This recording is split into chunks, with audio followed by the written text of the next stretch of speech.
สวัสดีค่ะ Good morning, ladies and gentlemen, and welcome back to the second C STEM or the Southeast Asia Science, Technology, Engineering, Mathematics International Conference, organized by His Royal Highness Prince Khalifa bin Salman Al Khalifa PSU STEM Center, Prince of Songkla University. This year the conference is held online on 24th and 24th and 25th of November 2021. Today is the second day and it is also final day for the conference. To all the participants who joined today's conference via Zoom platform, may I ask you to change your display name on Zoom to your full name, please, if you haven't done so. We still have 3 more outstanding keynote speakers and a set of parallel sessions. And our first talk today is Keynote Talk 4 on the topic of STEM innovative and entrepreneur capabilities, challenges for future career. This talk is going to be delivered by Professor Dato Dr. Noraini Idris from National STEM Movement in Malaysia. Professor Dato Dr. Noraini Idris is an educator, consultant, and distinguished mathematics educator.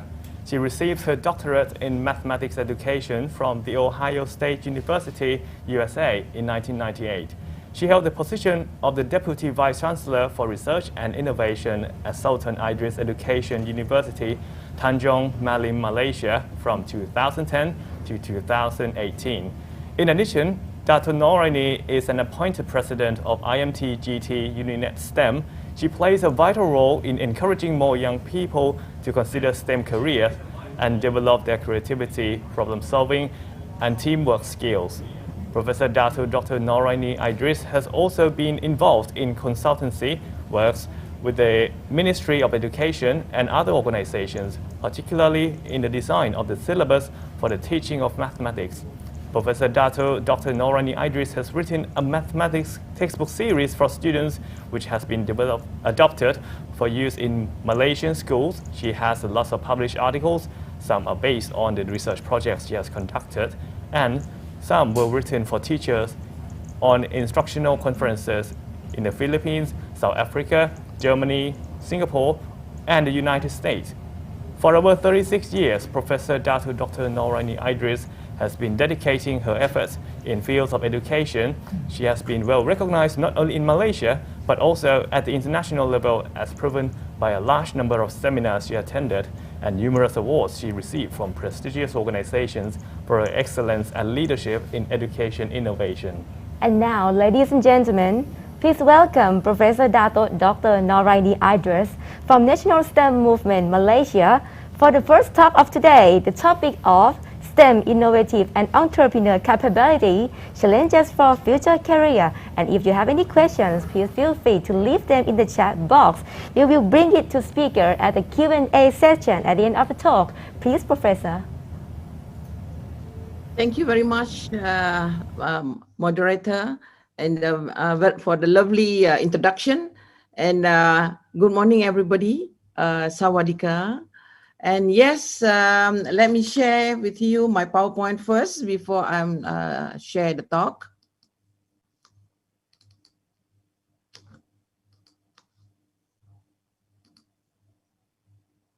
All right. Yes, we have been gathering since yesterday and today to talk about science, technology, engineering, and mathematics. We want a lot of people to become innovative and also entrepreneur, but at the same time applying on the concept of science, technology, engineering, and mathematics. So, but somehow or other, there's a challenge here. And then, as we know that we are the world are facing COVID since March 2020. You know, until now, we still feel the challenges of the COVID. So that is where we should be encouraging a lot of our school children, universities, and also our present industries to really enhance on the STEM innovative and entrepreneurs. So, right. As we know that global challenges in this 21st century is about population growth. But most of the highest population growth now is in the aging group. So this is also related to STEMs. How can we help all these people? And then what are the innovative that we can design? And of course, another challenges is on the food security and climate change now. We are in Malaysia itself, and also I'm sure in Thailand and certain parts of the world, we are facing now lots of flood, and then these all also influence our food security and so forth. And of course, energy security, human disease that we are facing now, and economic uncertainty. So with all these global challenges in this 21st century, so where are we going to be, to build up the STEM innovative? How can we enhance or inculcate the STEM entrepreneur for the future of our generation? And as we know that the skill for the fourth industrial revolution, if we see before, complex problem solving is one of the number one, if you could say that, if the industry or the future innovativeness and entrepreneur is a complex problem solving, that people are looking for the products from the school, the products from the universities and the colleges. And last time, critical thinking is number 4, but now the present, the complex problem solving still number 1 skill that we are looking for to become STEM innovative. And but for critical thinking, the past is number 4, but now he has risen to number 2, the critical thinking. So we need to produce a lot of our school children, our university graduates. They are able to to be able to analyze and be able to make a decision making. So the critical thinking is very, very important criteria on the innovative. And if we see the past, creativity is number 10, but now this risen to number 3. So we need a lot of people's or the future challenges of our products in the school from the universities that are able to create. This is the skill for the fourth industrial revolution that we could see that now, and also the jobs that we want. Like for instance, now we are facing pandemic. So what type of problem solving that our scientists or our technologies or our mathematician, or which is under the umbrella of STEMs, that can be able to innovate, that can be able to think how can they come up with some innovative products, so this is the way forward that we have to think together to make sure that our future generation is really health of our country and also the global. But we see that STEM in Malaysia, which I think a similar situation in other parts of the world, there's a decreasing number of students. They do not like to study maths. They do not like to study science. From the school, it shows the number have dropped a lot. This is not only in Malaysia, but it's also other parts of the world that have been attending a lot of conference and meeting, and then that leads to the poor critical thinking skill. And then they are not able to connect STEM knowledge to the real world problems. So this is a very scary thing that we have to work together, in the Southeast Asia or the ASEANs or the Asian or the global to enhance further. How can we encourage our students so that the future career that wanted on this innovative and the entrepreneur will be able to fulfill. And then this is a PISA results for 2018. Yeah, OECD average is here, the blue color line, but Malaysia and also Philippines, but I didn't see any Thailand also is here. So in the sense that all our Malaysian, Thailand, Philippines, they are below OECD average on readings, on mathematics, and also on science, because majority of us are below this OECD average. So this is the challenges that we are facing now, that we wanted more of our curriculum to be reviewed. All our teaching and learning, we need to be STEM oriented, so that they be able to become a good problem solver, good critical thinking, and also become creative in the future career, especially to build up the entrepreneurship. This is our former Prime Minister. He has always encouraging our Malaysian should go for STEMs. And then during his term, he's aiming 60% of the student to be up to do science, technology, engineering, and mathematics. He believed that the future, in order to produce more workers in the technical profession, as we know now, we are in the digital world. And also, we're talking about just now, the fourth industrial revolution. So this is demanding a lot of technical workforce equipped with the latest skill. Yeah, nation like Japan, United States, and Germany has emphasis STEM learning and technical vocational TVET as the main agenda of their education system. So in order to produce more innovative, in order to produce more entrepreneur characteristic for the future careers. So definitely we need to work together. So that is the purpose of yesterday and today conference, so that we'll be able to open up. I really liked yesterday keynotes also from Thailand, where they talk about the bamboo school. So from that, yes, it looks simple. They plant vegetables, and then mushroom.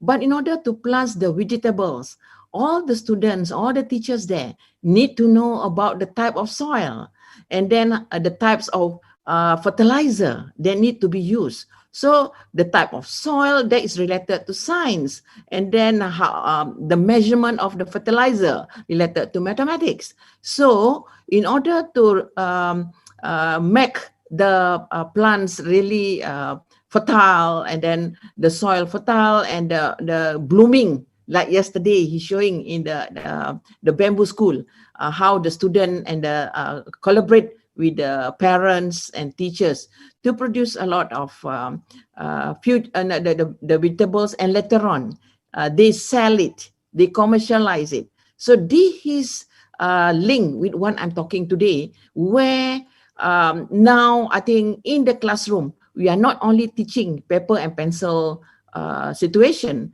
or the chalk and board, but it's hands-on. So I think the bamboo school is one of the best example that in this seminar we can talk about how can we encourage the student to become STEM innovative and the STEM entrepreneur. So of course, the knowledge there on STEM must be enhanced. Okay, what is STEM? Right? Okay, National STEM movement in Malaysia in 2016, we have defined STEM. When we talk about STEM, we cannot be isolated. We cannot say STEM, science is this, technology is that, engineering is that, maths is this. No, it's a blend of all discipline of knowledge, consisting of science. When we talk about science, we have to expose our students, our citizens, our community, that they have to know on physics, chemistry, biology. All right. And all these discipline of physics, chemistry, and biology that constitute to science, and they need to be bridged by using mathematics. For instance, like in mathematics, we talk about big data now. We talk about time series. Yeah, in mathematics, how that they link all this physics, chemistry, and biology with the integration of the various recent technologies. And of course, they engineer, they engineer all this together. So STEM incorporate all these technologies that engages STEM, science and mathematics. So back to the bamboo school, like yesterday keynote. So this is where we should be able to enhance through the activity of growing of agriculture, the vegetables, the mushroom, and then of course the solar system that the keynotes sharing yesterday. So this is why that the STEM innovative, the STEM entrepreneur is very, very important for the future career. And all of us at the school level or the university level, we must not forget to blend the STEM ideas on this physics, chemistry, biology. You know, there are some people say, Dato, how can I do that in kindergarten? Can I taught physics or chemistry, biology in kindergarten? Yes, and it's in a simple way. You know, like physics is related to any all the physical, the physical of wood, for instance. So they recognize the system, and then the chemistry in our body. There are 75% is water, and then not only that, we take we in our body also we have vitamin vitamin C. We need vitamin C for our body, especially now we're talking about immunity. Immune, we have to our body need to fight with the COVID now. So, and then of course we're talking in a simple way. So all this must be linkage in the and then not only the content but also the STEM skill, and then maths and science skill, engineering design skill. So like yesterday, how did they design? How did they put all those the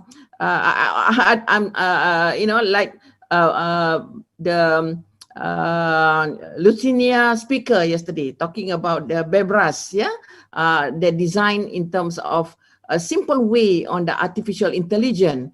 How did they, so this is also innovative way. So all these materials that we are talking yesterday and today, we want to enhance to help our country, our world, so that they be able to be strong in the STEM skill, the inquiry skill, the critical skill, and then they be able to communicate.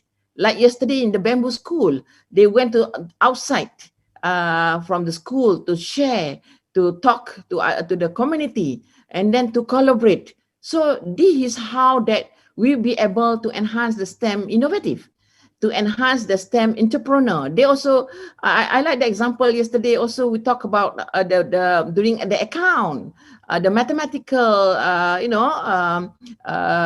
situation to make a profit. So this is the way forward that should be happening in our school. We have to change.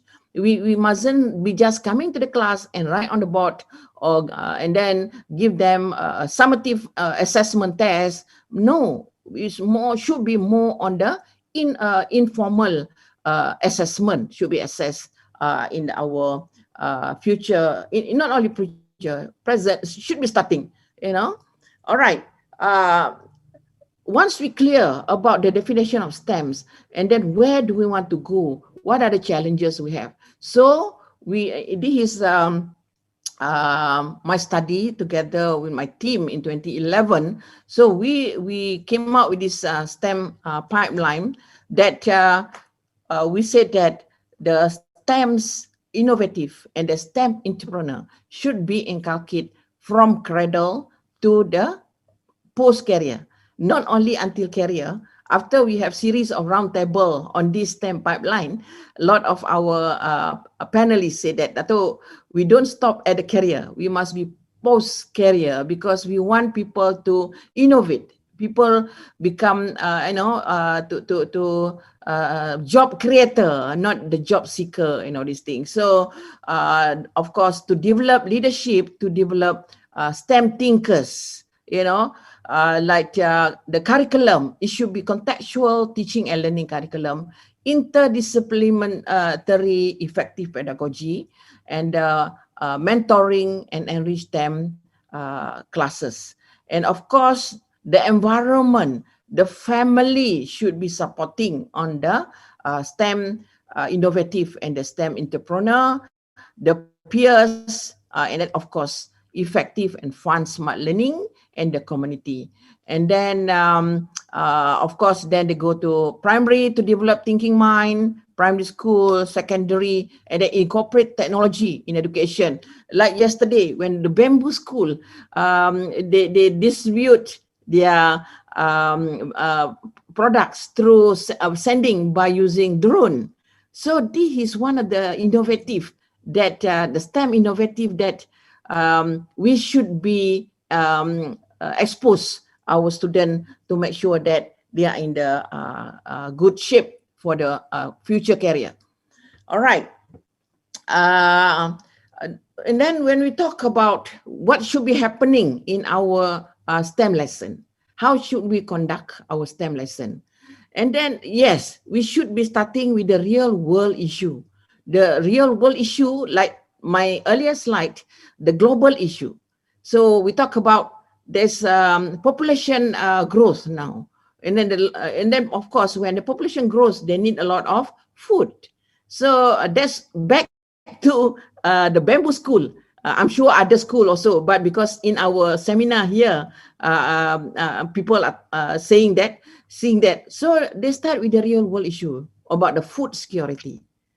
So they plant the vegetables, and then they learn about how, to do it, and then how to distribute their products through the drone and all these things yesterday. So this is the process that we should be going from the real world issue to identify problem, and then we have to encourage background to do the research, provide the solution, design the solution, what to do to solve the problem, create prototype, test, evaluate, and redesign, and then we can repeat the flow to make sure that the people will learn about STEM. They say, oh, okay, I learned this Pythagoras theorem. I can use this concept when I'm designing 90 degrees edges for my badminton court, for my roof, and all these things. So all this knowledge, they know where to apply, how to use it in their everyday life.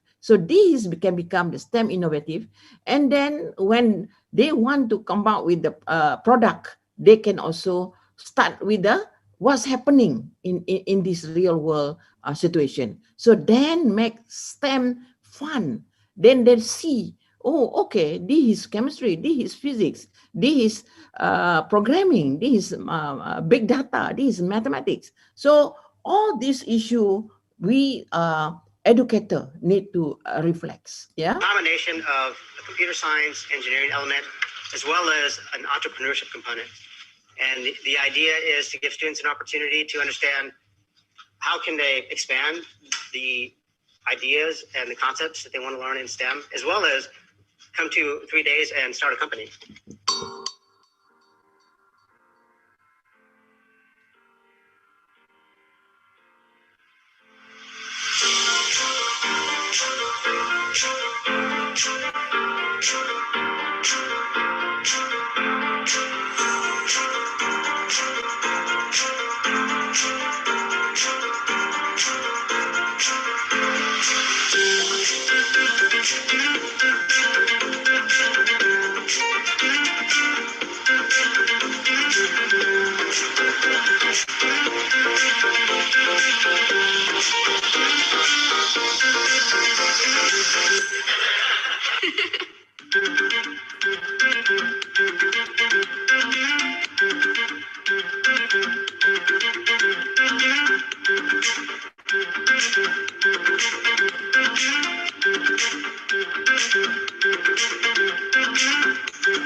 All right. So what did the video show just now is that they design to practice the STEM students to become the entrepreneur.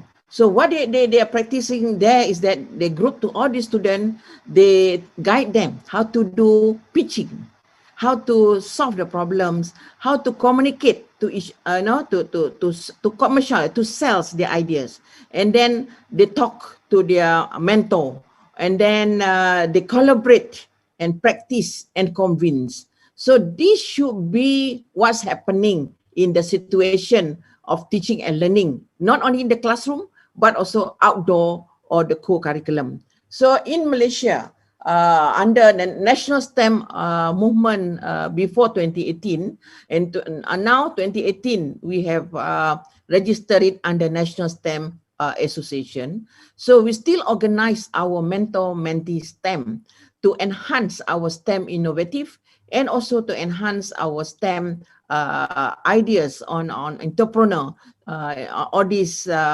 communicating, collaborating, and convincing each other.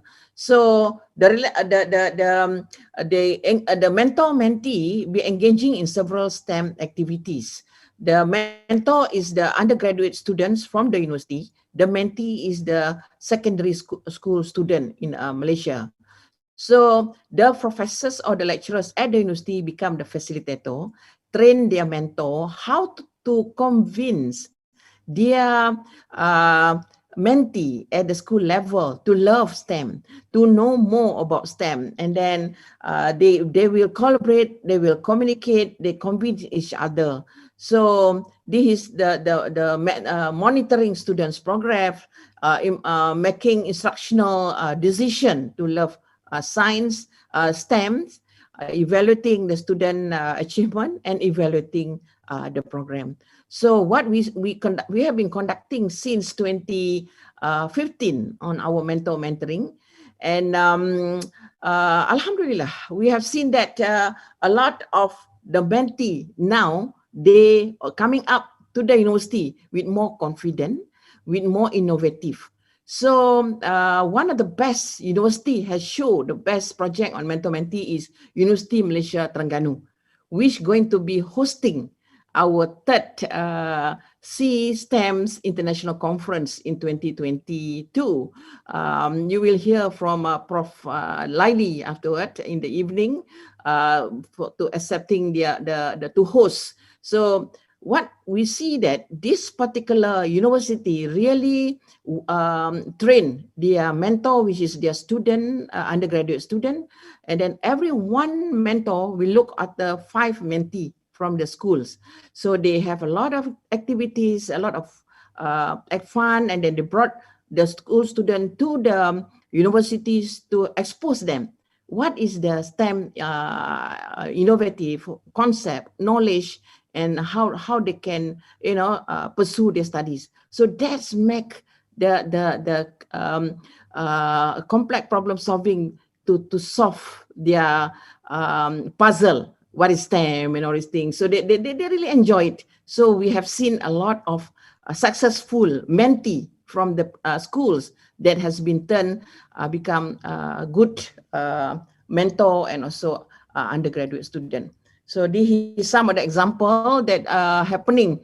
This is from the University Malaysia Terengganu that I've mentioned just now. And of course, we have 13 public universities involved in this project throughout the country, Malaysia, and 3 private universities. So everybody has their own unique success, but I really quote this University Malaysia Terengganu because they are really go-getter. They really change their mentor and mentee. All right, this is the target group. Hello, my name is Sibach Aden. I've been a part of the CELS program for the past 3 years. CELS stands for Community Engagement and Leadership in Science. And sort of the purpose of this program is to give underrepresented students an opportunity to take the knowledge and the skills they learn within classrooms, science or math classrooms, and to apply that knowledge into the real world by putting together a community-based project and building something out of it.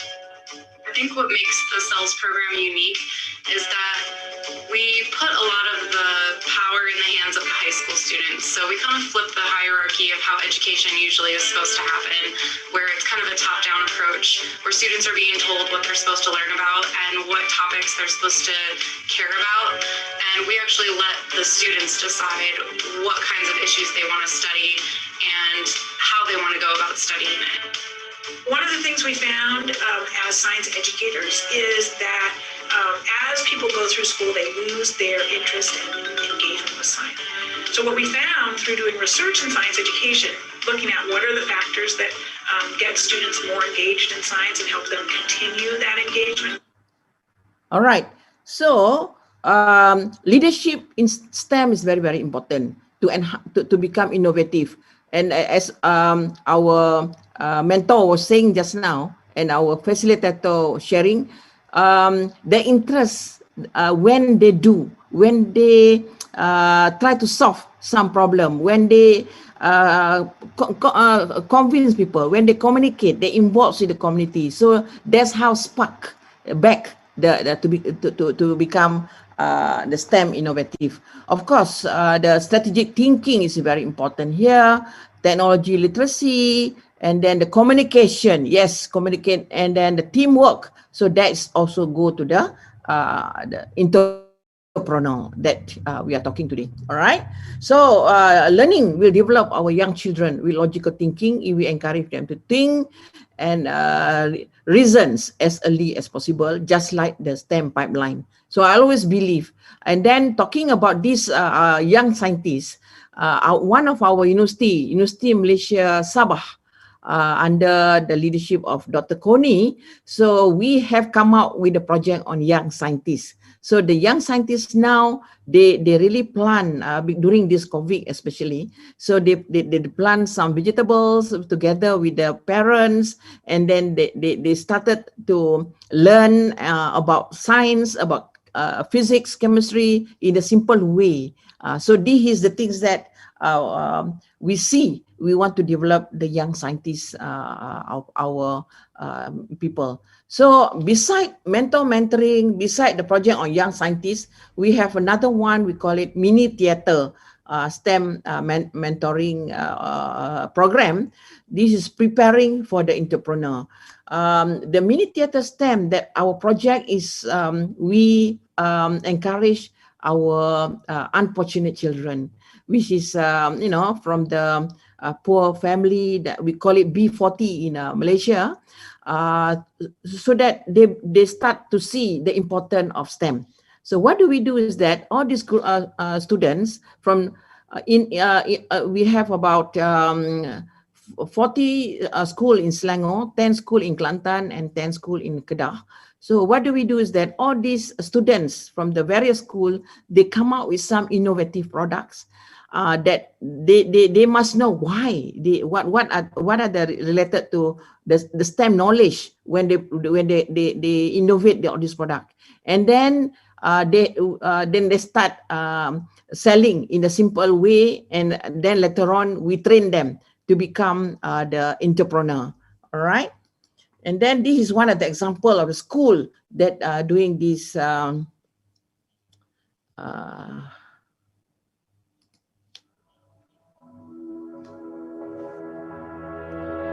We have sent them for the ASEAN Youth Innovation Awards.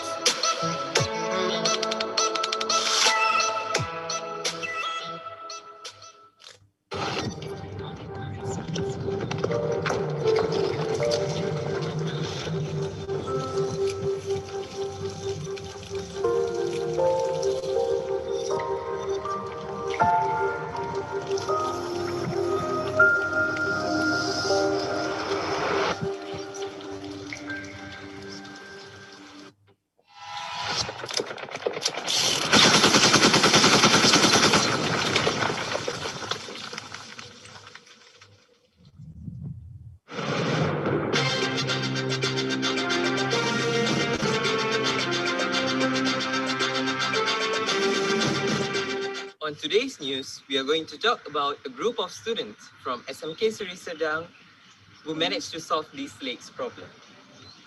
Before this, the lake in SMK Seri Sedang area used to be filled with filter oil, which caused the garbage to pile up and followed by smell pollution. How did this happen? The problem came from Seri Sedang's community who threw out the used oil into the lake. After weeks, the lake's condition became worse. Seri Sedang has been conducting a few used oil recycling campaigns. However, the bottles took too much space and they didn't know what to do with it. Students from SMK Seri Sedang STEM group have came up with an idea to turn the used oil into this eco-friendly soap. Without further ado, my colleague Najwa will interview these students online. Thank you, Ashragan. Right here, I'm with the group leader of the STEM group, Dayang, to interview her about the making of this innovation. Hi Dayang, how are you? Wonderful so far. Great. As Ashragan has said before, the lake had been through a really bad pollution and bad odor too. So how did you guys come up with this splendid idea and how did you guys make it? It's quite a journey. Now, where to begin? Nowadays, we are so in trend with upcycling things. Plus, the school doesn't supply enough soap. And with the pandemic still ongoing, that's when the idea emerged. After observations, we noticed that our school canteen workers threw out used oil into the drain. And some irresponsible citizens threw used oil into the lake too. Our school started a used oil recycling campaign, but the bottles took up too much space in the school storage room. So we came up with an idea to utilize them. After a few experiments, we managed to turn the used oil into a convenient, eco-friendly soap. So, we filtered a used oil to remove the smell and other particulates. The filtered oil is then mixed with other ingredients. And here's how we make it.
Okay, so there's a lot of other students also, not only like what Seri Sedang School in Malaysia has done, and also SM school, our secondary school on Lembah Subang also. It came out with oregano hand sanitizer, 100% alcohol free. So they make from a certain plant that herbs, you know, that with the artificial chemical substance. And another school also from Banting, Sekolah Menengah Banting, they do it like a water bubble. So what I see is that our student can do it. They also have the STEM innovative, they have the STEM entrepreneur. So the only thing is that now we have to see our curriculum, our pedagogy to make sure that we are helping our student, especially now it's not an easy thing to get a job. From, you know, like last time when we graduate from the universities, the job is waiting for us outside there. But now it's no longer. The competition is great because of all this, the fourth industrial revolution that needs a lot of people's become complex problem solving, become critical thinker and become creativity. So entrepreneur with the helps of knowledge on STEM, like what we have been doing on this project Mini Theatre STEM, does helps our student for the future. All right. So and then we also have to integrate industry and with the education so that our student will be able to see more what the industry now wants and the way forward to help our country and also the world. And then, of course, they're learning about work when they start doing pitching and the communication just now, and then making internship program. So we also have Maker's Place at certain school and certain universities so that they work hand in hand with the industry. They know when they study STEM, they study solving mathematics at school, not only the concepts, but the what's happening in the world. So this is agriculture, the farming for the future and all those things. And then now with the robots, the artificial intelligence that we are talking yesterday, also one of the keynotes. So this is the things that they should be able to program to select the right fruits and it's only pick up by the robots so that they be able to consume a lot of materials. Yeah. So this is more constructive and empowering students to learn and unlearn and relearn. So this is the very important way forwards for 2022 that we should be able to be empowering students to learn, and unlearn and relearn. And then this is the University of Malaysia Terengganu, the next host of the STEM International Conference. You definitely, we will go to Terengganu next year. All are welcome to present papers, and it's definitely a lot of interesting mentoring projects there. And we do a lot of STEM community. This is at University of Malaya. They also have the UNICELs there, University Selangor, University of Malaysia Sabah, on the young scientists. They are excited forever there. And then, of course, the learner center environment is very, very important. Assessment. And then, of course, in my conclusion, with all those example, we have to explore and employ various pedagogical approaches to improve outcomes. And of course, we have to seek partnership with the industry and employers. So that's what the National STEM Association and all the 20 public universities and the 5 private universities that we are working now to hand in hand with the industry, review and redesign curricula, lead also by the industry to that the way forward we bring our children to following the cradle to the post career. Select appropriate enabling technologies and appropriate pedagogies to ensure that the graduate skills are relevant. So with that, thank you very much, and I'll pass back to our moderator. Thank you. Thank you very much, Professor Dr. Noraini Idris, for your wonderful keynote talk on the topic of STEM, innovative and entrepreneur capabilities, challenges of the future. Now it's time for the Q&A session. Okay, you have about 10 minutes for the Q&A session. So audiences, if you have any questions, please do not hesitate to leave your questions in the chat box. We seem to have some questions coming so far. So let's start with the first question, shall we? So Professor, the question is, what resources or support university has to provide for educators, researchers, and students with new tasks and environments? All right. What we have, the projects that we have conducted, like Project Mentoring, the Mini Theatre STEMs, the Fiesta, and so forth. We apply grants from the state of the government or for the ministry, and at the same time, the university also did spare some grant to help the professors or the lecturers to conduct all these project. And then because that once we have all those support, and of course from the industry too, so that's why we work closely with the industry, so then they be able to come to visit their factory, their places, and then So all these the collaboration really helps the project goes well. And yes, everybody contributes some a grant in the form of a kind, products, or money. And then what we see is that the school also, some of the school they also they help us for the to spare their budget to help for their school children. So that's makes the project wonderful. And the children have some money to buy the materials, and then some donated from the industry, like drones, and then like the robots, so from the company. So that all this really helps together to the collaboration from all the sources that make it more funds, the project be successful, and we see it's happening. So that's why now people keep on coming to us and ever willing to collaborate with us to share to make the STEM innovative and the entrepreneur happen. So collaboration is the key. Thank you very much. Thank you. So the collaboration from industry and also ministry and many schools helping together. So we have the second question for you. The question is, how can we encourage students to comprehend, and how can we foster STEM to approach the challenge of future careers? Do you have any best practice on this issue? I will ask you one more time. How can we encourage students to comprehend, and how can we foster STEM to approach the challenge of future careers? Do you have any best practice?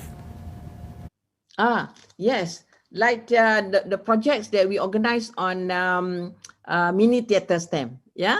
So where we need our student to really come out with a real product of their own, so that the product of their own means that we be able to pattern it.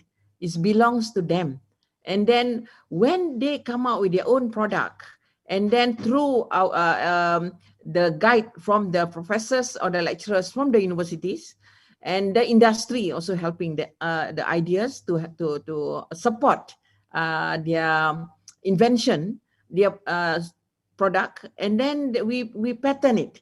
So we sell it, like those soap just now they are making. So that one is a very simple way of making soap from their own ideas. But the ingredients and everything is their own. They come out from their own uniqueness.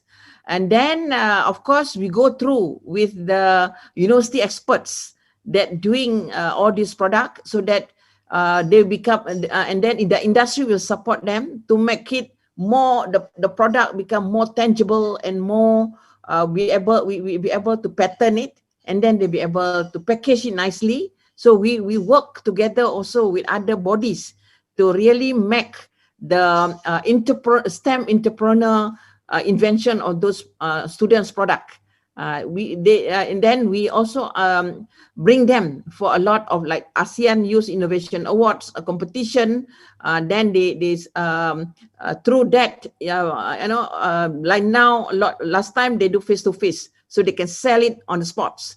But now we do it on virtual, so they get order through online.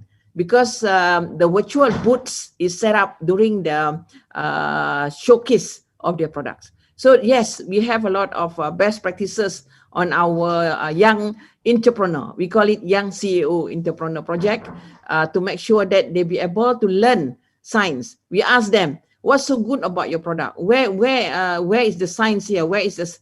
How healthy is this? Is it safe to use this? So they have to answer. They have to do a lot of research also. So that's how we encourage them to read more about chemistry, about physics, what related to the products they are doing.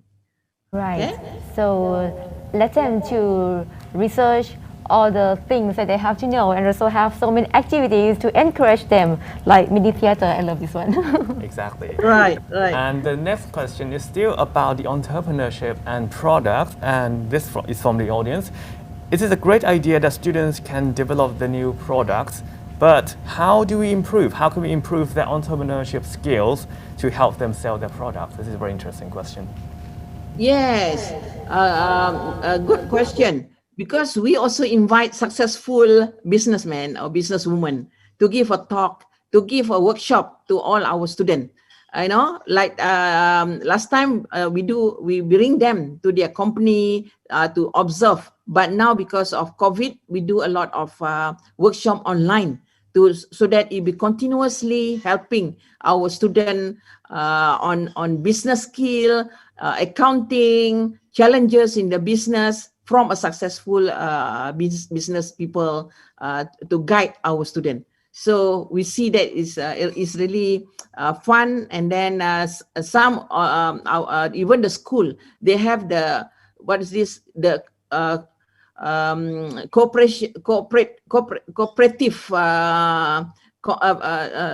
that conducted in school. So they also involved in all those the cooperative business people that enhance their business skill. The accounting, and yes, we expose them at the early stage. So all that's that mean they are the one that experience it, and they do it, and then they see how can their product go. So and then now with the digital, so they also make a video like just now. So they upload it in the YouTube. So then they get orders online also. So while they do the studies, some has been with us for 3 years. So they still continue their studies, but at the same time, this group of students, they continue doing their entrepreneur work, and then their business, they learn something. And then with the support from the teachers and the parent association too. All right, thank you. Thank you very much. So we have plenty of questions over here, but the time is running out. So one more question, if you allowed. Okay, this question, I know that they said that it's not easy for the first place for some educators, educational institute to start the STEM. So do you have any idea that how they can apply the STEM into the daily life in teaching and learning management, please? All right. Okay. I agree, because a lot of us when we teach, we straight in, let's say we are teaching mathematics. So we just come in, we just talk about mathematics theory, mathematics problems, but we never relate it in the everyday life situation. So that's why I always tell my colleague, my students, when we are teaching maths, physics, or chemistry, whatever concept you are teaching, we have to relate in everyday life situation. Like when we are teaching regression, mathematical modeling, like y is equal to ax1 plus bx2 plus cx3. X1, x2, x3 is a parameters. So we can relate it, like, for instance, we want to sell soap just now, become the y, and then what are the parameters in order to become a successful soap seller, which is the y. So when they learn mathematics, they see the variables involved, and then they keep thinking. So this is the critical thinking that we want to inculcate when we are teaching maths or STEM in the classroom. And then also we relate. Well, the soap just now, not only related to the mathematical modeling, but it's also related to the products, the chemical they are using when they want to do the soaps. And then what the physical outlook, and then the technologies that involves. How did they want to enhance it to make it packaging better, and then the content of the soap so that it's safe. So that's lacking now in our curriculum. This is lacking now in our teaching and learning to enhance the STEM. All right?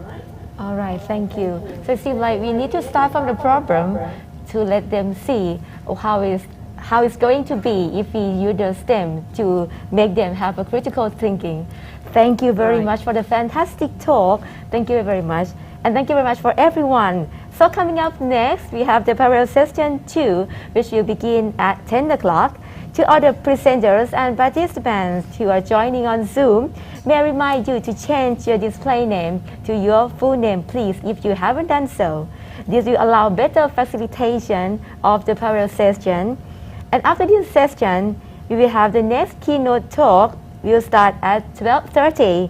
So please make sure you come back by then. Please enjoy the parallel session and see you later.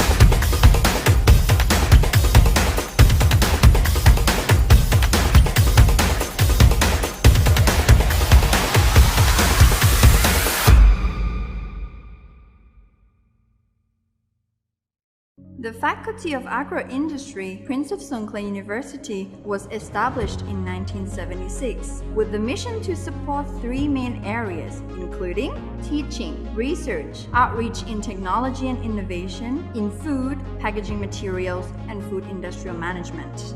Our faculty and staff are experts in the specialized fields of food science, biotechnology, packaging materials, including structural design and graphics, information systems, and management for the food industry. These areas facilitate the value addition of food and agricultural products, packaging, and industrial management. The Faculty of Agro-Industry currently offers both undergraduate and postgraduate programs, which emphasize on science and engineering technology, in which students will be able to apply important knowledge in the field of agro-industry for value addition of the products. For the undergraduate level, the Bachelor of Science program is offered in three major areas, including food science and technology, packaging and materials technology, food industrial technology and management.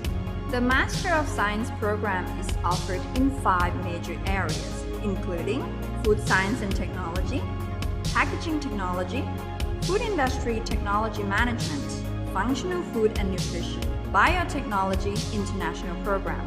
The PhD program is offered in three major areas, which include food science and technology, functional food and nutrition, biotechnology international program. To strengthen the research related to the field of agro-industry and to promote the excellence from academia to industry, our faculty has established 4 centers of excellence, including the International Center of Excellence in Seafood Science and Innovation, which focuses on research related to utilization and value addition of seafood processing byproducts, quality improvement, maintenance, and safety assurance of seafood and seafood products. The second Center of Excellence is in Innovative Biotechnology for sustainable utilization of bioresources that aims at research related to bioconversion and utilization of bioresources. The third Center of Excellence is in Functional Foods and Gastronomy that focuses on research in the field of functional foods, ingredients, gut-brain health, and gastronomy. And lastly, the Center of Excellence in Bio-based Materials and Packaging Innovation, which focuses on research related to innovative development of bio-based materials and creative structural and graphic design for sustainable and green food packaging application. In addition, our faculty also has another center called Agro-Industry Development Center for Export, or ADCIT, that has the major responsibility for outreach and technology transfer. This center also provides services such as training, seminar, quality testing, and instrumental calibration. The Faculty of Agro-Industry also prioritizes equipping the students with entrepreneurship and other essential skills. Therefore, we have established the Agro Cafe which acts as in-house work integrated learning systems, in which the students can use the knowledge that they learned from classes and laboratories to develop new products that can be sold in the Agro Cafe. For more than 45 years, the Faculty of Agro-Industry has committed with full awareness to use our knowledge in science and technology to produce graduates with skills in research, industrial management, entrepreneurship, ethics, and essential skills to become a global citizen to achieve our vision. Agro-industry for sustainable development, as guided by the motto of the Prince of Songkhla, His Royal Highness Prince Mahidol Adunyadet. Our soul is for the benefit of mankind.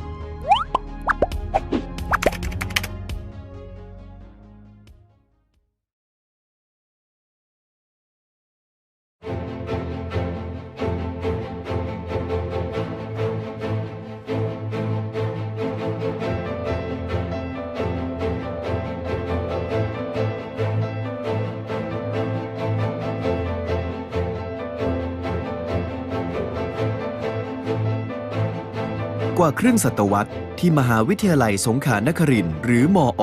ได้ถือกำเนิดขึ้นเป็นแหล่งการศึกษาระดับสูงแห่งแรกในภาคใต้สู่วันนี้ที่เรามีมหาวิทยาลัยกว่า100แห่งทั่วประเทศมอ.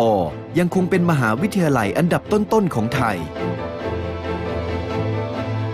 จากการพัฒนาไม่หยุดยั้งมุ่งสู่ความเป็นเลิศในทุกมิติด้วยการสั่งสมประสบการณ์สร้างสรรค์ความรู้บนพื้นฐานของการวิจัยเราพัฒนาสิ่งใหม่หลายด้านเพื่อพี่น้องในภูมิภาค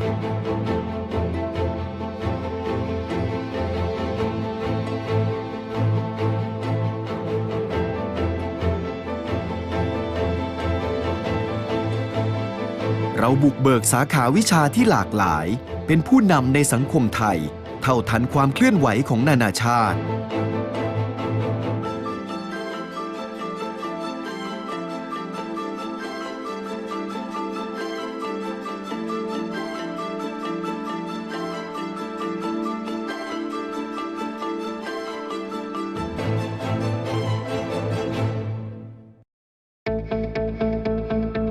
จากจุดเริ่มต้นของ 3 คณะใน 2 วิทยาเขตเติบโตสู่ 5 วิทยาเขตทั่วภาคใต้ครอบคลุมทุกสาขาวิชาถึง 37 คณะและหน่วยงานที่มีการเรียนการสอนในปัจจุบัน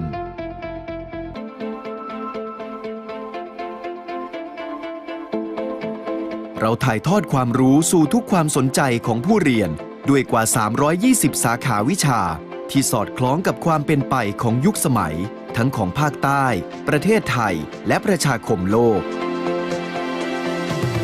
ตั้งมั่นในคุณภาพทางการศึกษาทั้งหลักสูตรที่พัฒนาปรับปรุงอย่างต่อเนื่องให้เท่าทันความก้าวหน้าของวงวิชาการระดับนานาชาติ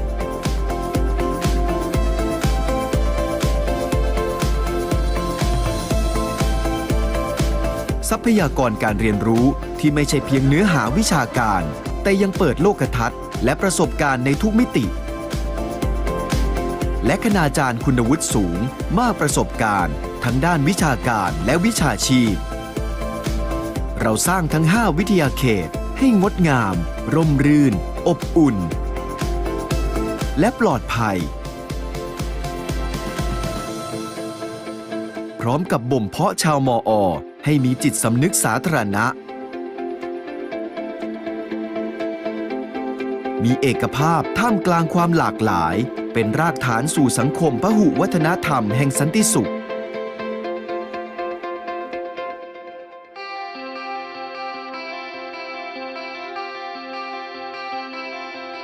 จากบริบทของทรัพยากรวัฒนธรรมภูมิปัญญาและกิจกรรมทางเศรษฐกิจโดยรอบ 5 วิทยาเขตทั่วคาบสมุทรไทย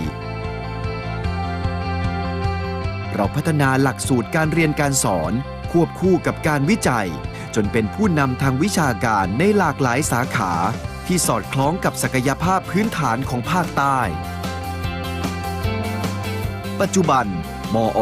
มีสถานะเป็นมหาวิทยาลัยวิจัยแหล่งสร้างองค์ความรู้ใหม่จากความมุ่งมั่นยกระดับขีดความสามารถของมหาวิทยาลัยและขับเคลื่อนสังคมไทยไปพร้อมๆกันเราใช้ประสบการณ์ ความเชี่ยวชาญและทรัพยากรเพื่อตอบรับความเป็นไปของสังคมและสิ่งแวดล้อม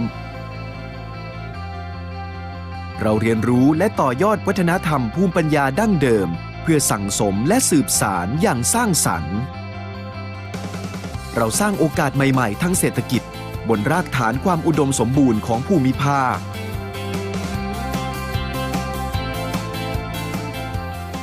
เราสร้างกลไกถ่ายทอดความรู้สู่ผู้ประกอบการทุกแขนงเราคิดค้นนวัตกรรมนำสมัยเป็นทางเลือกใหม่ของภาคอุตสาหกรรมและการบริการ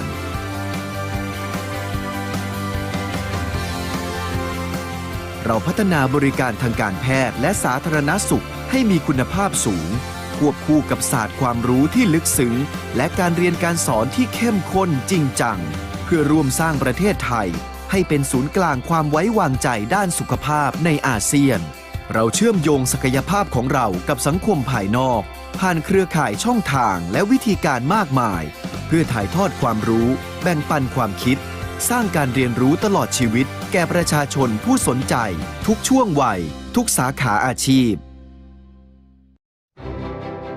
ที่มอ.เราไม่ได้เป็นเพียงสถาบันอุดมศึกษาแต่เราจัดการเรียนการสอนในทุกระดับตั้งแต่ก่อนชั้นอนุบาล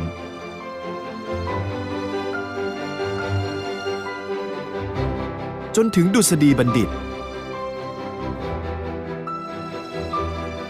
ศิษย์เก่าของเราไม่เพียงแยกย้ายไปสร้างประโยชน์สู่สังคมในทุกภาคส่วนแต่ยังประสบความสำเร็จอย่างกว้างขวางในหลายแวดวงอาชีพ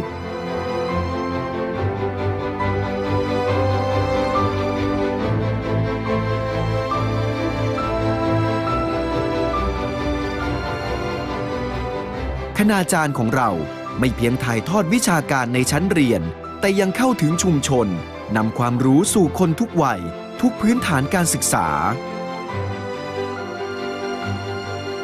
นักวิจัยของเราไม่เพียงอยู่ในห้องปฏิบัติการแต่ยังอยู่ที่สวนปาล์มโรงยางเรือประมงบนยอดเขาใต้ทะเลหรือหมู่บ้านในป่าลึกบุคลากรฝ่ายต่างๆของเราไม่เพียงปฏิบัติหน้าที่อยู่ในมหาวิทยาลัยแต่จะนำน้ำใจไปช่วยเหลือบรรเทาทุกข์ในยามที่มีผู้เดือดร้อนชาวมอ.ไม่ว่ารุ่นใดยุคใดล้วนยึดมั่นในปณิธานตามพระราโชวาทในสมเด็จพระมหิดลาธิเบศรอดุลยเดชวิกรมพระบรมราชชนกกรมหลวงสงขลานครินทร์ที่ว่าขอให้ถือผลประโยชน์ส่วนตัวเป็นที่สองประโยชน์ของเพื่อนมนุษย์เป็นกิจที่หนึ่งปณิธานเช่นนี้อยู่เบื้องหลังความคิดและการกระทำของชาวมอ.สืบต่อกันมาจนถึงวาระที่มหาวิทยาลัยอายุครบ50 ปีสู่ทศวรรษใหม่ชาวมอ.จะยังคงปฏิบัติภารกิจเหล่านี้ต่อไปอย่างเข้มแข็งด้วยความมุ่งมั่นที่จะพัฒนาให้ก้าวไกลกว่าที่เคยสร้างประโยชน์แก่เพื่อนมนุษย์อย่างกว้างขวางลึกซึ้งและยั่งยืนยิ่งกว่าเดิม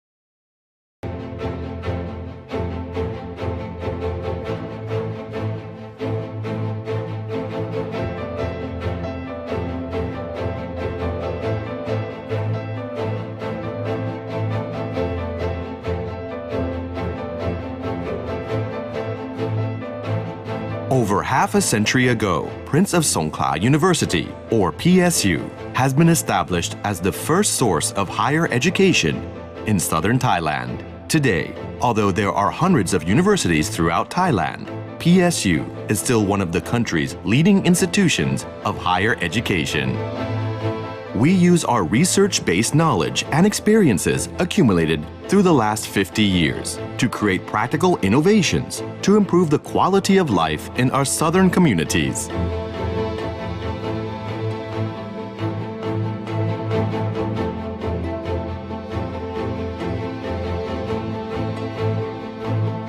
With a broad vision, we pioneered several programs.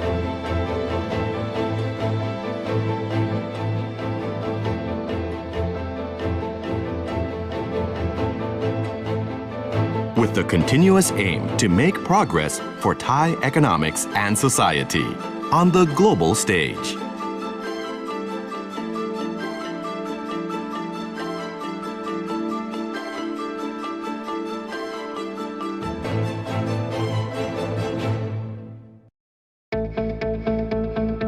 Having started with only 2 campuses and 3 faculties, we have at present 5 campuses situated at key locations of the southern region, covering every field of knowledge by 37 faculties, research centers, and various other academic agencies. We provide knowledge to students in 320 academic fields, corresponding to the needs of the region, country, and the global community. Our consistently high educational quality is maintained by continuously improving our educational programs to be up to date with the latest advances of international academia. Our learning resources not only provide academic content, but also enlighten students in terms of both mindset and experiences. While education quality is ensured by our highly qualified academics. Experienced instructors and professional educators of global renown.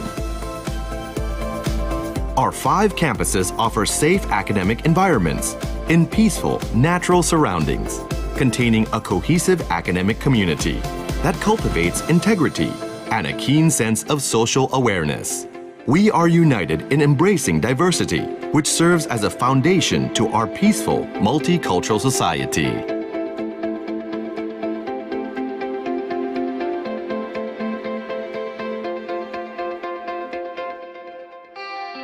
Our educational programs have been developed together with accordance with research, utilizing resources, culture, wisdom, and economics surrounding our 5 campuses on the Thai Peninsula. This enabled us to become a leader in various types of academic fields, particularly those relevant to the fundamental potential of the South. Our constant determination to enhance the university's competence and mobilize Thai society resulted in PSU becoming a research university with new sources of knowledge. We apply our experiences, expertise, and resources to respond to the most pressing social and environmental issues of our time. We also learn how to apply traditional wisdom to preserve and maintain our cultural heritage. We create new economic opportunities based on the productivity profile of the region. We create mechanisms of propagating practical knowledge to entrepreneurs. We introduce modern innovations to assist in the creation of new alternative industries and services. We offer improved medical and public health services while constantly pushing the boundaries of medical science knowledge in order to develop our country to be the center of healthcare in ASEAN. We communicate our expertise to the outside world through several networks and means in order to disseminate knowledge, share ideas, and foster a lifelong learning behavior among people of all ages and occupations. PSU is more than just a university. We provide education to all levels, from preschool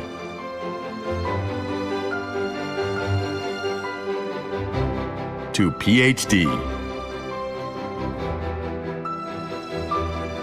In addition to benefiting all social sectors, PSU also produces alumni widely successful in various professions.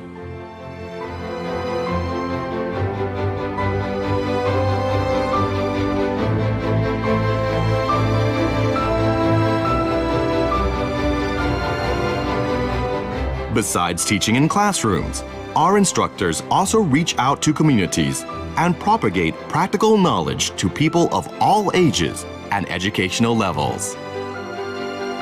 In addition to working in laboratories, our researchers also work on palm plantations, rubber plants, fishing boats, in the mountains, under the sea, and in remote forest villages. Besides working on campus, our staff kindly helps people in need outside the university as well. The PSU community closely follows the resolution of His Royal Highness Prince Mahidol Adulyadej, the Prince Father. Let consideration of personal gain take second place to the overall benefits of mankind, good fortune, wealth, and prestige, and come naturally to those who are spiritually dedicated to their work. This resolution has been the guiding foundation of PSU people's ideals and practices for the last 50 years. In the next decade and beyond, the PSU community will continue carrying out these missions with the determination to make major progress.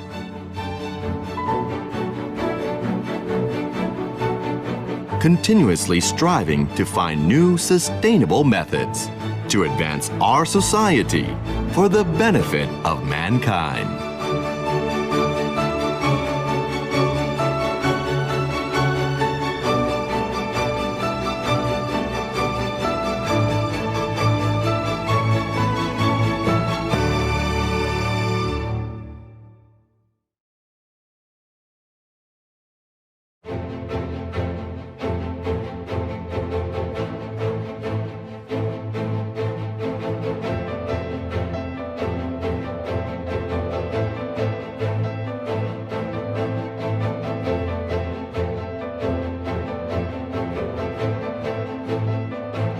Lebih dari setengah abad, Universitas Prince of Songkla atau PSU berdiri sebagai perguruan tinggi pertama di Thailand Selatan.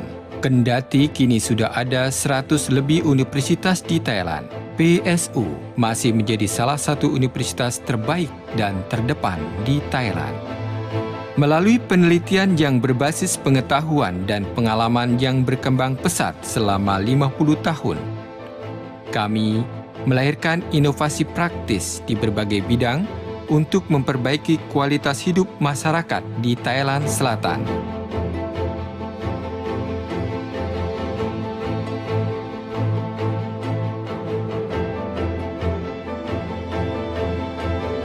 Berdasarkan visi, kami telah merintis banyak program studi untuk membawa kemajuan bagi masyarakat dan perekonomian Thailand agar sejajar dengan perkembangan dunia.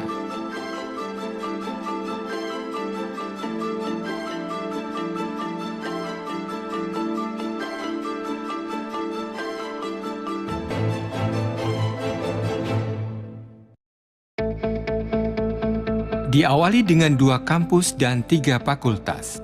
Saat ini kami memiliki 5 kampus yang berlokasi di beberapa kota di 5 provinsi Thailand Selatan yang mencakup 37 fakultas dan beberapa akademi. Kami menyediakan pengetahuan kepada mahasiswa daripada lebih 320 bidang ilmu pengetahuan sejalan dengan perkembangan kebutuhan di Thailand Selatan, negara Thailand, dan masyarakat dunia. Kualitas pendidikan terus dipertahankan secara konsisten dengan terus menyempurnakan program-program yang ditawarkan untuk mensejajarkan diri dengan kemajuan akademik di tingkat internasional.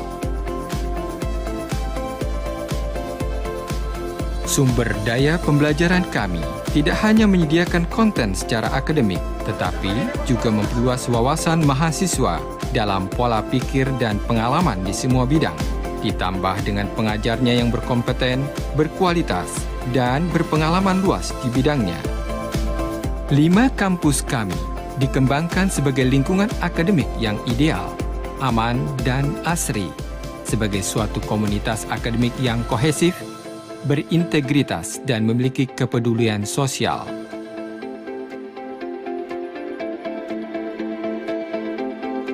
Kami terus menjunjung rasa persatuan di tengah keberagaman sebagai dasar untuk menuju masyarakat multikultur yang hidup berdampingan dengan damai.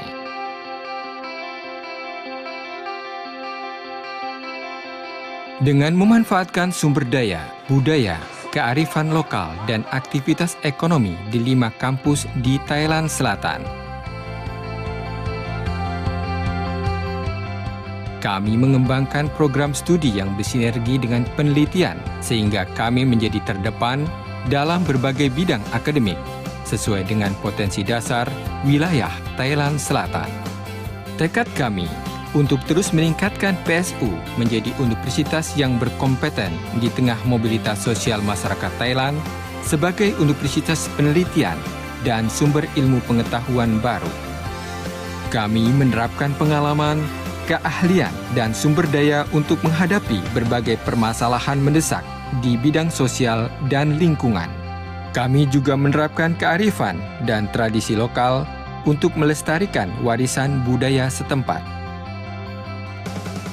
Kami mengembangkan peluang bisnis baru berbasis sumber daya dan produktivitas di Thailand Selatan.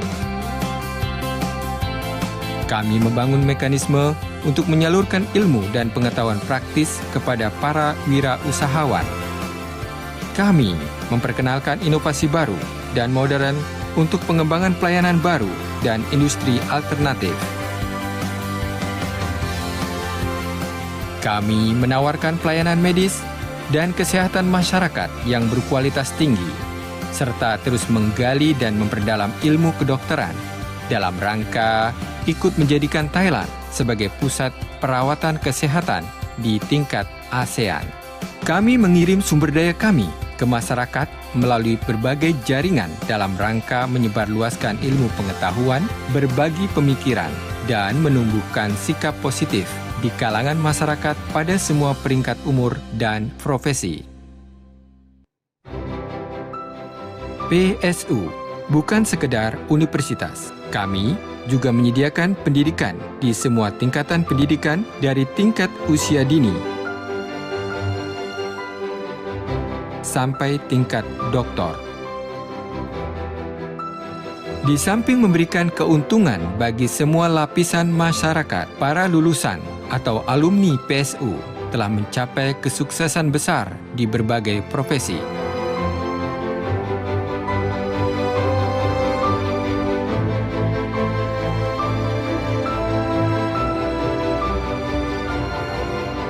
Selain belajar di ruang kelas, para pengajar kami juga menerapkan belajar di lingkungan masyarakat sekitar guna menularkan ilmu pengetahuan kepada semua peringkat umur. Peneliti kami tidak hanya bekerja di laboratorium, tetapi juga aktif di perkebunan sawit, perkebunan karet, kapal nelayan, di gunung-gunung, di bawah laut, hingga ke desa-desa terpencil. Selain bekerja di kampus, pegawai kami juga turut berperan aktif membantu masyarakat yang membutuhkan di luar lingkungan kampus. Komunitas PSU dari semua generasi senantiasa menjunjung putusan sebagaimana titah Yang Mulia Pangeran Mahidol Adulyadej, Ayahanda Raja, agar kita lebih mengutamakan kepentingan seluruh umat manusia di atas kepentingan pribadi. Kekayaan dan prestasi akan datang sendiri apabila kita mengabdi dan bekerja dengan sepenuh hati. Putusan ini telah menjadi landasan berpikir dan dipraktikkan oleh PSU selama 50 tahun terakhir. Menuju dekade baru ke depan, komunitas PSU akan terus menjalankan misi ini dengan tekad yang kuat dan berkesinambungan dan senantiasa mengembangkan diri, membawa kemajuan yang lebih besar demi kepentingan dan manfaat untuk umat manusia secara luas.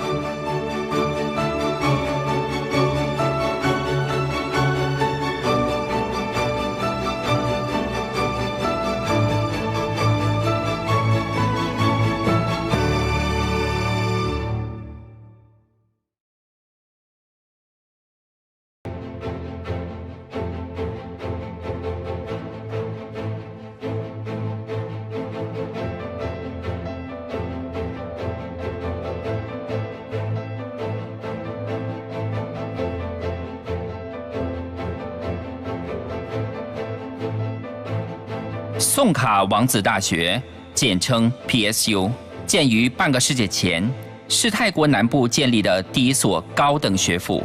如今，成百上千所大学已遍布整个泰国，但 PSU 仍在泰国高等教育机构中处于领先地位。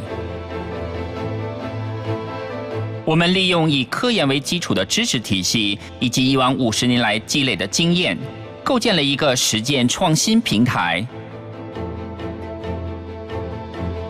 旨在提高南部地区民众的生活品质。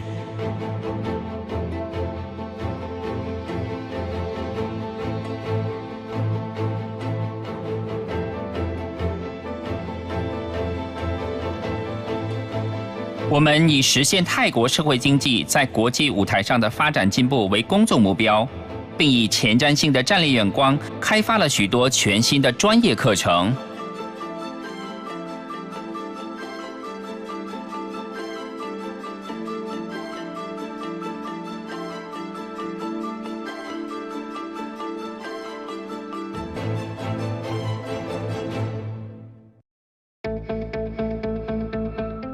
从最初的2个校区、3个院系，到现在的泰南城市中的5个校区，并涵盖了所有知识领域的37个院系、研究中心和许多其他的学术机构。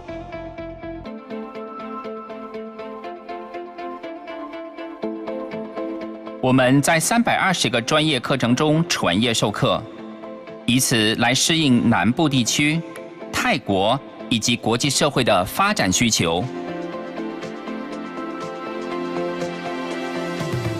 我们不断完善专业课程，在维持一贯高品质的教学水准的同时，确保了与国际最新学术研究保持同步。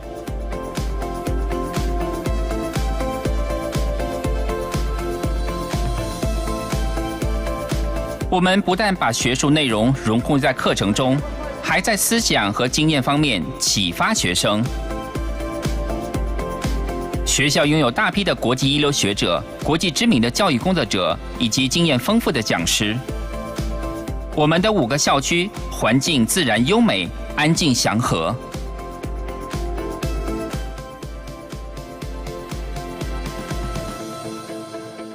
我们的教师更是充满凝聚力的学术团队，都具备了真诚无私和敏锐的社会意识。我们团结一致，但不失多样性。这正是我们和谐且多元文化工作团队的基础。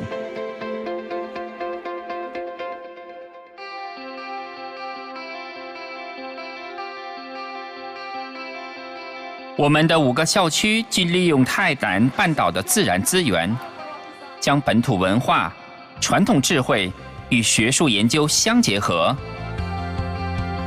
进一步提升了我们的专业课程水平。这也使得我们在多项学术领域中成为佼佼者，尤其是在南部地区有发展潜力的方面。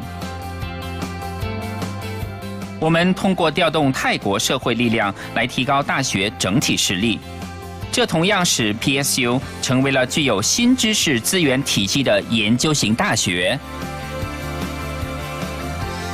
我们运用自身经验与专业知识技能，结合当地资源来解决当前所面临的最紧迫的环境和社会问题。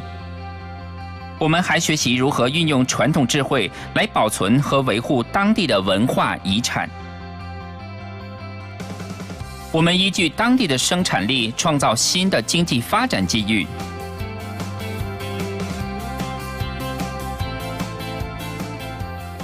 我们建立了将实用性专业知识传授给当地企业的机制。我们引进现代创新科技，帮助当地发展新型替代产业与服务。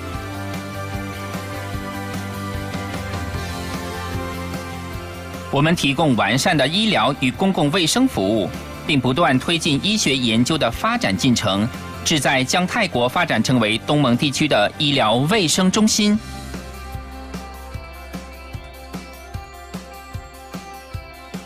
我们通过各种途径与方法，将我们的专业知识传授给校外的民众，帮助他们获得知识，与他们分享经验技能，同时培养他们活到老学到老的良好意识。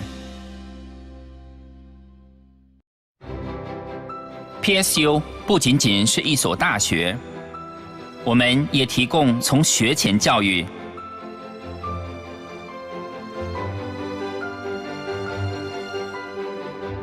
直到博士的各阶段课程。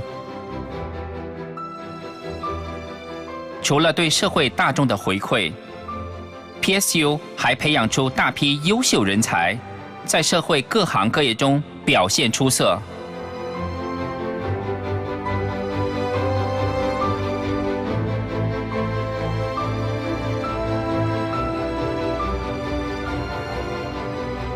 我们的教学活动不只局限于课堂，教师们还深入基层社区，将实践知识传授给所有年龄段和不同知识水平的民众。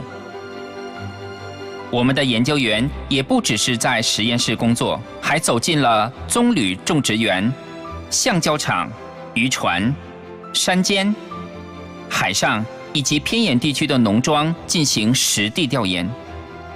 除了校内的工作，我们的教职员工更是走出校门，对那些需要帮助的人伸出援手。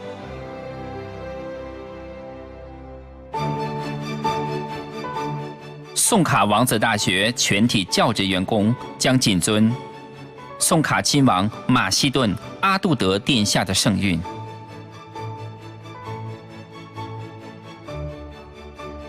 个人利益服从人民利益，人民的利益高于一切。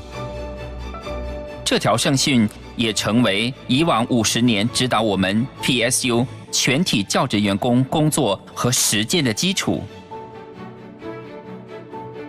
立足今日，展望未来， PSU 全体教职员工将继续完成既定使命，并决心取得更大的发展进步。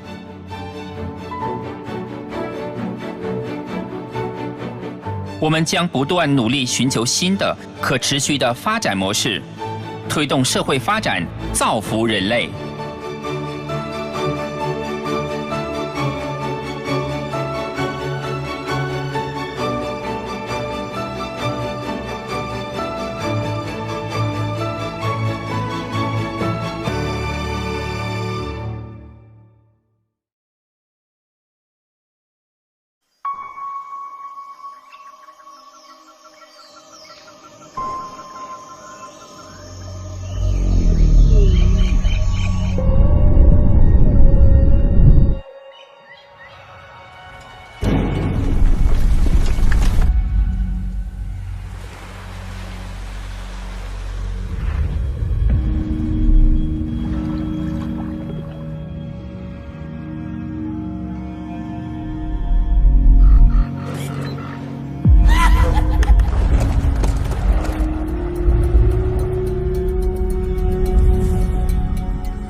West Sumatra.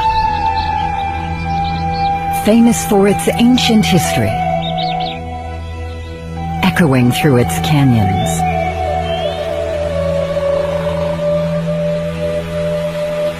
Wonderful contours formed by the tectonic slabs, with fertile volcanic land crossed by the grandeur of Bukit Barisan. Ageless natural beauty is felt every step we walk and every sight we see, leaving behind countless tales of myths, hard to be neglected.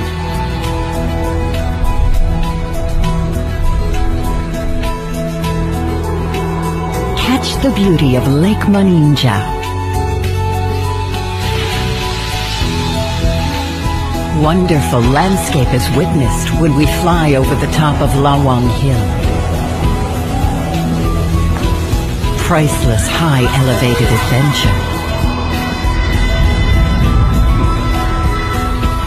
Paddling together around Singkarak Lake. Experience the phenomenon of walking on the living bridge, while the waterfall refreshes the travelers. Evolving with time, without letting go of the inscribed history. Villagers keeping their joyous traditions. Pachujawi, which means cow race.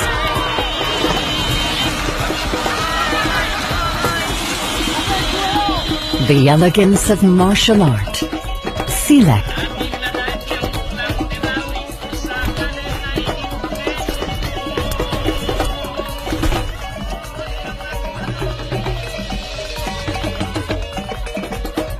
Visiting the Pagadian Palace.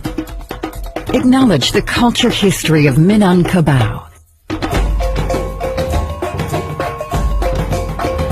The enchanting plate dance will greet guests, exposing their striking physical and vulnerability.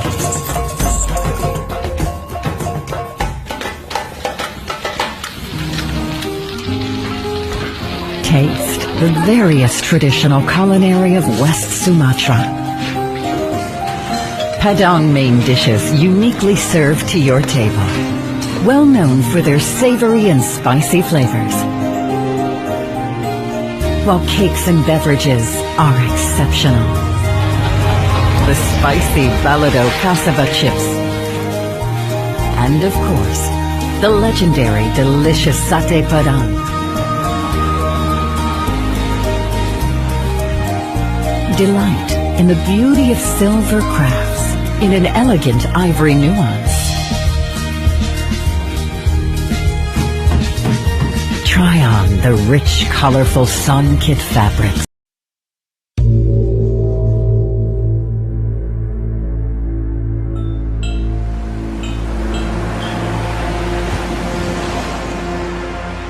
A mesmerizing getaway. A holy sanctuary.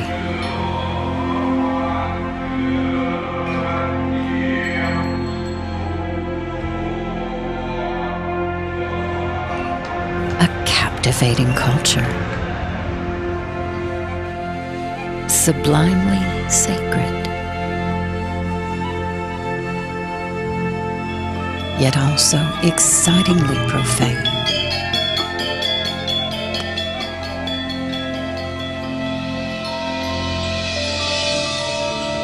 The ultimate paradise.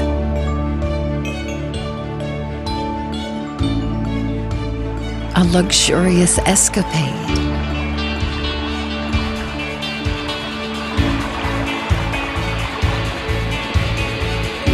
Here you have some of the hippest spots on the planet.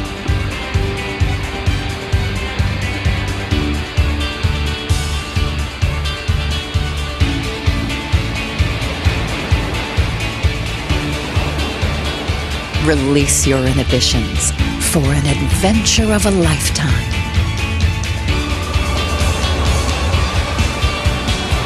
Whether you fancy the beach or golf,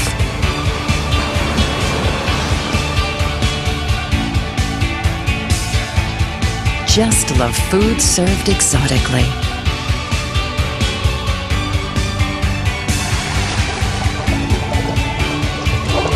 Or adrenaline rushes.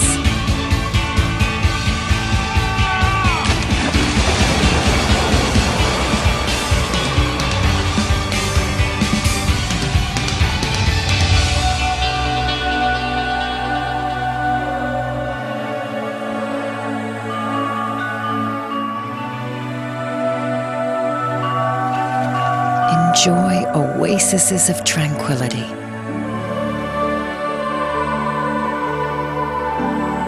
Where pampering is art perfected.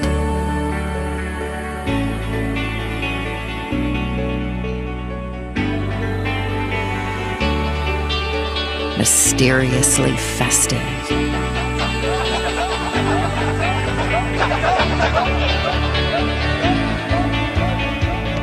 Tourism with its own history.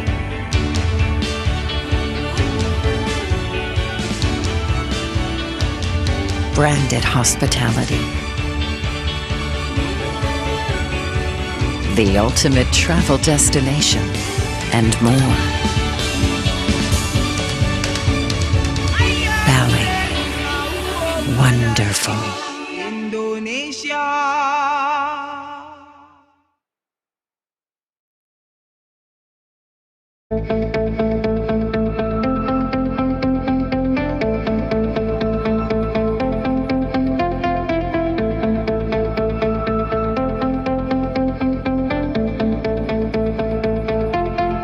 กว่าครึ่งศตวรรษของมหาวิทยาลัยสงขลานครินทร์คือช่วงเวลาแห่งความท้าทายของประเทศไทยและมนุษยชาติ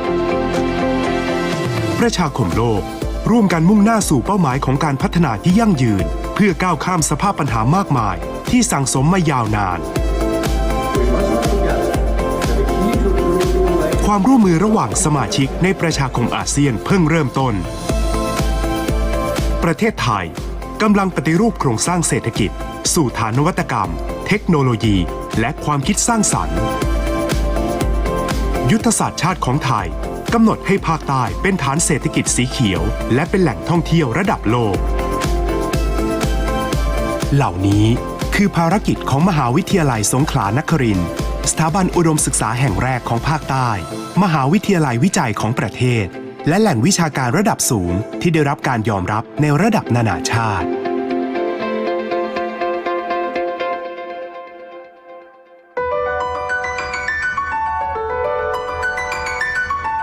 มหาวิทยาลัยสงขลานครินทร์1 ใน 5 สถาบันอุดมศึกษาชั้นนำของไทยและมหาวิทยาลัยอันดับต้นๆของเอเชีย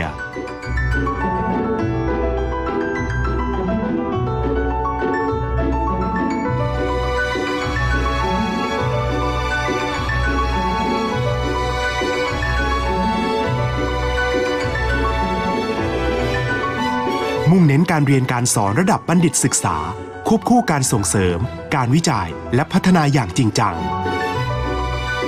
เพื่อสร้างความรู้ใหม่สู่วงวิชาการของโลกและสร้างนวัตกรรมเพื่อยกระดับคุณภาพชีวิตเศรษฐกิจและสภาพแวดล้อมจากที่ตั้งของ5 วิทยาเขตทั่วคาบสมุทรไทยภูมิภาคที่เป็นศูนย์กลางทางภูมิศาสตร์ในอาเซียน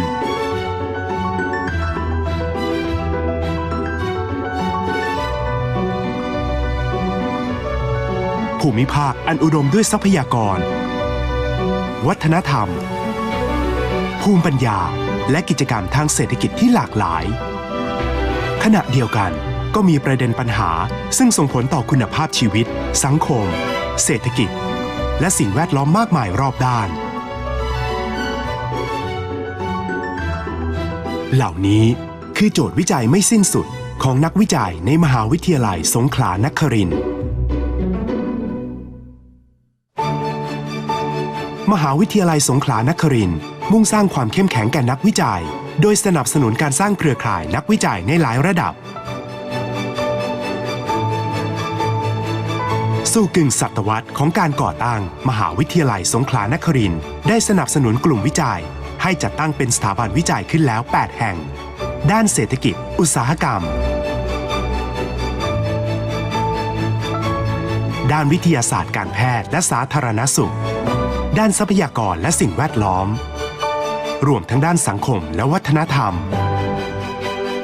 นอกจากนี้ยังมีแผนจัดตั้งสถาบันวิจัยขึ้นอีก3แห่งเพื่อรองรับการขยายตัวและตอบโจทย์ในอนาคตเรามุ่งเน้นที่จะเป็นผู้นำทางการวิจัยในสาขาที่สอดคล้องกับศักยภาพพื้นฐานของภาคใต้สร้างพัฒนาการแก่ภูมิภาคอย่างมั่นคงมั่งคั่งยั่งยืนโดยมุ่งวิจัยและพัฒนาทรัพยากรในท้องถิ่นให้เพิ่มคุณค่าและมูลค่าในระดับสากล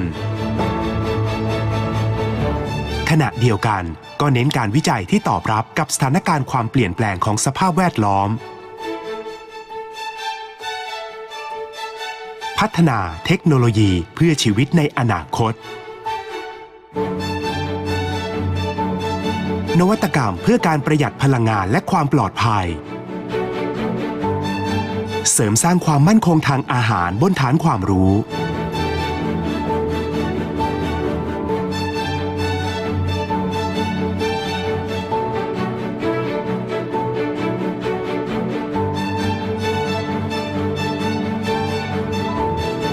นวัตกรรมทางการแพทย์และสาธารณสุขสู่คุณภาพชีวิตที่ดีขึ้นของผู้คน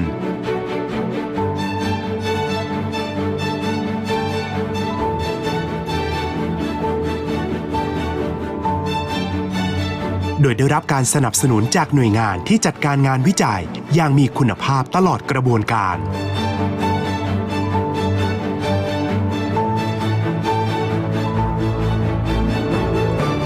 ส่งเสริมความเติบโตทางเศรษฐกิจของท้องถิ่นอย่างยั่งยืนบนฐานนวัตกรรมและความคิดสร้างสรรค์โดยสร้างกลไกความร่วมมือกับภาคเอกชนสนับสนุนการนำผลงานวิจัยไปต่อยอดขยายผลสร้างนวัตกรรมผลิตภัณฑ์รวมทั้งเชื่อมโยงองค์ความรู้สู่ภาคส่วนต่างๆผ่านหลายช่องทางศูนย์เครื่องมือวิทยาศาสตร์ที่ทันสมัย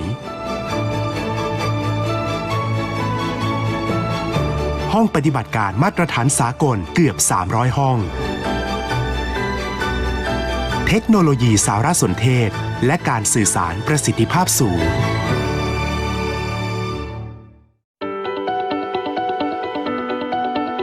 นอกจากการวิจัยทางวิทยาศาสตร์เทคโนโลยีและนวัตกรรมมหาวิทยาลัยสงขลานครินทร์ยังมุ่งรับใช้ส่วนรวมด้วยการเสาะแสวงหาหนทางแก้ไขปัญหาพัฒนาสังคมและวัฒนธรรมด้วยองค์ความรู้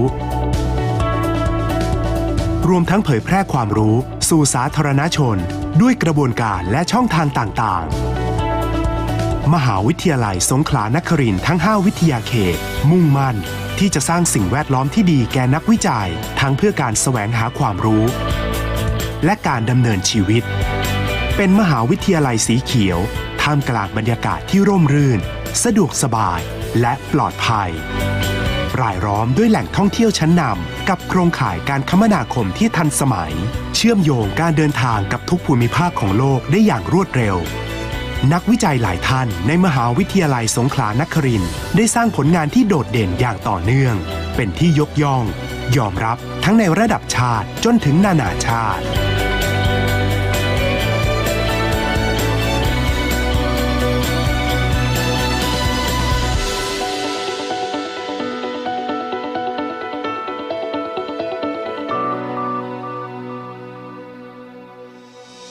ท่ามกลางความท้าทายมากมายของยุคสมัยนักวิจัยของเราต่างกำลังเสาะแสวงหาความรู้และสร้างนวัตกรรมดังเช่นที่กระทำกันมาหลายสิบปี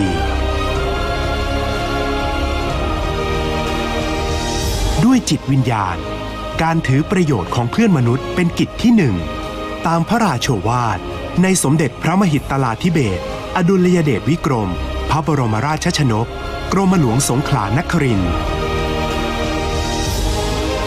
ในฐานะมหาวิทยาลัยวิจัยเพื่อนวัตกรรมและสังคมชาวสงขลานครินทร์ถือเป็นภารกิจที่จะต้องปฏิบัติงานเพื่อมอบความสุขสู่ส่วนรวมทั้งในวันนี้และอนาคตข้างหน้า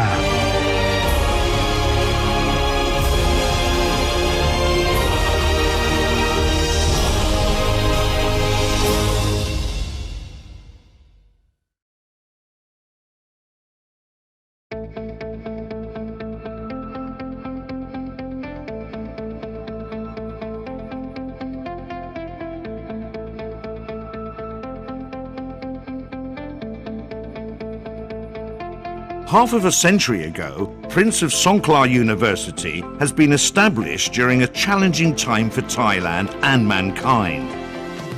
While the world community is heading towards sustainable development in order to find solutions to the continuing problems of our time.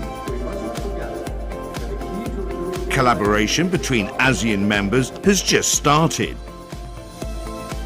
Thailand is still reforming its economic structure on a foundation of innovation, technology, and creativity. In accordance with our national strategy, the southern region of Thailand has been designated to be a base of green economy and a global tourist destination. These are the missions of Prince of Songkhla University, the first university of the South, one of Thailand's research universities, and an internationally recognized source of higher education.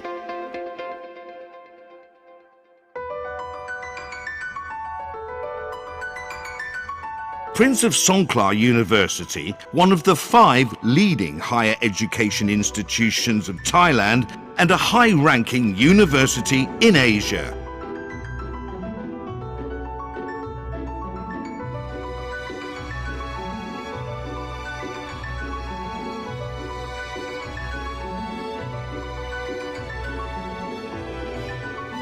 With focus on an intensive promotion of research and development along with graduate studies in order to create new practical knowledge for the public, including innovations for enhanced quality of life, economy and environment. The locations of our 5 campuses are strategically placed on the Thai Peninsula, the center of ASEAN.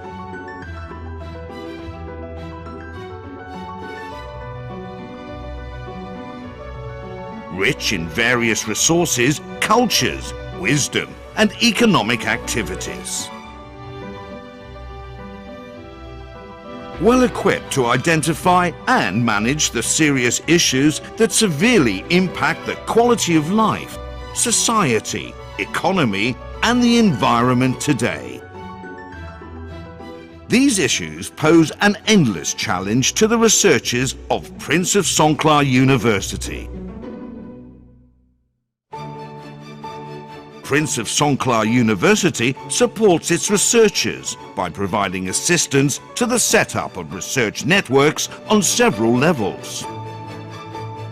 Prince of Songkhla University has supported 8 research institutes to focus on industrial economics, medical science and public health, natural resources and environment, social and cultural matters.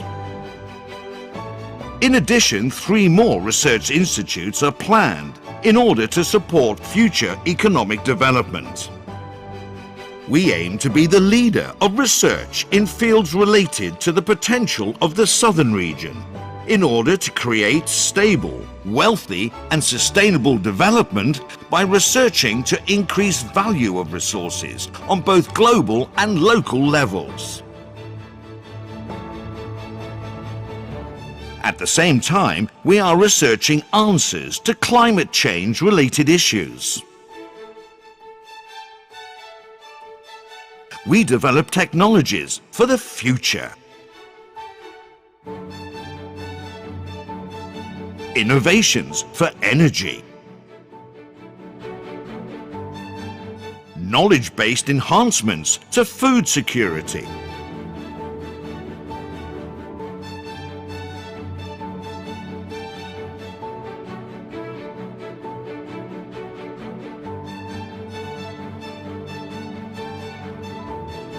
Medical innovations to better the lives of people.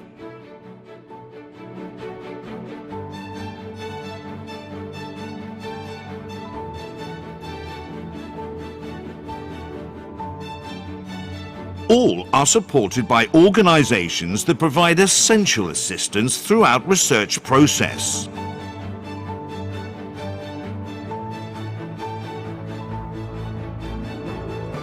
Local economic growth is sustainably supported based on innovation and creativity.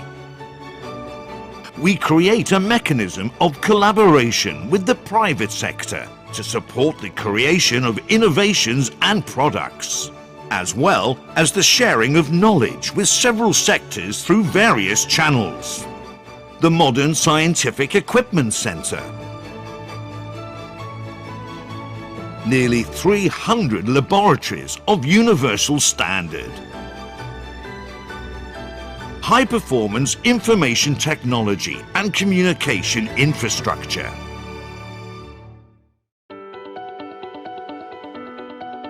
Prince of Songkla University also serves public benefit by seeking for solutions, improving the society and culture with knowledge.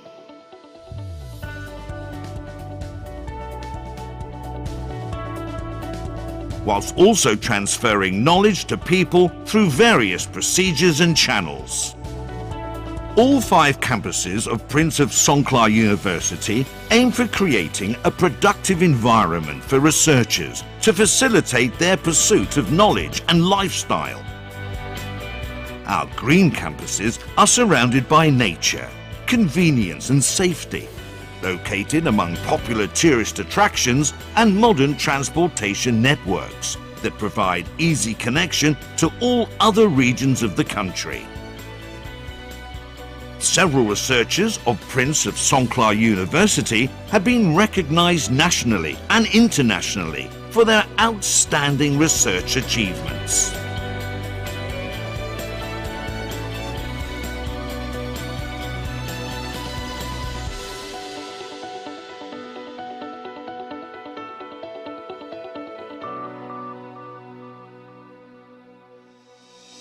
To face the challenges of modern times, our researchers are constantly searching for knowledge, creating innovations as they have been doing for decades. With a soul that is for the benefit of mankind, as advised by His Royal Highness Prince Mahidol Adulyadej, the Prince Father.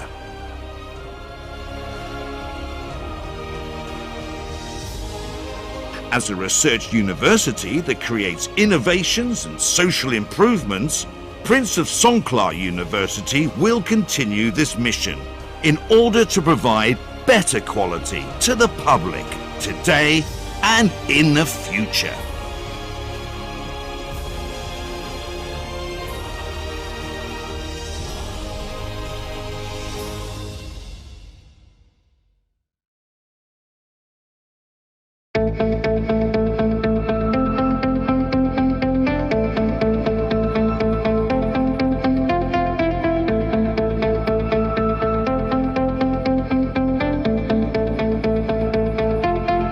宋卡王子大学走过的半个多世纪，正是泰国和人类社会面临挑战的时期。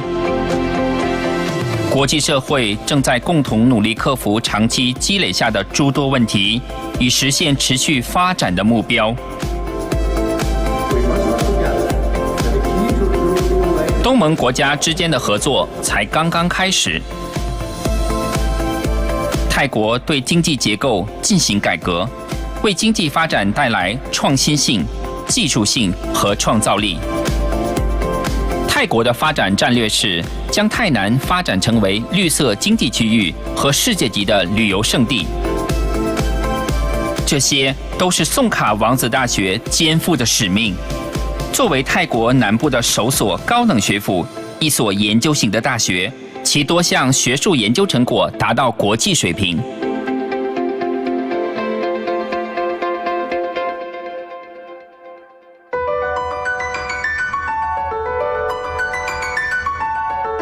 宋卡王子大学，泰国高等学府5强之一，亚洲顶级大学之一。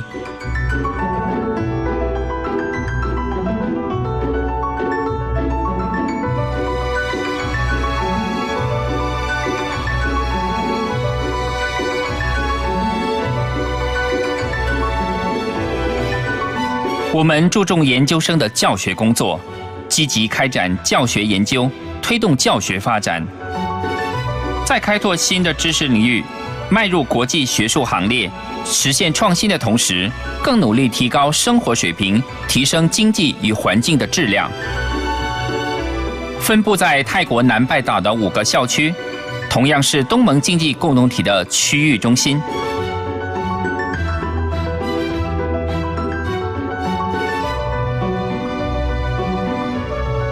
这里拥有丰富的文化资源和凝聚本土智慧的多样性的经济活动，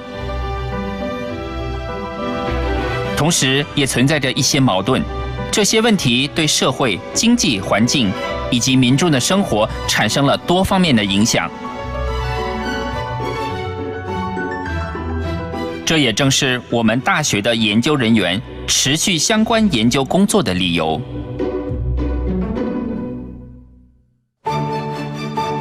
宋卡王子大学通过支持员工建立研究网络，来培养发展不同层次的研究人员。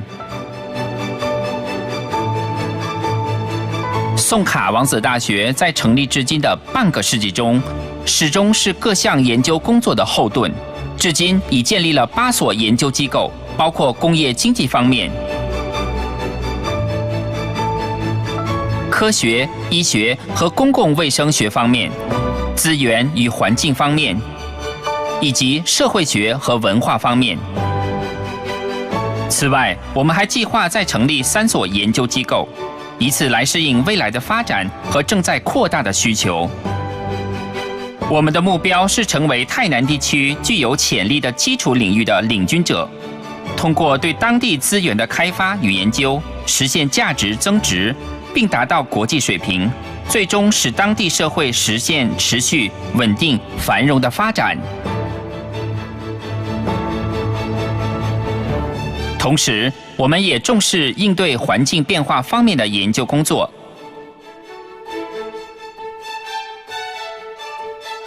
创造未来生活的科技发展研究，以及节能和安全方面的创新研究。在认知方面，保持食品稳定性的研究。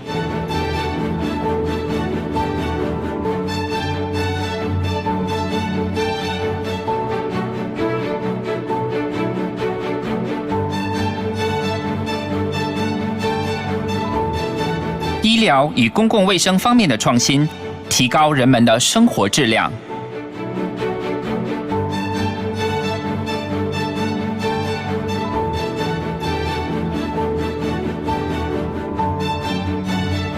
得到了研究相关部门一系列强有力的支持。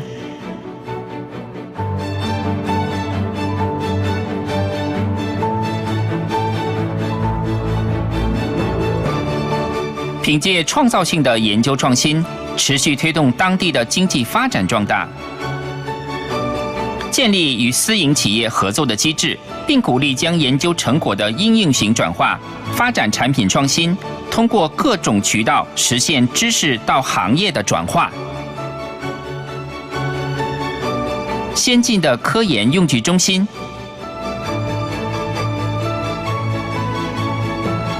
近300间国际标准的操作室，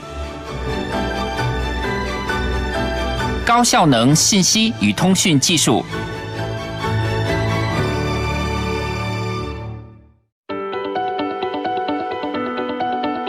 除了科学、技术与创新领域的研究，宋卡王子大学还热心于公益事业，凭借着自身的专业知识，寻求解决社会问题的途径，推动社会与文化的发展进步。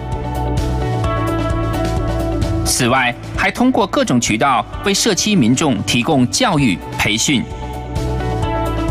宋卡王子大学的5个校区均为科研人员营造了良好的工作环境。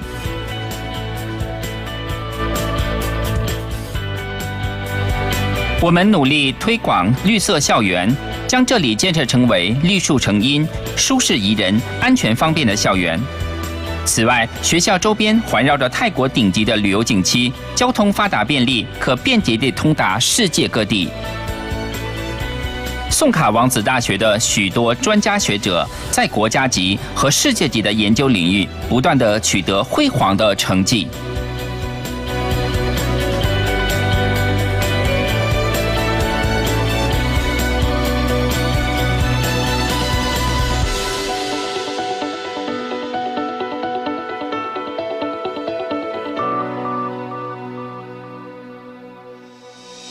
当今世界充满了挑战，而我们的研究学者始终一如既往地保持着求知创新的工作精神。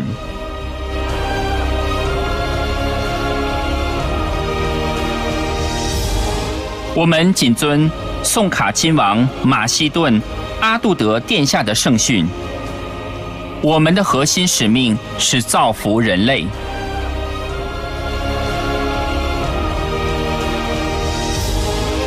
作为以社会利益为本的创新性研究型大学，我们宋卡王子大学的教职员工肩负着使命。无论是现在还是将来，我们一定为社会大众的幸福生活而努力奋斗。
The Faculty of Agro-Industry, Prince of Songkla University, was established in 1976 with the mission to support three main areas, including teaching, research, outreach in technology and innovation, in food, packaging materials, and food industrial management. Our faculty and staff are experts in the specialized fields of food science, biotechnology, packaging materials, including structural design and graphics, information systems and management for the food industry. These areas facilitate the value addition of food and agricultural products, packaging, and industrial management. The Faculty of Agro-Industry currently offers both undergraduate and postgraduate programs, which emphasize on science and engineering technology, in which students will be able to apply important knowledge in the field of agro-industry for value addition of the products. For the undergraduate level, the Bachelor of Science program is offered in three major areas, including food science and technology, packaging and materials technology, food industrial technology and management. The Master of Science program is offered in five major areas, including food science and technology, packaging technology, food industry technology management, functional food and nutrition, biotechnology international program.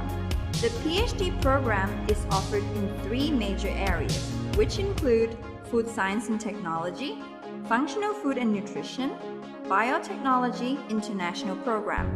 To strengthen the research related to the field of agro-industry and to promote the excellence from academia to industry, our faculty has established 4 centers of excellence, including the International Center of Excellence in Seafood Science and Innovation, which focuses on research related to utilization and value addition of seafood processing byproducts, quality improvement, maintenance, and safety assurance of seafood and seafood products. The second Center of Excellence is in Innovative Biotechnology for sustainable utilization of bioresources, that aims at research related to bioconversion and utilization of bioresources. The third Center of Excellence is in Functional Foods and Gastronomy that focuses on research in the field of functional foods, ingredients, gut-brain health, and gastronomy. And lastly, the Center of Excellence in Bio-based Materials and Packaging Innovation, which focuses on research related to innovative development of bio-based materials and creative structural and graphic design for sustainable and green food packaging application. In addition, our faculty also has another center called Agro-Industry Development Center for Export, or ADCIT, that has the major responsibility for outreach and technology transfer. This center also provides services such as training, seminar, quality testing, and instrumental calibration. The Faculty of Agro-Industry also prioritizes equipping the students with entrepreneurship and other essential skills. Therefore, we have established the Agro Cafe, which acts as in-house work integrated learning systems, in which the students can use the knowledge that they learned from classes and laboratories to develop new products that can be sold in the Agro Cafe. For more than 45 years, the Faculty of Agro-Industry has committed with full awareness to use our knowledge in science and technology to produce graduates with skills in research, industrial management, entrepreneurship, ethics, and essential skills to become a global citizen to achieve our vision. Agro-industry for sustainable development, as guided by the motto of the Prince of Songkla, His Royal Highness Prince Mahidol Adunyaden. Our soul is for the benefit of mankind.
till my shadow turns to sun rays, and on we'll go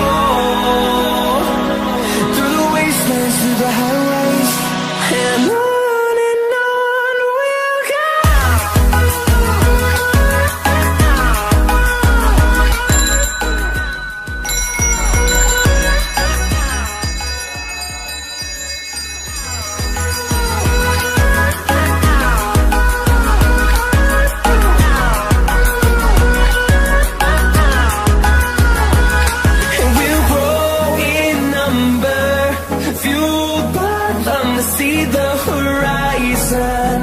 Turn us to thousands, and we'll grow in number, fueled by them to see the horizon.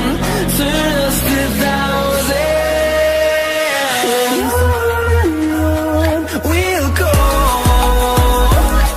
through the wastelands, through the highways, till my shadow turns to sun rays, and on we'll go.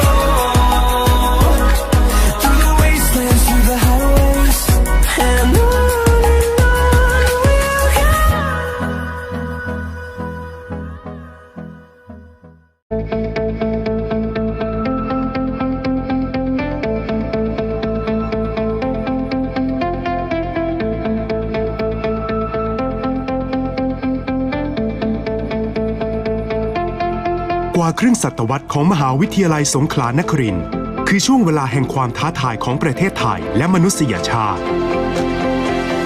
ประชาคมโลกร่วมกันมุ่งหน้าสู่เป้าหมายของการพัฒนาที่ยั่งยืนเพื่อก้าวข้ามสภาพปัญหามากมายที่สั่งสมมายาวนานความร่วมมือระหว่างสมาชิกในประชาคมอาเซียนเพิ่งเริ่มต้นประเทศไทยกำลังปฏิรูปโครงสร้างเศรษฐกิจสู่ฐานนวัตกรรมเทคโนโลยีและความคิดสร้างสรรค์ยุทธศาสตร์ชาติของไทยกำหนดให้ภาคใต้เป็นฐานเศรษฐกิจสีเขียวและเป็นแหล่งท่องเที่ยวระดับโลกเหล่านี้คือภารกิจของมหาวิทยาลัยสงขลานครินทร์สถาบันอุดมศึกษาแห่งแรกของภาคใต้มหาวิทยาลัยวิจัยของประเทศและแหล่งวิชาการระดับสูงที่ได้รับการยอมรับในระดับนานาชาติ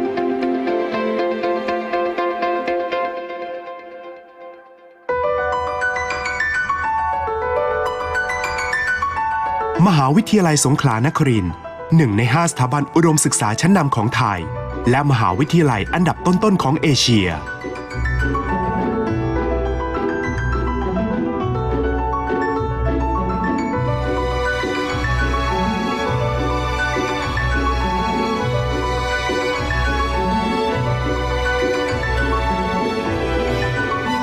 มุ่งเน้นการเรียนการสอนระดับบัณฑิตศึกษาควบคู่การส่งเสริมการวิจัยและพัฒนาอย่างจริงจังเพื่อสร้างความรู้ใหม่สู่วงวิชาการของโลกและสร้างนวัตกรรมเพื่อยกระดับคุณภาพชีวิตเศรษฐกิจและสภาพแวดล้อมจากที่ตั้งของ5 วิทยาเขตทั่วคาบสมุทรไทยภูมิภาคที่เป็นศูนย์กลางทางภูมิศาสตร์ในอาเซียน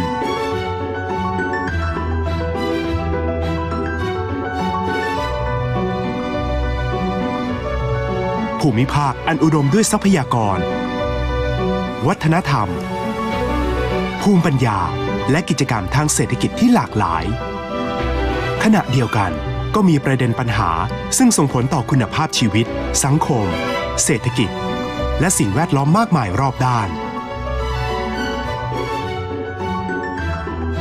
เหล่านี้คือโจทย์วิจัยไม่สิ้นสุดของนักวิจัยในมหาวิทยาลัยสงขลานครินทร์มหาวิทยาลัยสงขลานครินทร์มุ่งสร้างความเข้มแข็งแก่นักวิจัยโดยสนับสนุนการสร้างเครือข่ายนักวิจัยในหลายระดับ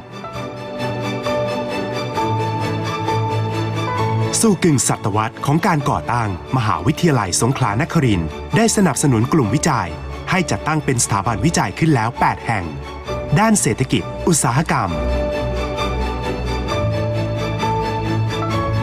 ด้านวิทยาศาสตร์การแพทย์และสาธารณสุขด้านทรัพยากรและสิ่งแวดล้อมรวมทั้งด้านสังคมและวัฒนธรรม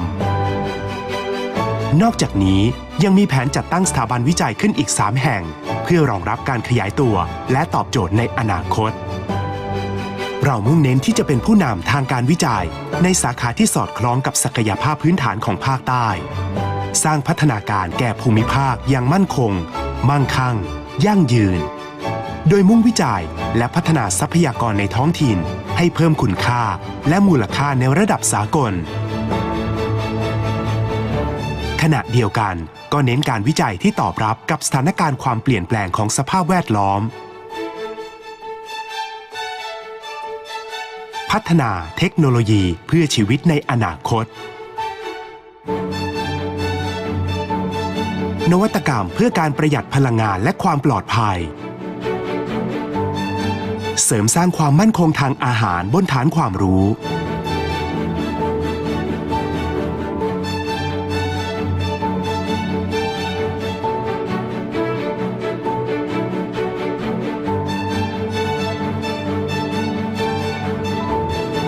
นวัตกรรมทางการแพทย์และสาธารณสุขสู่คุณภาพชีวิตที่ดีขึ้นของผู้คน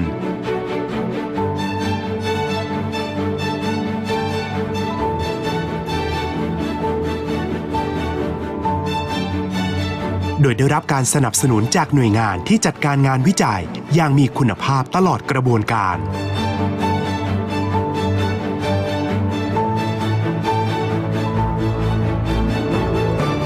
ส่งเสริมความเติบโตทางเศรษฐกิจของท้องถิ่นอย่างยั่งยืนบนฐานนวัตกรรมและความคิดสร้างสรรค์โดยสร้างกลไกความร่วมมือกับภาคเอกชนสนับสนุนการนำผลงานวิจัยไปต่อยอดขยายผลสร้างนวัตกรรมผลิตภัณฑ์รวมทั้งเชื่อมโยงองค์ความรู้สู่ภาคส่วนต่างๆผ่านหลายช่องทางศูนย์เครื่องมือวิทยาศาสตร์ที่ทันสมัย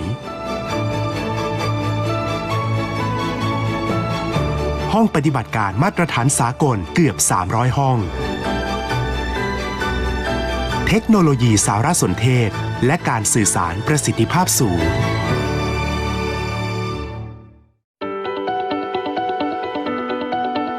นอกจากการวิจัยทางวิทยาศาสตร์เทคโนโลยีและนวัตกรรมมหาวิทยาลัยสงขลานครินทร์ยังมุ่งรับใช้ส่วนรวมด้วยการเสาะแสวงหาหนทางแก้ไขปัญหาพัฒนาสังคมและวัฒนธรรมด้วยองค์ความรู้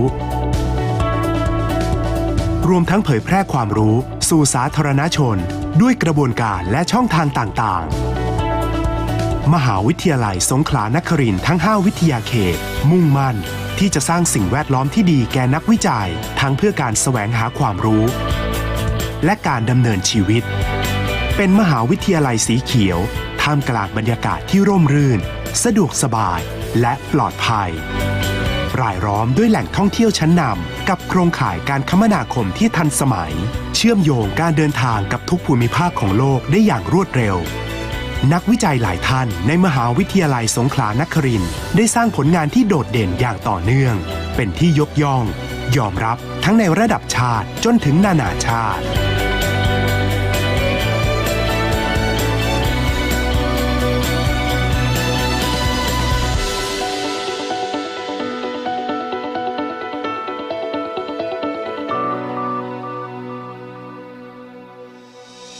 ท่ามกลางความท้าทายมากมายของยุคสมัยนักวิจัยของเราต่างกำลังเสาะแสวงหาความรู้และสร้างนวัตกรรมดังเช่นที่กระทำกันมาหลายสิบปี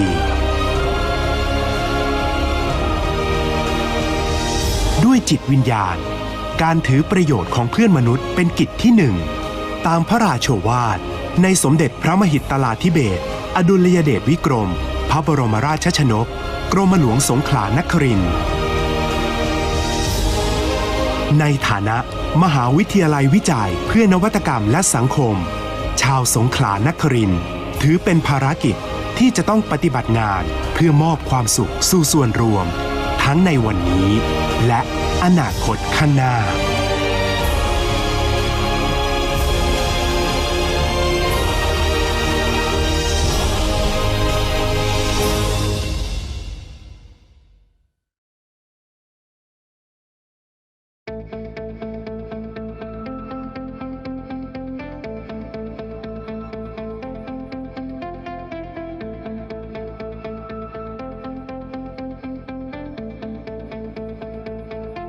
Half of a century ago, Prince of Songkhla University has been established during a challenging time for Thailand and mankind.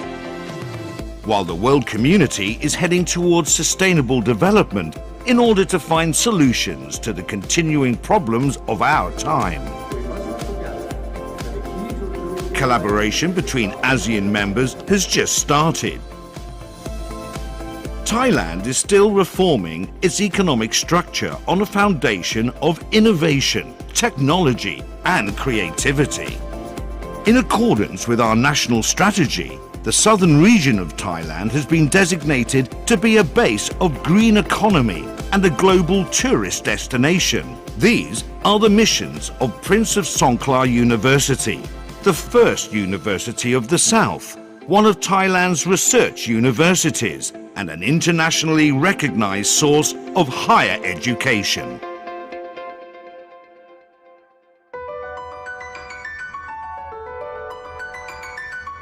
Prince of Songkhla University, one of the 5 leading higher education institutions of Thailand and a high-ranking university in Asia.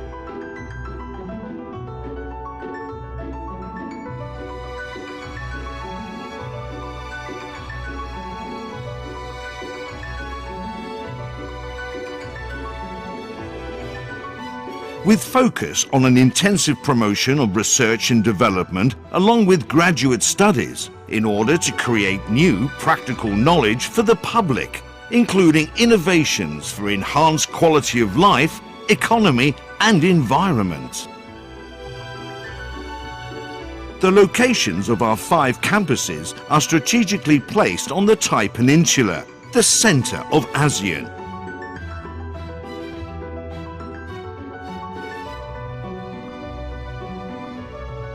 Rich in various resources, cultures, wisdom, and economic activities.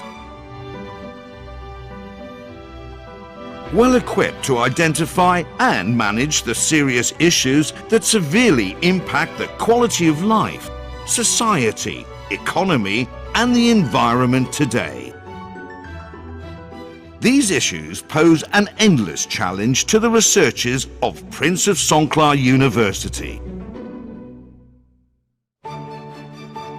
Prince of Songkhla University supports its researchers by providing assistance to the setup of research networks on several levels. Prince of Songkhla University has supported 8 research institutes to focus on industrial economics, medical science and public health, natural resources and environment, social and cultural matters. In addition, 3 more research institutes are planned in order to support future economic development. We aim to be the leader of research in fields related to the potential of the southern region in order to create stable, wealthy and sustainable development by researching to increase value of resources on both global and local levels. At the same time, we are researching answers to climate change related issues. We develop technologies for the future. Innovations for energy. Knowledge-based enhancements to food security.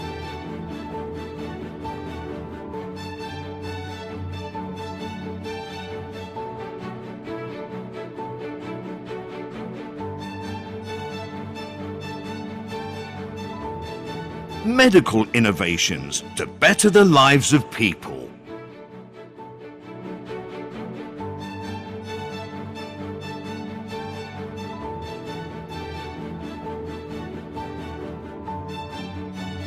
All are supported by organizations that provide essential assistance throughout research process.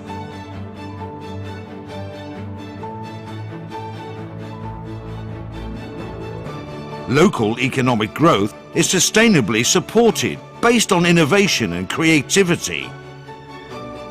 We create a mechanism of collaboration with the private sector to support the creation of innovations and products, as well as the sharing of knowledge with several sectors through various channels. The Modern Scientific Equipment Centre. Nearly 300 laboratories of universal standard. High-performance information technology and communication infrastructure.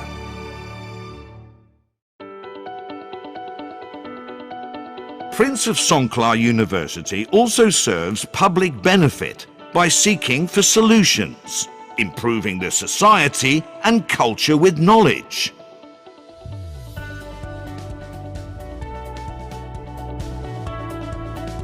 Whilst also transferring knowledge to people through various procedures and channels. All 5 campuses of Prince of Songkla University aim for creating a productive environment for researchers to facilitate their pursuit of knowledge and lifestyle. Our green campuses are surrounded by nature, convenience and safety, located among popular tourist attractions and modern transportation networks that provide easy connection to all other regions of the country. Several researchers of Prince of Songkla University have been recognized nationally and internationally for their outstanding research achievements.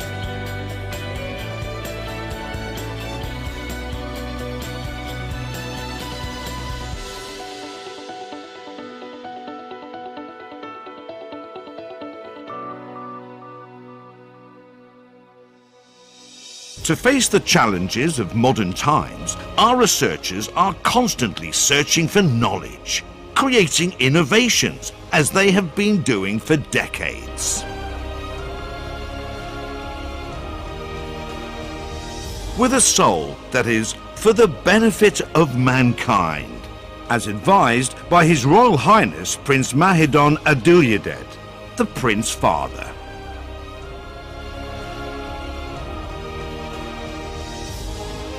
As a research university that creates innovations and social improvements, Prince of Songkla University will continue this mission in order to provide better quality to the public today and in the future.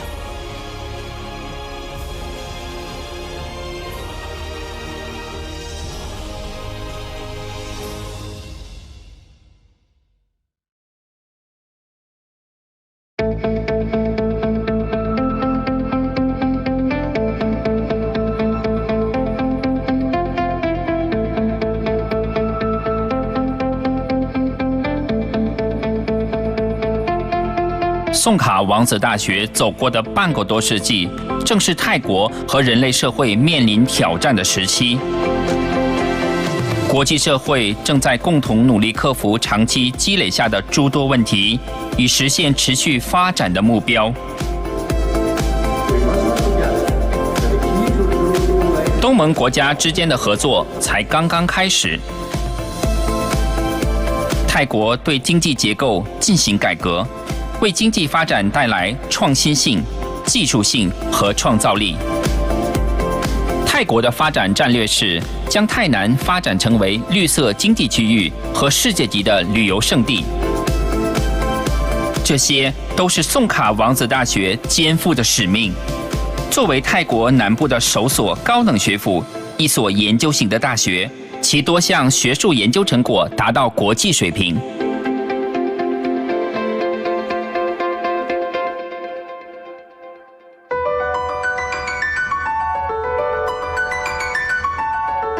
宋卡王子大学，泰国高等学府5强之一，亚洲顶级大学之一。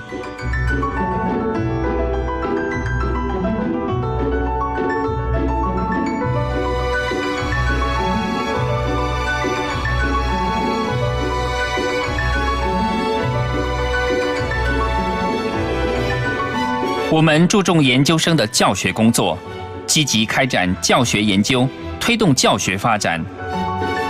再开拓新的知识领域，迈入国际学术行列，实现创新的同时，更努力提高生活水平，提升经济与环境的质量。分布在泰国南拜岛的5个校区，同样是东盟经济共同体的区域中心。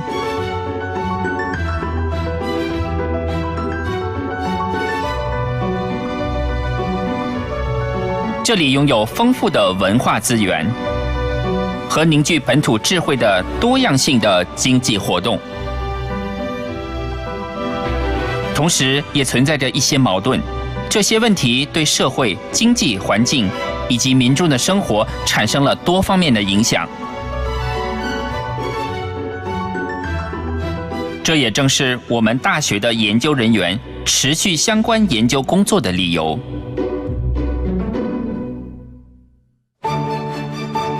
宋卡王子大学通过支持员工建立研究网络，来培养发展不同层次的研究人员。宋卡王子大学在成立至今的半个世纪中，始终是各项研究工作的后盾。至今已建立了8所研究机构，包括工业经济方面、科学、医学和公共卫生学方面、资源与环境方面，以及社会学和文化方面。此外，我们还计划再成立3所研究机构，以此来适应未来的发展和正在扩大的需求。我们的目标是成为泰南地区具有潜力的基础领域的领军者，通过对当地资源的开发与研究，实现价值增值，并达到国际水平，最终使当地社会实现持续、稳定、繁荣的发展。同时，我们也重视应对环境变化方面的研究工作。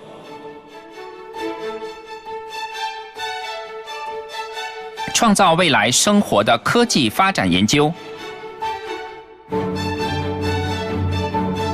以及节能和安全方面的创新研究。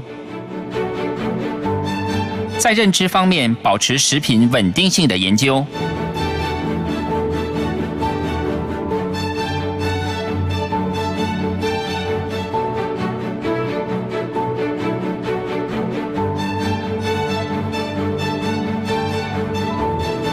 医疗与公共卫生方面的创新，提高人们的生活质量。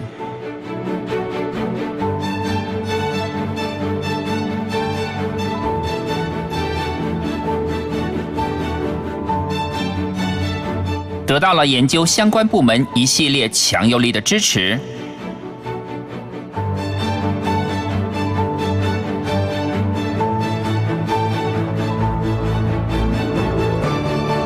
凭借创造性的研究创新，持续推动当地的经济发展壮大，建立与私营企业合作的机制，并鼓励将研究成果的应用型转化，发展产品创新，通过各种渠道实现知识到行业的转化。先进的科研用具中心，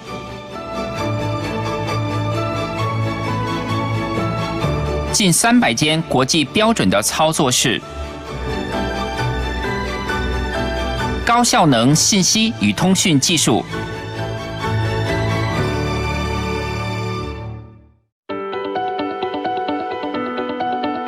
除了科学、技术与创新领域的研究，宋卡王子大学还热心于公益事业，凭借着自身的专业知识，寻求解决社会问题的途径，推动社会与文化的发展进步。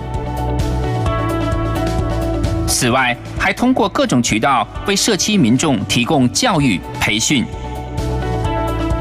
宋卡王子大学的5个校区均为科研人员营造了良好的工作环境。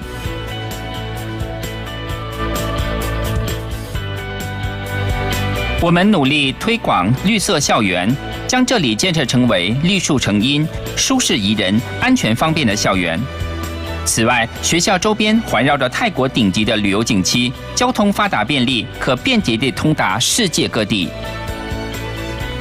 宋卡王子大学的许多专家学者在国家级和世界级的研究领域不断地取得辉煌的成绩。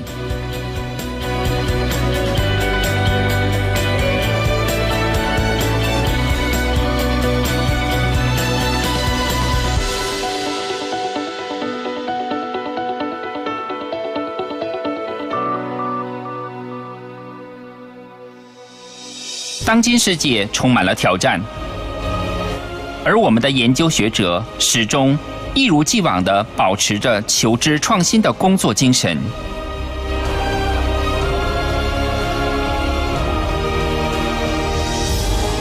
我们谨遵宋卡亲王马其顿阿杜德殿下的圣训，我们的核心使命是造福人类。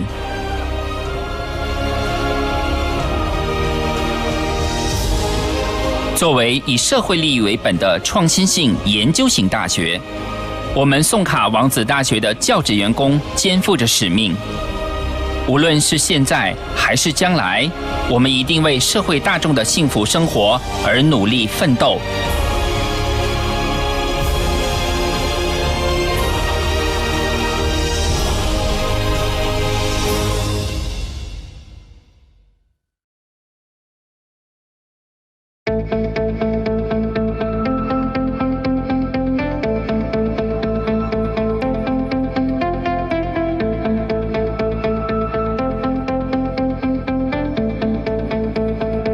Universitas Prince of Songkla telah berdiri setengah abad yang lalu dengan melewati berbagai rintangan yang mewarnainya, baik dari kerajaan maupun dari segala lapisan manusia.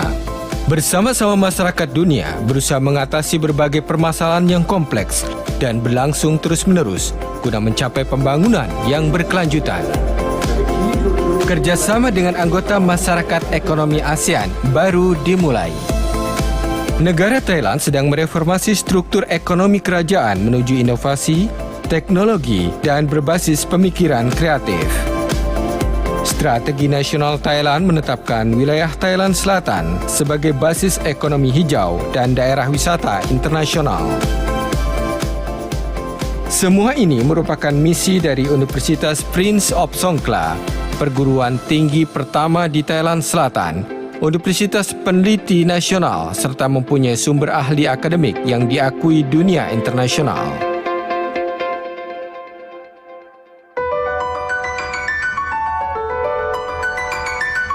Universitas Prince of Songkla, satu dari 5 perguruan tinggi terbaik dan terdepan di Thailand dan masuk dalam jajaran universitas terkenal di Asia.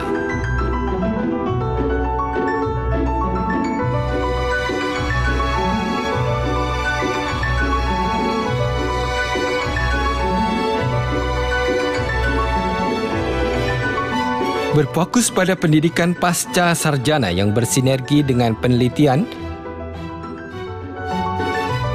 dan perkembangan baru serta diakui dunia internasional melalui pengembangan inovasi, peningkatan kualitas hidup, ekonomi, dan lingkungan.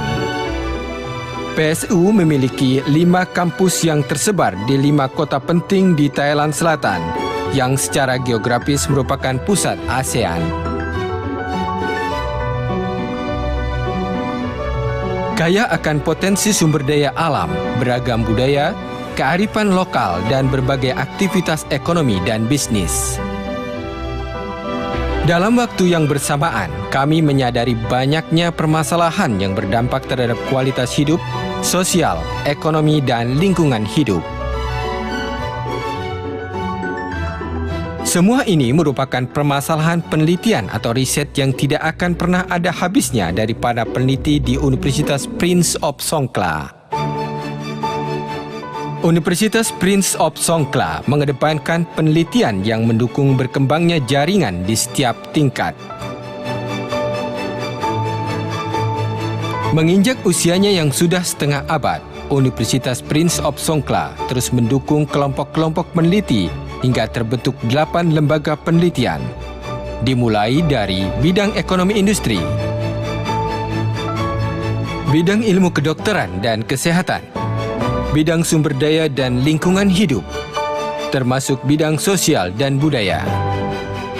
Di samping itu, masih ada 3 lembaga penelitian lagi yang secara khusus disiapkan untuk memantau dan menghadapi perkembangan masa depan. Kami terus fokus untuk menjadi yang terdepan di bidang penelitian untuk sektor-sektor potensial di Thailand Selatan dan menjadikan Thailand Selatan sebagai kawasan yang stabil, makmur dan sejahtera. Melalui penelitian dan pengembangan potensi lokal, menjadikannya sebagai nilai tambah di dunia internasional. Dalam waktu yang sama, kami juga memfokuskan penelitian yang berhubungan dengan situasi dan kondisi lingkungan serta alam. Pengembangan teknologi masa depan.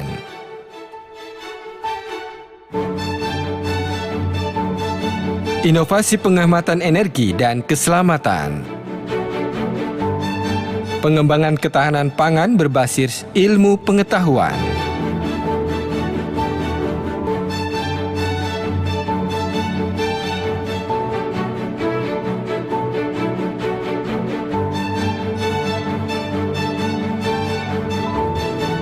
Inovasi kedokteran dan kesehatan menuju kualitas hidup yang lebih baik untuk semua orang.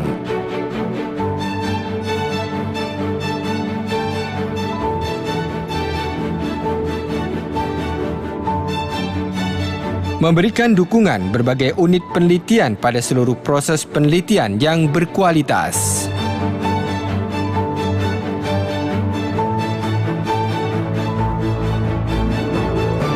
Mempromosikan pertumbuhan ekonomi setempat secara berkelanjutan berdasarkan inovasi dan pemikiran kreatif. Melalui pengembangan mekanisme kerjasama dengan sektor swasta, memperluas penerapan aplikasi hasil penelitian, pengembangan inovasi produksi, dan menghubungkan ilmu pengetahuan di berbagai sektor lewat saluran-saluran yang ada. Pusat alat ilmu pengetahuan yang modern. Fasilitas laboratorium berstandar internasional dengan 300 ruangan.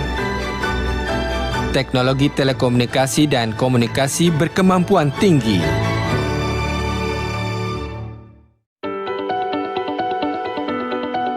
Selain penelitian di bidang ilmu pengetahuan, teknologi dan inovasi, Universitas Prince of Songkhla turut berpartisipasi aktif dalam upaya penyelesaian masalah-masalah sosial dan budaya.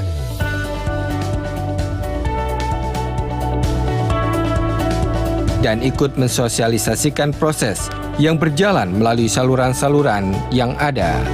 Universitas Prince of Songkhla dengan 5 kampus yang ada bersungguh-sungguh mengembangkan suasana lingkungan kampus yang kondusif bagi peneliti yang mencari ilmu pengetahuan dan menjalani kehidupan di kampus.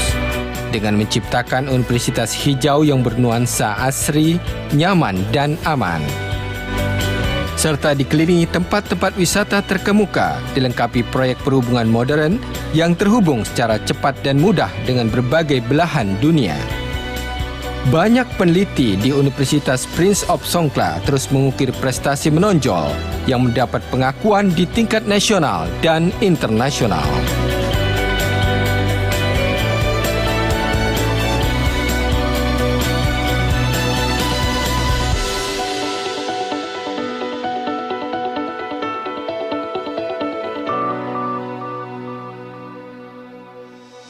Di tengah banyaknya tantangan di setiap masa, peneliti kami terus memperdalam pengetahuan dan mengembangkan inovasi sebagaimana telah dibuktikan selama puluhan tahun.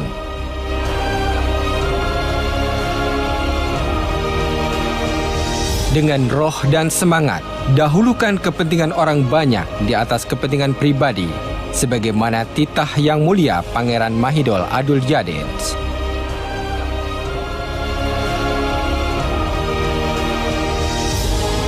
Sebagai universitas penelitian untuk inovasi dan sosial, komunitas Universitas Prince of Songkhla terus bertekad merealisasikan misi ini demi kesejahteraan dan kemakmuran umat manusia pada hari ini dan masa yang akan datang.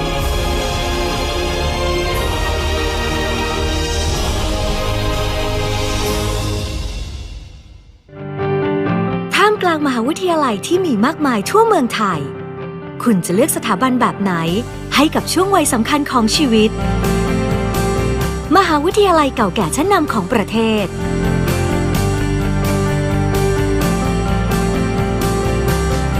หลักสูตรหลากหลายครอบคลุมทุกสาขาวิชาแห่งอนาคต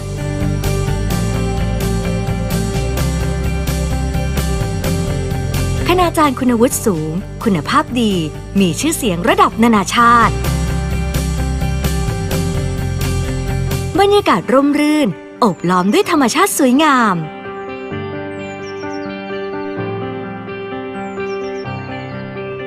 โครงข่ายคมนาคมและการสื่อสารที่ทันสมัย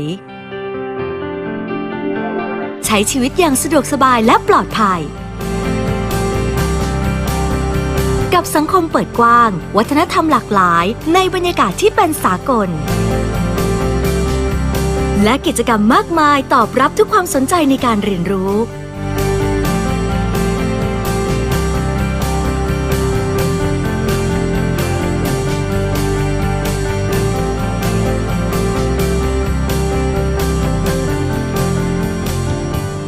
ทั้งหมดรวมกันอยู่ที่นี่มหาวิทยาลัยสงขลานครินทร์ตลอด 50 ปีที่ผ่านมามหาวิทยาลัยสงขลานครินทร์ได้ผลิตบัณฑิตที่มีความสามารถรุ่นแล้วรุ่นเล่าสู่สังคมอย่างต่อเนื่องจากจุดเริ่มต้นของการเป็นมหาวิทยาลัยแห่งแรกในภาคใต้ผ่านการพัฒนาเสริมสร้างความแข็งแกร่งในทุกด้านอย่างทันยุคทันสมัยสู่สถานะมหาวิทยาลัยอันดับต้นๆของไทยและเครือข่ายมหาวิทยาลัยที่โดดเด่นของอาเซียนเราสร้างสรรค์มหาวิทยาลัยสีเขียวด้วยธรรมชาติสงบร่มรื่นน่าอยู่น่าศึกษาจาก2วิทยาเขตเมื่อแรกก่อตั้งสู่5วิทยาเขตทั่วภาคใต้เพื่อกระจายการศึกษาพัฒนาความเจริญสู่ทุกท้องถิ่นให้พร้อมรับมือกับความเปลี่ยนแปลงของอนาคตสร้างโอกาสของการเรียนรู้นอกห้องเรียนผ่านโลกทัศน์และประสบการณ์ใหม่รายรอบทั้ง5วิทยาเขตด้วยความหลากหลายของระบบนิเวศวัฒนธรรมและสีสันของชีวิต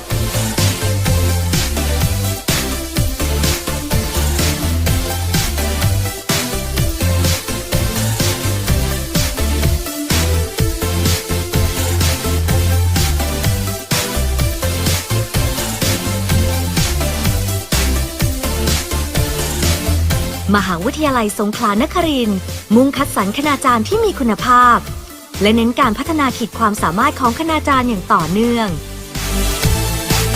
เรามีหลักสูตรที่หลากหลายรองรับทุกความสนใจด้วยสาขาวิชาที่ครอบคลุมศาสตร์ทุกแขนงเราบุกเบิกการสอนในหลายสาขาวิชาอย่างคิดกว้างมองไกลก้าวนำความก้าวหน้าทางเศรษฐกิจและสังคมของไทยและกระแสโลก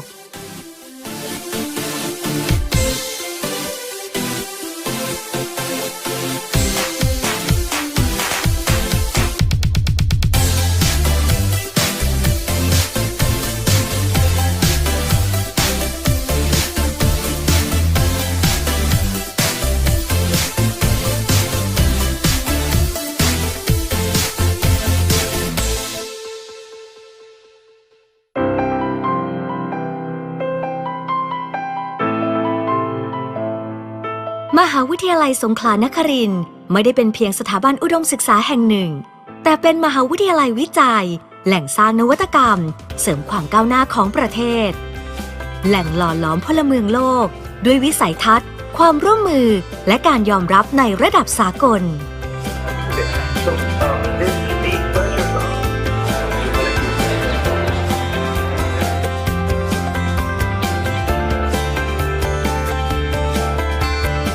แหล่งสร้างความรู้ลึกรู้จริงคิดเป็นทำเป็นแก้ปัญหาได้จากประสบการณ์การเรียนรู้ที่หลากหลาย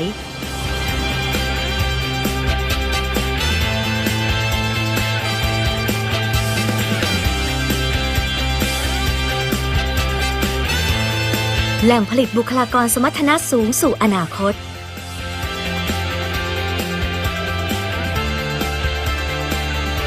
ควบคู่กับคุณภาพทางวิชาการเราสรรสร้างคุณภาพชีวิตที่ดีท่ามกลางความสะดวกปลอดภัยเอื้อต่อการศึกษาศูนย์กีฬาแหล่งนันทนาการและกิจกรรมนักศึกษาที่หลากหลาย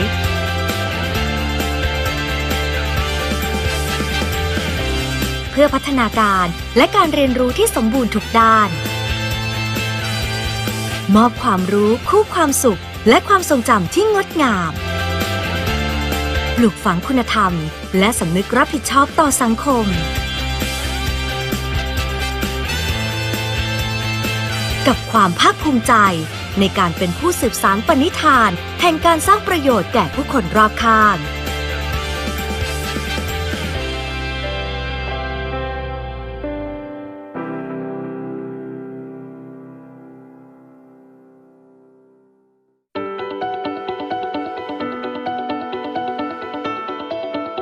มหาวิทยาลัยสงขลานครินทร์สั่งสมประสบการณ์กว่า 50 ปีในการสร้างคนเก่งและคนดีด้วยปณิธานแน่วแน่ที่จะถือประโยชน์ของเพื่อนมนุษย์เป็นกิจที่หนึ่งนี่คือจิตวิญญาณของเราจากพระราโชวาทในสมเด็จพระมหิตลาธิเบศรอดุลยเดชวิกรมพระบรมราชชนกกรมหลวงสงขลานครินทร์พระนามอันเป็นที่มาของชื่อมหาวิทยาลัย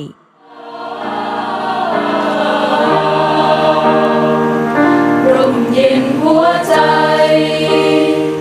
ใต้น้ำมงคลองค์พระภูมิพลพระราชทานไม่ว่าเราจะมาจากไหนหัวใจเราต่างผูกพันสถาบันที่เรารักและภักดีสถาบันแห่งนี้เปรียบเสมือนบ้านที่พร้อมจะปลูกความรู้บ่มเพาะคุณธรรมความสามารถมอบความทรงจำและความประทับใจในช่วงวัยแห่งการเติบโตมหาวิทยาลัยสงขลานครินทร์เติบโตและพัฒนาจากความมุ่งมั่นศรัทธาของคณาจารย์และศิษย์หลายรุ่นตลอด5 ทศวรรษที่ผ่านมาเราสร้างสรรค์และส่งต่อความรู้จากรุ่นสู่รุ่นควบคู่กับการมอบประสบการณ์ที่หลากหลายท้าทายและคุ้มค่าน่าจดจำเรารอให้คุณก้าวเข้ามาเป็นส่วนหนึ่งเพื่อเริ่มต้นใช้ชีวิตตามความฝันของวันนี้สู่ความสำเร็จที่ยิ่งใหญ่ในอนาคต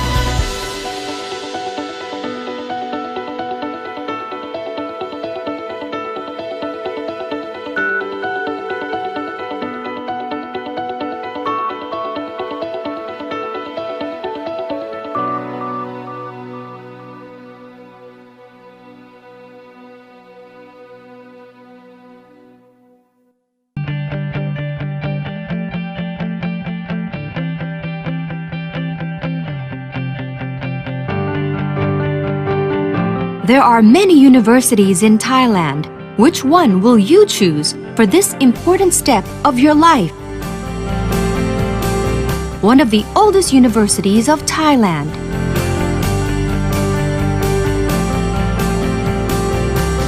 A wide variety of programs covering every field of knowledge.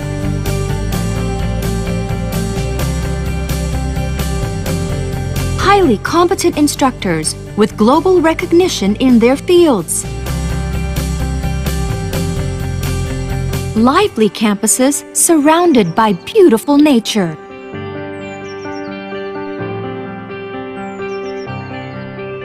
Modern transportation and communication networks. Convenient and safe campuses. Fully embracing cultural diversity and acceptance in an international atmosphere. And many kinds of activities to satisfy your thirst for knowledge.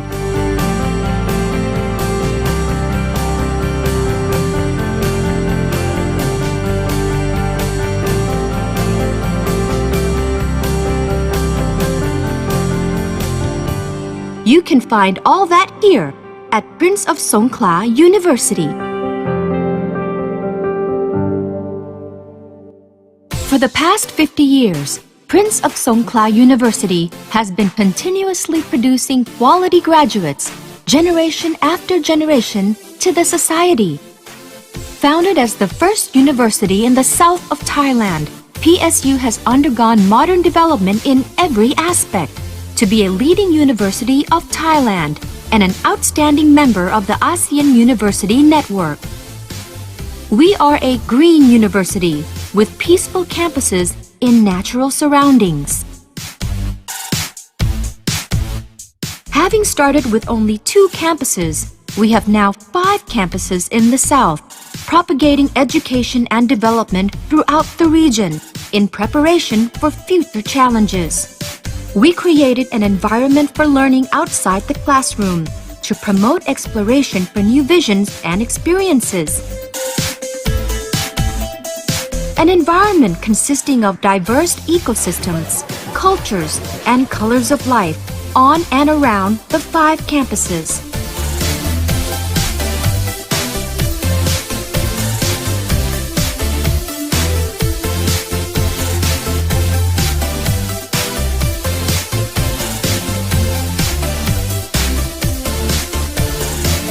Prince of Songkhla University selects high-quality educators, and a strong emphasis is placed on instructor training to maintain and increase their competency and expertise. We have a wide variety of programs serving every kind of interest, covering all fields of knowledge. With a broad vision, we pioneered several programs and technologies with the aim to advance Thai economy and the society at large.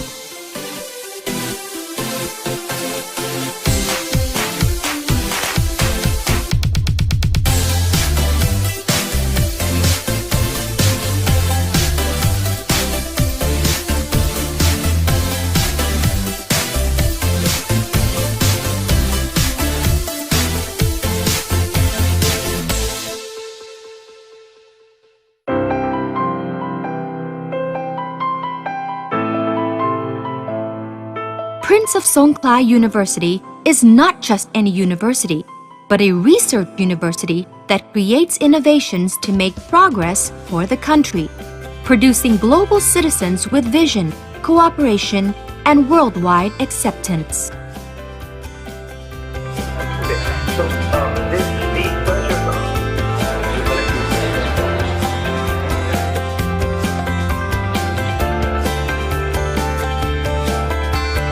The source of in-depth knowledge, critical thinking, practical skills, and problem-solving skills, resulting from a wide variety of learning experiences.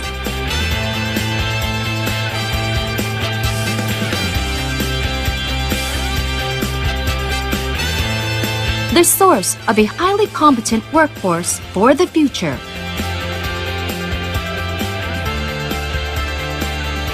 In addition to academic excellence, we provide the best quality of life on campus with convenience and safety to support education. A sports complex, recreational areas, and various activities serve student development and learning. We are ready to provide you with practical knowledge, happiness, and unforgettable memories, including cultivating integrity and social awareness.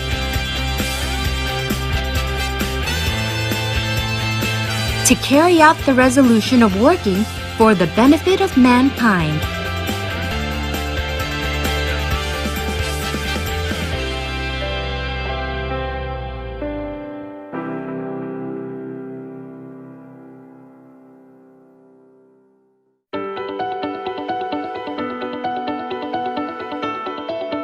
Prince of Songkhla University has 50 years of experience in creating excellent persons under the resolution, "Our soul is for the benefit of mankind." Our motto, from His Royal Highness Prince Mahidol Adulyadej, the Prince Father, whose royal title became the namesake of Prince of Songkhla University.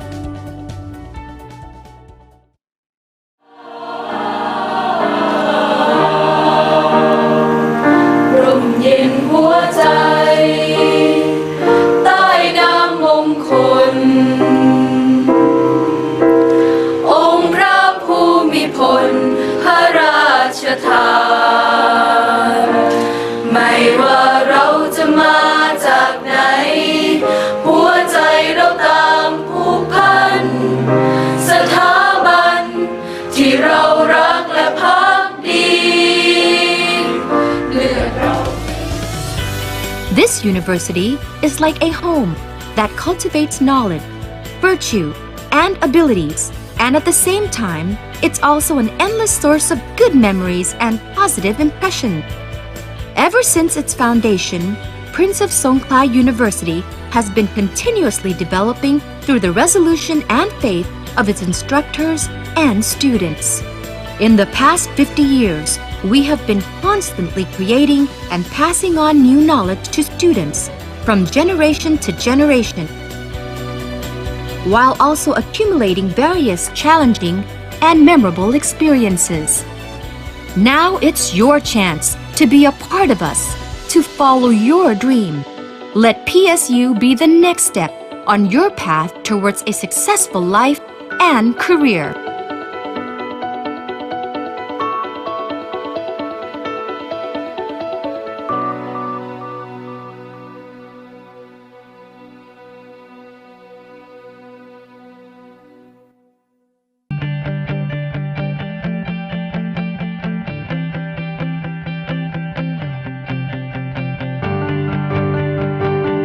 面对泰国那么多大学，这将是你人生最重要的选择。历史悠久，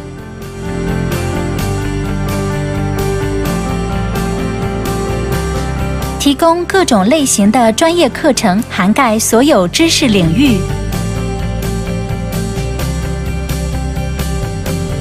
在专业领域获得国际认可的高素质教师团队，风景如画，生态与人文并存。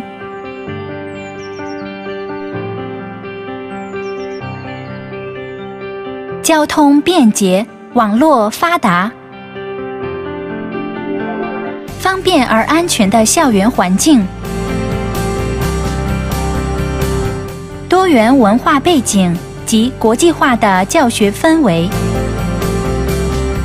以及各种课外活动来满足你对知识的渴求。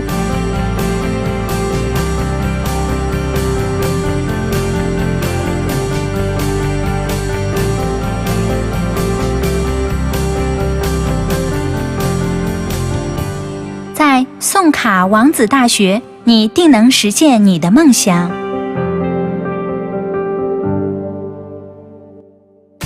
50年来，宋卡王子大学一直为社会培养一批又一批高素质的毕业人才。作为泰国南部第一所大学 ，PSU 在各方面都实现了现代化的发展，志在成为泰国的一流大学以及东盟大学联盟的杰出成员。我们的绿色校园平静祥和，四周环绕着自然风光。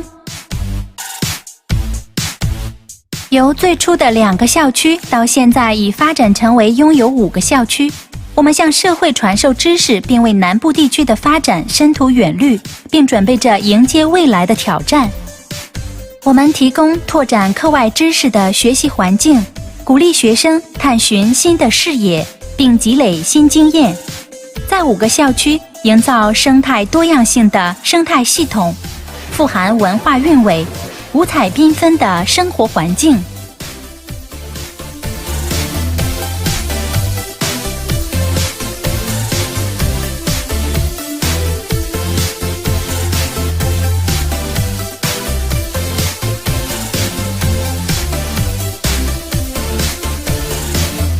宋卡王子大学选聘优秀教育人才，并非常重视对教师的培养与深造，提升他们整体能力和专业技能。我们为学生提供各类型的专业课程，涵盖了所有的知识领域。我们以前瞻性的战略眼光，开发出许多专业课程与技术，并将促进泰国经济和整个社会的发展作为工作目标。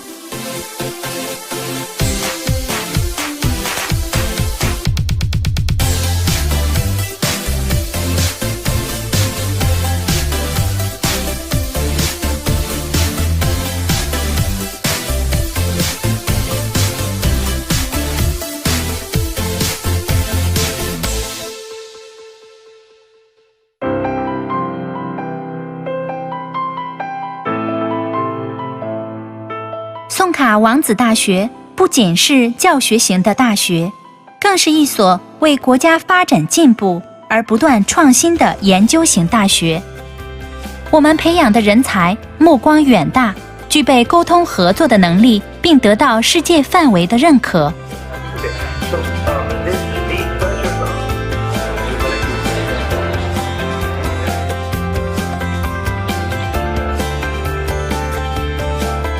学生从各式各样的学习中获得经验，同时培养了深入研究、判断思考的能力，以及实践技能和解决问题的能力。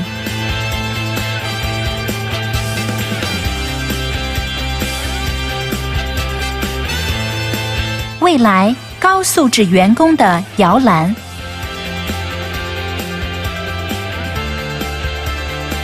学校除了拥有优秀的教学成果以外，还为学生提供便利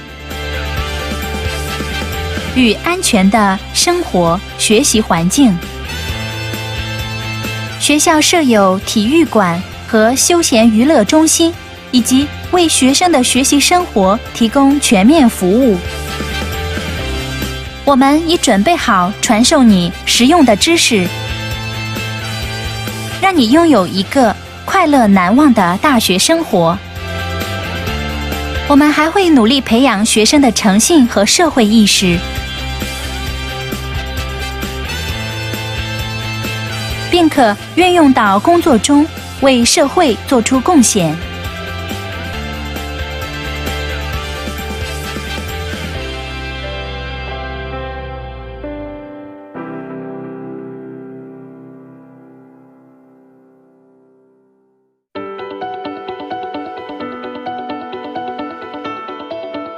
我们的核心使命是造福人类。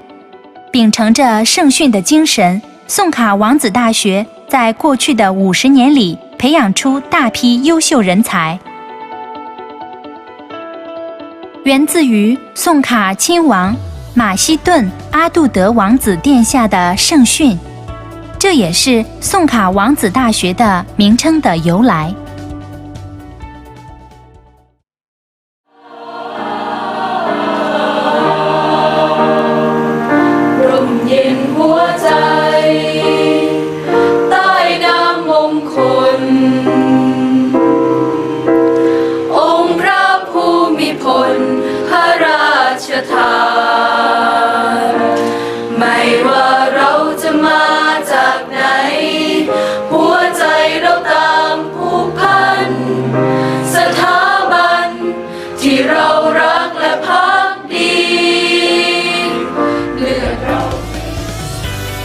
这所大学更像是个培养学生知识、美德与能力的家园，这里也是他们美好回忆和深刻印象的源泉。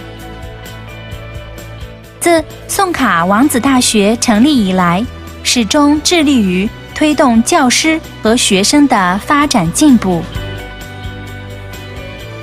50年来，我们从未间断过开发新的知识体系，并将其传授给学生。同时，在各种挑战中积累了许多难忘的经验。现在，你有机会加入 PSU， 成为我们的一员，来追寻自己的梦想。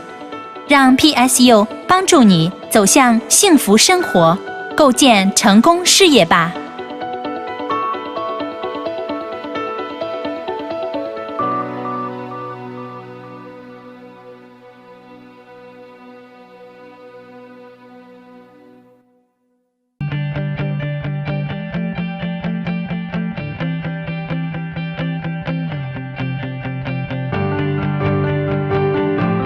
Di tengah banyaknya perguruan tinggi di Thailand, seperti apa universitas yang Anda pilih untuk masa depan Anda? Salah satu universitas tertua dan terkemuka di Thailand.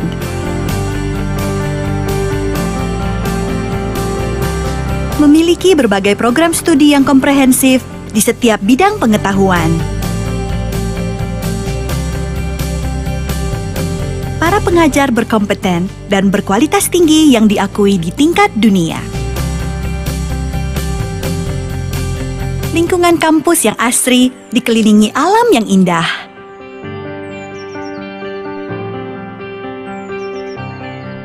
Dilengkapi jaringan komunikasi dan transportasi modern. Suasana kampus yang nyaman dan aman. Sebagai komunitas, merangkul keberagamaan budaya yang dapat diterima secara internasional. Dengan berbagai jenis aktivitas untuk memuaskan Anda yang haus akan pengetahuan.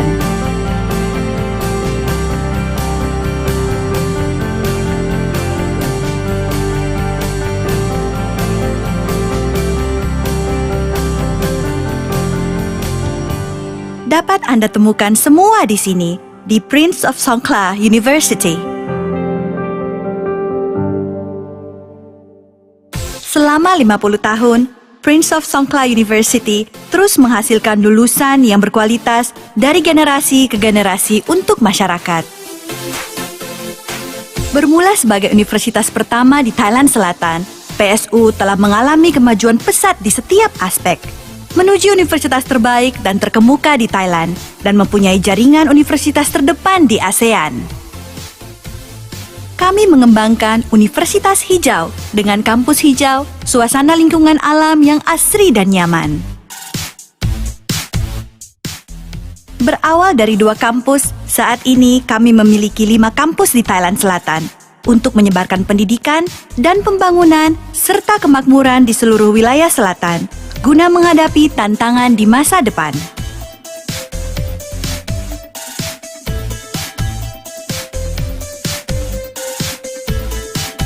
Kami menciptakan belajar di lingkungan kampus guna mendapatkan pengalaman baru.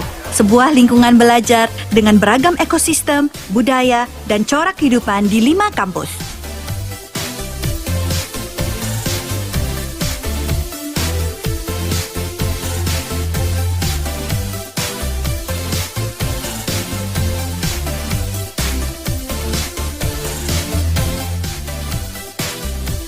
Prince of Songkhla University menyeleksi pengajar yang berkualitas dan mempunyai keahlian dalam bidangnya serta mempunyai kepakaran.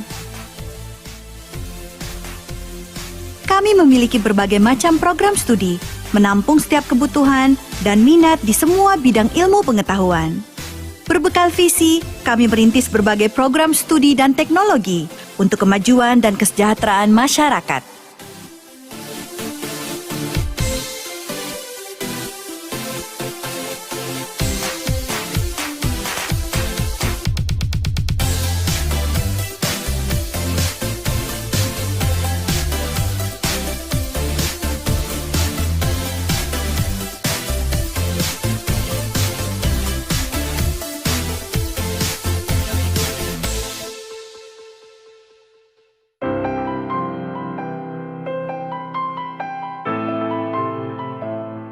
Prince of Songkhla University tidak sekedar perguruan tinggi untuk menimba ilmu, tetapi juga merupakan universitas penelitian yang melahirkan berbagai inovasi untuk memajukan negara, menghasilkan warga dunia, dan memiliki visi dan kerjasama di tingkat dunia.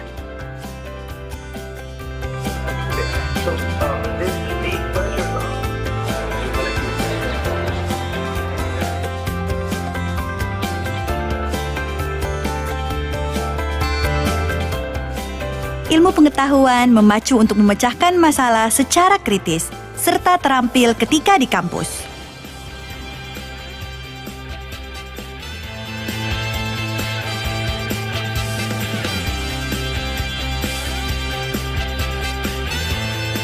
Sumber angkatan kerja yang berpotensi tinggi di masa depan. Selain keunggulan di bidang akademik, kami juga membangun kualitas hidup yang baik dengan menciptakan lingkungan kampus yang aman dan nyaman.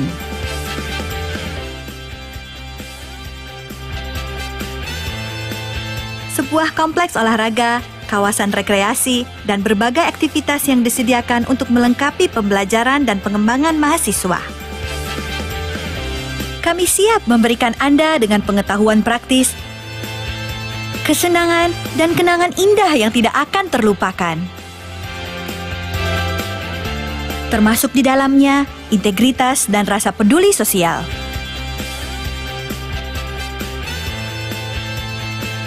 yang senantiasa berbangga dengan hasil kerja demi umat manusia.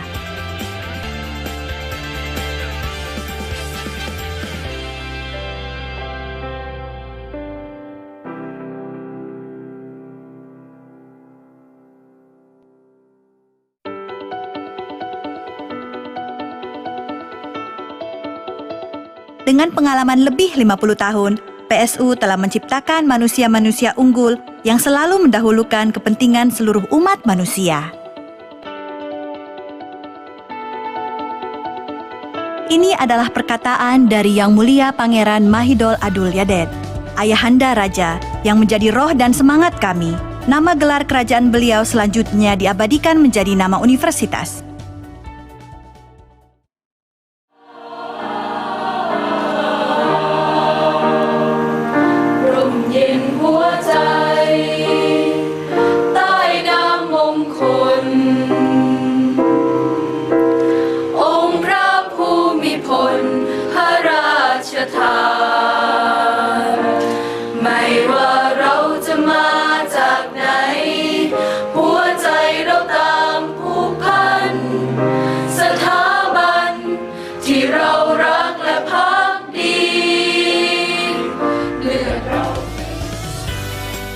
PSU siap menanamkan pengetahuan yang bermoral, berkebajikan, dan berkemampuan memberikan kenangan indah dan kesan positif yang tak terlupakan bagi siapapun.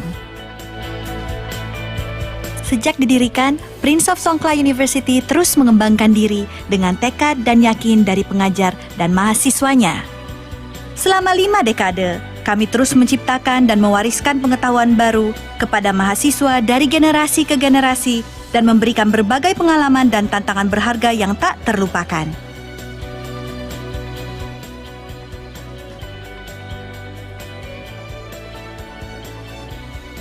Kami senantiasa menunggu Anda untuk menjadi bagian dari kami dan mewujudkan impian Anda menuju kesuksesan besar di masa depan.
Good afternoon, ladies and gentlemen, and welcome back to the afternoon section of the second C-STEM International Conference. In this session, we will begin with the keynote talk number 5 on the topic of stem cell easy coding for social good. And this talk is going to be delivered by Mr. Miroslav Kostecki. Mr. Miroslav Kostecki, or Miro, is the Chief Technical Officer of Stem Cell Foundation Incorporated in Australia, focusing on AI social business startups. He is also the Pro Vice Chancellor in Technology Transfer of Central University Institute of Bamenda in Cameroon. In addition, Miro is the head of Technology Committee, Asia Regional Training Development Organization in Philippines. In 2018, Miro led a team to launch LearnLinks, a disruptive AI technology which allows primary to tertiary level students to program the control web page in a browser to link with the hundreds of millions of things in the Internet to make STEM projects with Internet of Things and artificial intelligence. LearnLinks is fast, easy, and fun to use. It can drastically shorten the number of hours required for programming from several months down to a few hours. During the COVID-19 pandemic, many students became addicted to AI online games. To tackle this problem, Miro has been helping students recall creativity with the use of his LearnLinks project and has become a big success. So far, he has over 41 million members joining his campaign. And now, ladies and gentlemen, please welcome Mr. Miroslav Kostecki, Pro Vice Chancellor of Central University of Bamenda and Chief Technical Officer of Stem Cell Foundation Incorporation Australia, for the keynote talk titled Stem Cell Easy Coding for Social Good. Okay, thank you very much for that introduction, and I'm privileged to be on this platform, and thank you everyone that has been able to organize this. So we're very happy to be on the CSTEM. We have quite a few people from many countries, about 10 countries today. So this will be a very fast step through.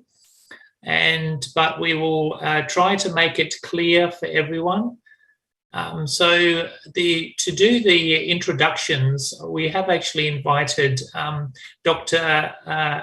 Zaflina, who's actually the Minister in the Maldives for Gender Equality, but because of her flight, she wasn't able to do it. So I'm inviting Dr. Peng Chu. Dr. Peng Chu will actually just do an introduction just for a couple of minutes to introduce our team. Thank you, Dr. Peng Chu.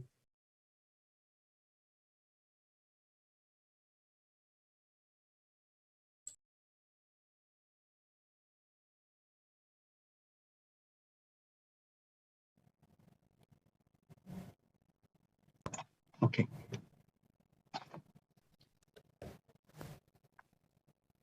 You can go ahead, Dr. Peng Chu. Thank you. Thank you. Thank you, Miro. And so I'll just speak on behalf of who is this Minister Zaflina, who unfortunately is en route back to Maldives. But anyway, good evening to one and all. Thank you for attending this Easy Coding STEM Inventions for Social Good part of the conference. Minister Zaflina sends her apologies for not able to attend the conference. She was delayed in New York and now en route to Dubai and Maldives. A very long flight indeed.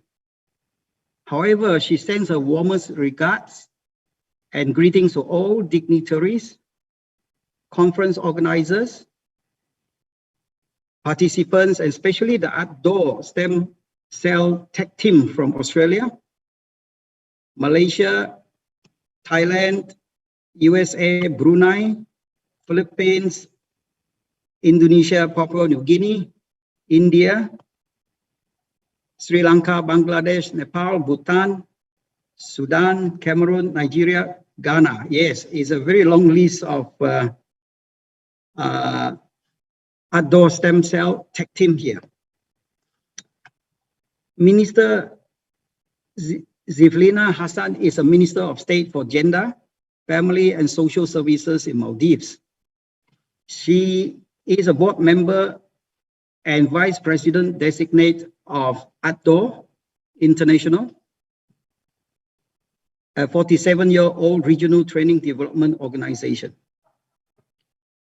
She texts from airport in New York to say she is inspired by the work of stem cell technology team, in short, the tech team, who are guided by the wise words of ADDO International Chairman, Professor Emeritus Dato Thomas Chi. Enthusiastic, optimistic, and determination. Those are these key words of this tech team that form the foundation of our project. So let's solve some problems.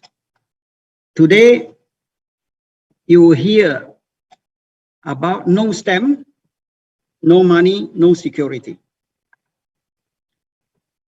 PricewaterhouseCoopers STEM Economy Research says, shift 1% of workforce to STEM jobs to increase economy, GDP basically, 57 billion Australian dollars in the case of Australia. You will also hear about the decline in STEM students and why STEM graduates decided to change to other subjects. In Malaysia, we see a worrying 4% decline in STEM students, according to a 2019 MASTEC ministerial report before the COVID pandemic. Quotes from current state of STEM education article in the US in May 2020. According to the Bureau of Labor Statistics, by 2019, there will be a requirement of 1.9 million STEM educated professionals in the US.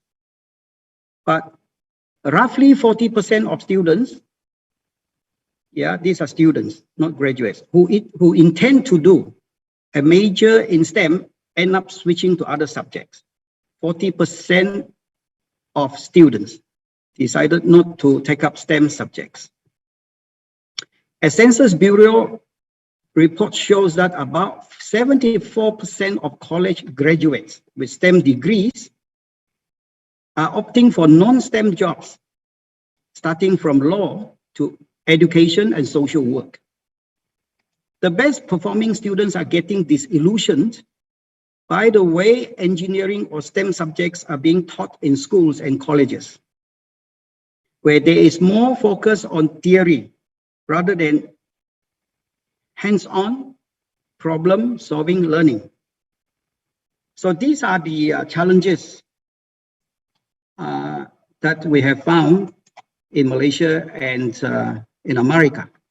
So how could we flip this problem to change from, say, 80% theory to 80% hands-on making STEM projects? To make smart STEM inventions, the students are faced with two choices of coding: difficult coding or easy coding.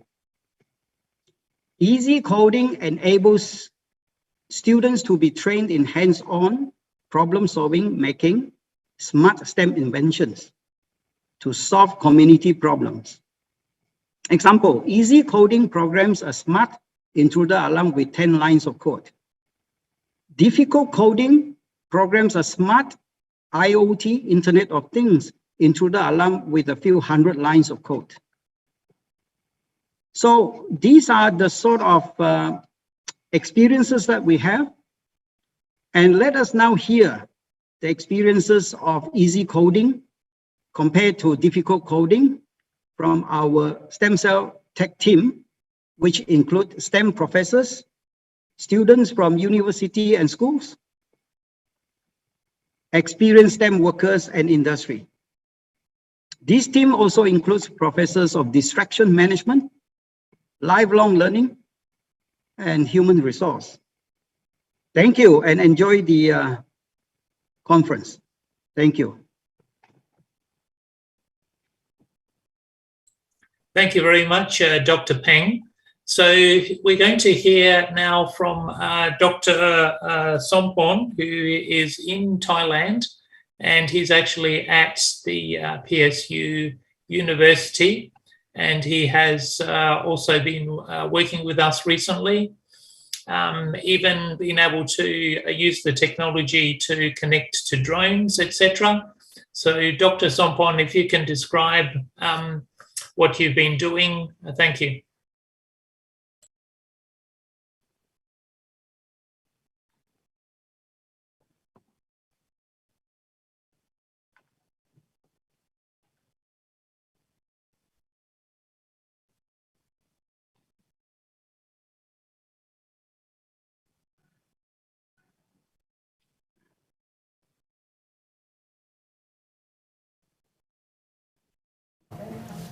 Okay. Excuse me, Dr. Sompon. It seems you're unmuted. Sorry. Okay. First of all, thank you very much. Today is a good chance for us to have a chance to learn from each other around the world. Mr. Miro Koteksky, he is also the leader in order to let us know and learn technology from the running stem cell together with the AI, IoT, together with the stem cell board. And today I would like to say something what I am doing and what about for the easy coding in the future. So we also would like to show for the demonstration later, but firstly I would like to say about the easy coding, its impact on the digital economy, the digital economy strategy. For example, when we would like to do the digital economy, we also need to understand for the digital infrastructure that is very important for the internet bandwidth and so on, for the tool and so on. Yeah, for the internet speed and so on. So this is also important for the digital economy in the future, but we need to improve. This is the basic infrastructure. And the second part is digital technology, that is we need to use the technology, improve the technology. And after that, when we have like a IoT, the AI, the ML, machine learning, artificial intelligence, things like that. And we also need to do for the new business model. That is also important. And the digital economy come over on that technology. And also it's like in the era of the digital or industry 4.0. So before having that, we also need to collect the data. For example, nowadays we can also use the IoT in order to collect the data and store it in the database. And after that, maybe we also put into the cloud or put into the big data, right? And after that, we also need to find out for the data processing, like a hard technique or soft computing technique in order to produce the information. After we have the information, we also need to use the information with the current situation in order to do the decision support system, like the data decision making or things like that, in order to use AI or machine learning in order to optimize and find out a good solution and so on, in order to find out how to optimize the cost and so on. This is also important. So important how to help the people also in the different situation, for example, improve the economy, for example. And for the digital economy, I think this is also the main important key, I mean, to securing our world economic in the future and recovery from the COVID-19 pandemic. Since we have the problem nowadays, but we try to solve and also use the technology in order to connect the people from different age, different area, different continent, and so on. The digital economy strategy will improve in the job, in the productivity, security, or the SDG, things like that, to make our world economic more resilient. This is important. And for the part of the hard coding and easy coding, for example, for the hard coding, you have to use maybe 1,000 of line or more than 100 of line of code, for example. But another side is like easy coding. It's like you can use some, let's say, 10 line of code, thing like that. And for the hard coding, need to complicate. I mean, too complicated to program, which is difficult for the kid and less motivation for the primary school kid. This thing like this, for example. And for example, in the way of the IoT that we have used, it like Arduino, thing like that. We need to combine many library, but in the right side, it maybe the children or the kid, they don't need to know what is the library, and they can choose the right port and the right board, something like that, and then maybe try to save for the digital output, thing like that, and you will get, and you will see today how can we use for the easy coding instead of the hard coding, and it will make our life and motivate the kid in the future. Yeah, and today we will see things like this, okay, from Malaysia, Thailand, and Australia, try to demonstrate together. So thank you very much. Yeah.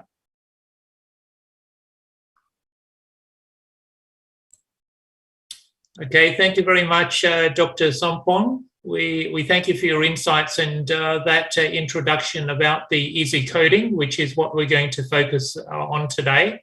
So the next person that we have is actually, we're going to ask Tasneem to actually present her section. Okay, so Tasneem, are you there? Can you please present your section? Thank you.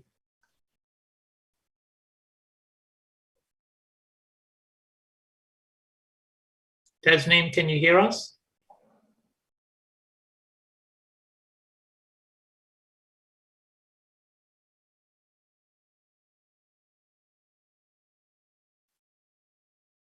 Yes, okay. If you can go ahead, please.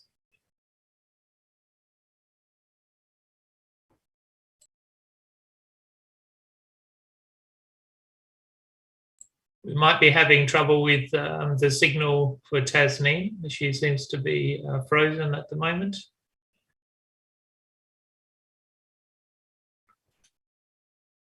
Okay.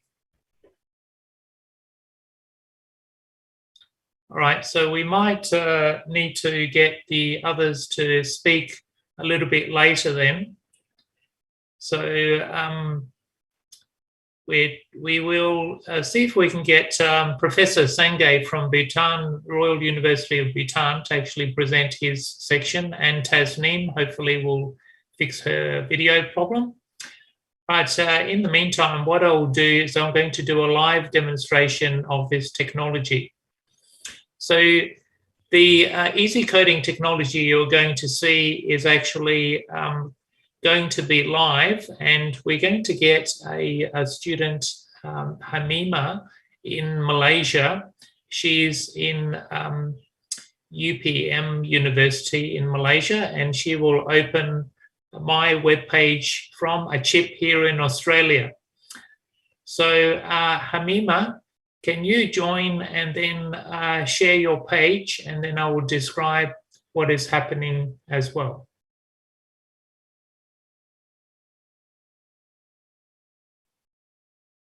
Okay, thank you, Hamima. Can you just reload that page, please, so we can see that from the beginning? Okay, very good. So the webpage that Hamima has loaded is actually inside my Wi-Fi chip here in Australia. So this is Internet of Things technology. This means that we can open like a window into this chip. So we're doing STEM, Internet of Things, and AI. easy coding for STEM with IoT and AI.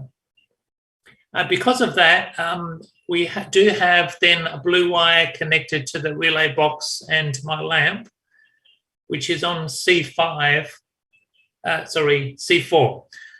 So Hamima, can you go to C4 and select digital out? Okay, and if you click on that digital out, then you can see if my lamp turns on here in Australia.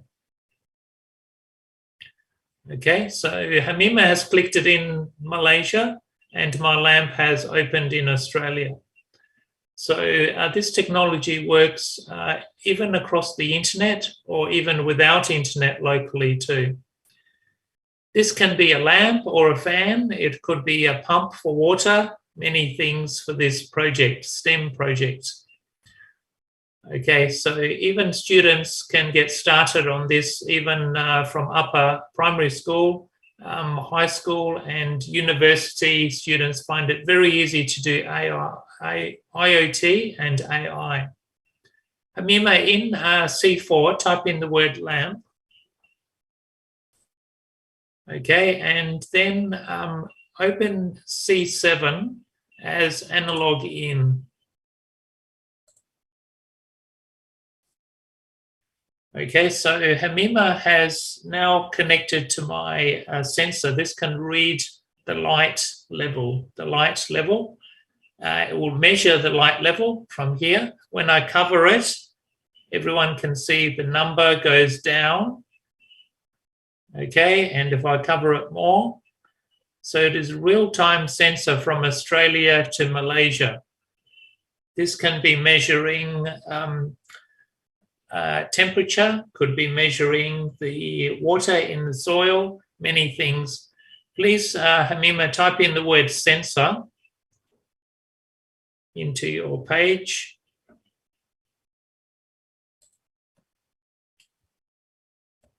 Okay, very good. So now, Hamima, you're going to need the code in the JavaScript loop. So okay, type in the word if, and then open bracket.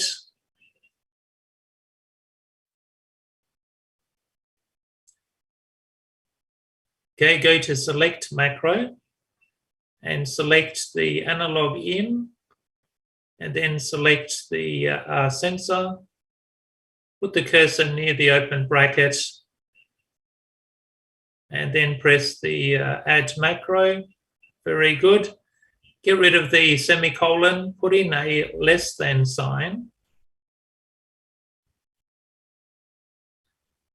And then type in, we're going to see if it's less than 120. So type in less than 120.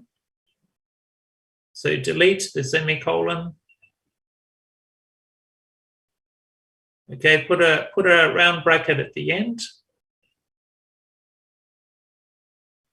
And then go down to the next line and select the turn on. You're doing very well, Hamima. So everyone can see this is easy coding. Turn on and then select lamp. Put the cursor on the next line and press add macro. So if it's less than 120, we want to turn on the lamp automatically, like an intruder alert. Type in the word else. And then on the next line, put turn off lamp. And then it's done. Okay, excellent. So she is coding in Malaysia. My controller here in Australia. Go and press the run code, Hamima. Go up and press run code. Okay, my lamp turned off, which is good. Now when I cover the sensor, when the number goes less than 120, the lamp turns on automatically. When I uncover it, it turns off. On Internet of Things, even with remote learning. So it's very quick to learn, very quick to teach, and very quick to use even across the internet. Excellent. Okay, so in the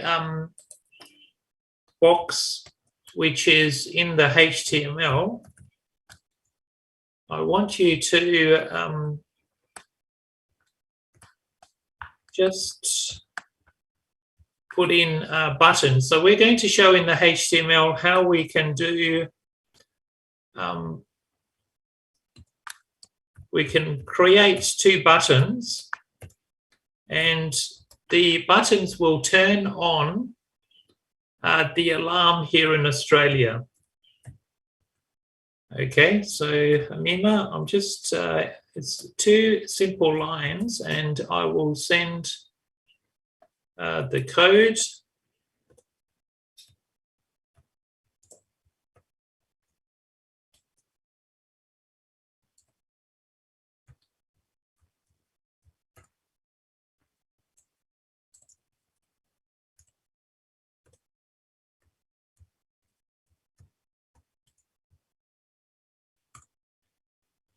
Okay, very good. So we're making an intruder alarm today.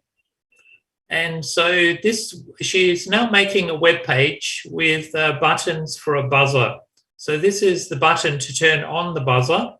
So Hamima, copy that code, and then we can also create an off button on the web page. So you can see the run link also can create IoT and AI web pages. So change it to turn off buzzer and alarm off. Very good. Good. So now if you press the, you need to have the lowercase f on the turn off.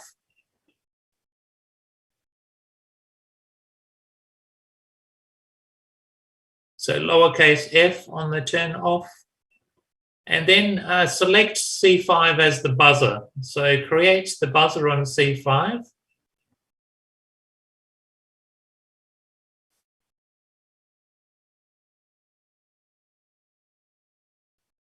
So lowercase buzzer. Very good. Now press the stop code and the run code. And underneath you see alarm on, alarm off. This is a web page with alarm on, alarm off buttons that Hamima has just made this web page. But what's different with this web page is that the web page will turn on my buzzer here in Australia. Let's see if it works, Hamima. Click on the alarm on. Yes, very loud, very loud. Click alarm off. Very good. Okay, you made an alarm on a web page that can go to Australia. So you see only 2 lines of code can create a web page with on-off buttons, which can work across the internet. So this is easy coding compared to difficult coding, which takes hundreds of lines of code on other technologies. Okay, other difficult technologies usually take hundreds of lines. So now, Hamima, go to the top and we will be adding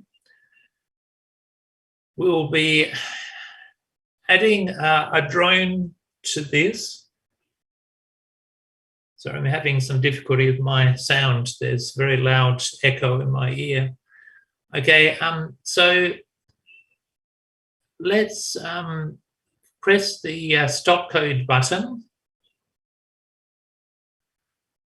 Okay, and now press the get button, because what we're going to do is we're going to add this drone so that when the sensor is activated, it will turn on the lamp and then it will automatically send this drone. So it will have an AI voice, only 3 lines of code to create an AI voice. And the voice will say, intruder alert, sending security drone. So it will be sending this security drone to take a video of the intruder. Okay, I think I've fixed the echo problem. That's much better. Okay, good. So Now, Hamima, go and press, you've got the get button. Let me connect this Wi-Fi drone. So I will then, okay, so I'm just connecting the Wi-Fi drone. The Wi-Fi drone is on the ground. I'm just connecting it into the Wi-Fi so that it can connect into the network. So with this technology called RunLink, the technology can connect to other things at the same time. So we have the controller and we have the drone. It can also connect to other Wi-Fi devices such as a phone or a tablet, and you can use many of the things on there too. So we're going to connect to this Wi-Fi drone and measure the temperature in the drone, the battery level of the drone, have buttons to control the drone, and then we will have easy code to make it an intruder alert as part of our project. So Hamima, press the run code and then scroll down. Very good. So everyone can see there are many buttons here. Each button is just one line of code. So Hamima, press the start commands button. Okay, Hamima, you didn't share the sound. There is an AI voice. So maybe Hamima can just reshare the screen and tick the share sound box, which is on the lower right. You can see my drone here connected to my Wi-Fi, ready to go. Try again. Drone command. So Hamima, do you actually hear the any sound? Start commands? Yes, I hear it. Are you there, Hamima? Yeah. I hear the sound. Hamima, can you hear me? Yes, I can hear you. Hello? Yeah, it is okay, Miro, now I can hear Okay, also. so Hamima, press the battery percentage. Drone get battery.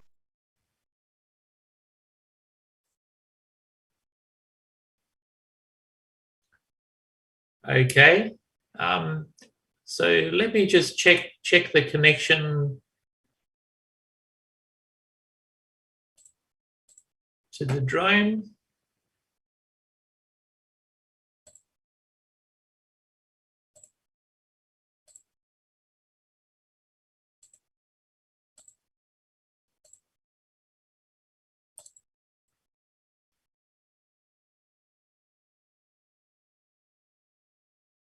Okay, they were just reconnecting the Wi-Fi drone.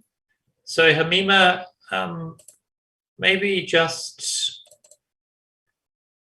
we're going to need to reload the page, but just wait until I reconnect the drone.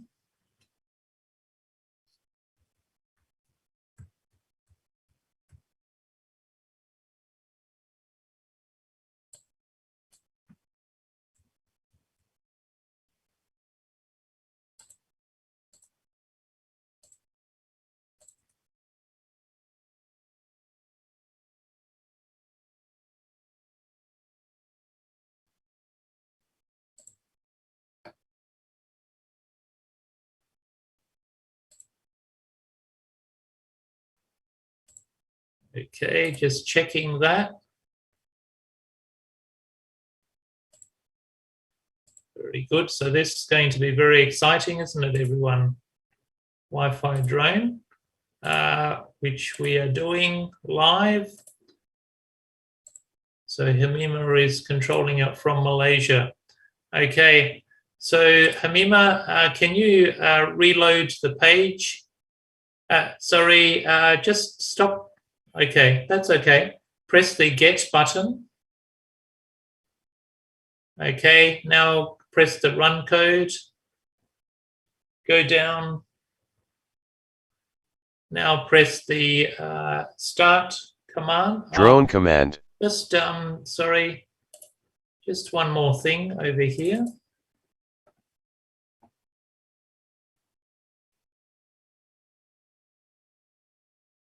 Okay, just press the stop code and run code again at the top. Okay, go down. Excellent, even can see the camera view. So press the start commands. Drone command. Okay, very good. I can't hear any sound. There is actually an AI voice as well. So press the battery percentage. Drone get battery. Okay, all right, very good. We cannot hear that on the Zoom though, Hamima, at the moment. You did tick the share sound box when you did the Zoom? We can hear, yeah, Miro, we can hear. I can hear from Thailand. Okay. All right. So there is an AI voice on Hamima's webpage as well. So Hamima, press the temp degree C. We'll see if we can get the temperature as well. Drone get temp. Okay, excellent. So Hamima, let's see if we can then fly the drone. Even you can try the buttons from Malaysia to Australia. Try the drone, fly the drone, try the takeoff button. Press takeoff. Drone takeoff. Okay, very good. Excellent. So press the up button. Press the up button. Drone up 20.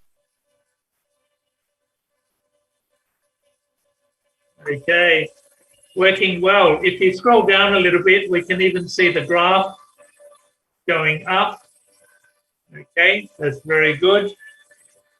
That's good.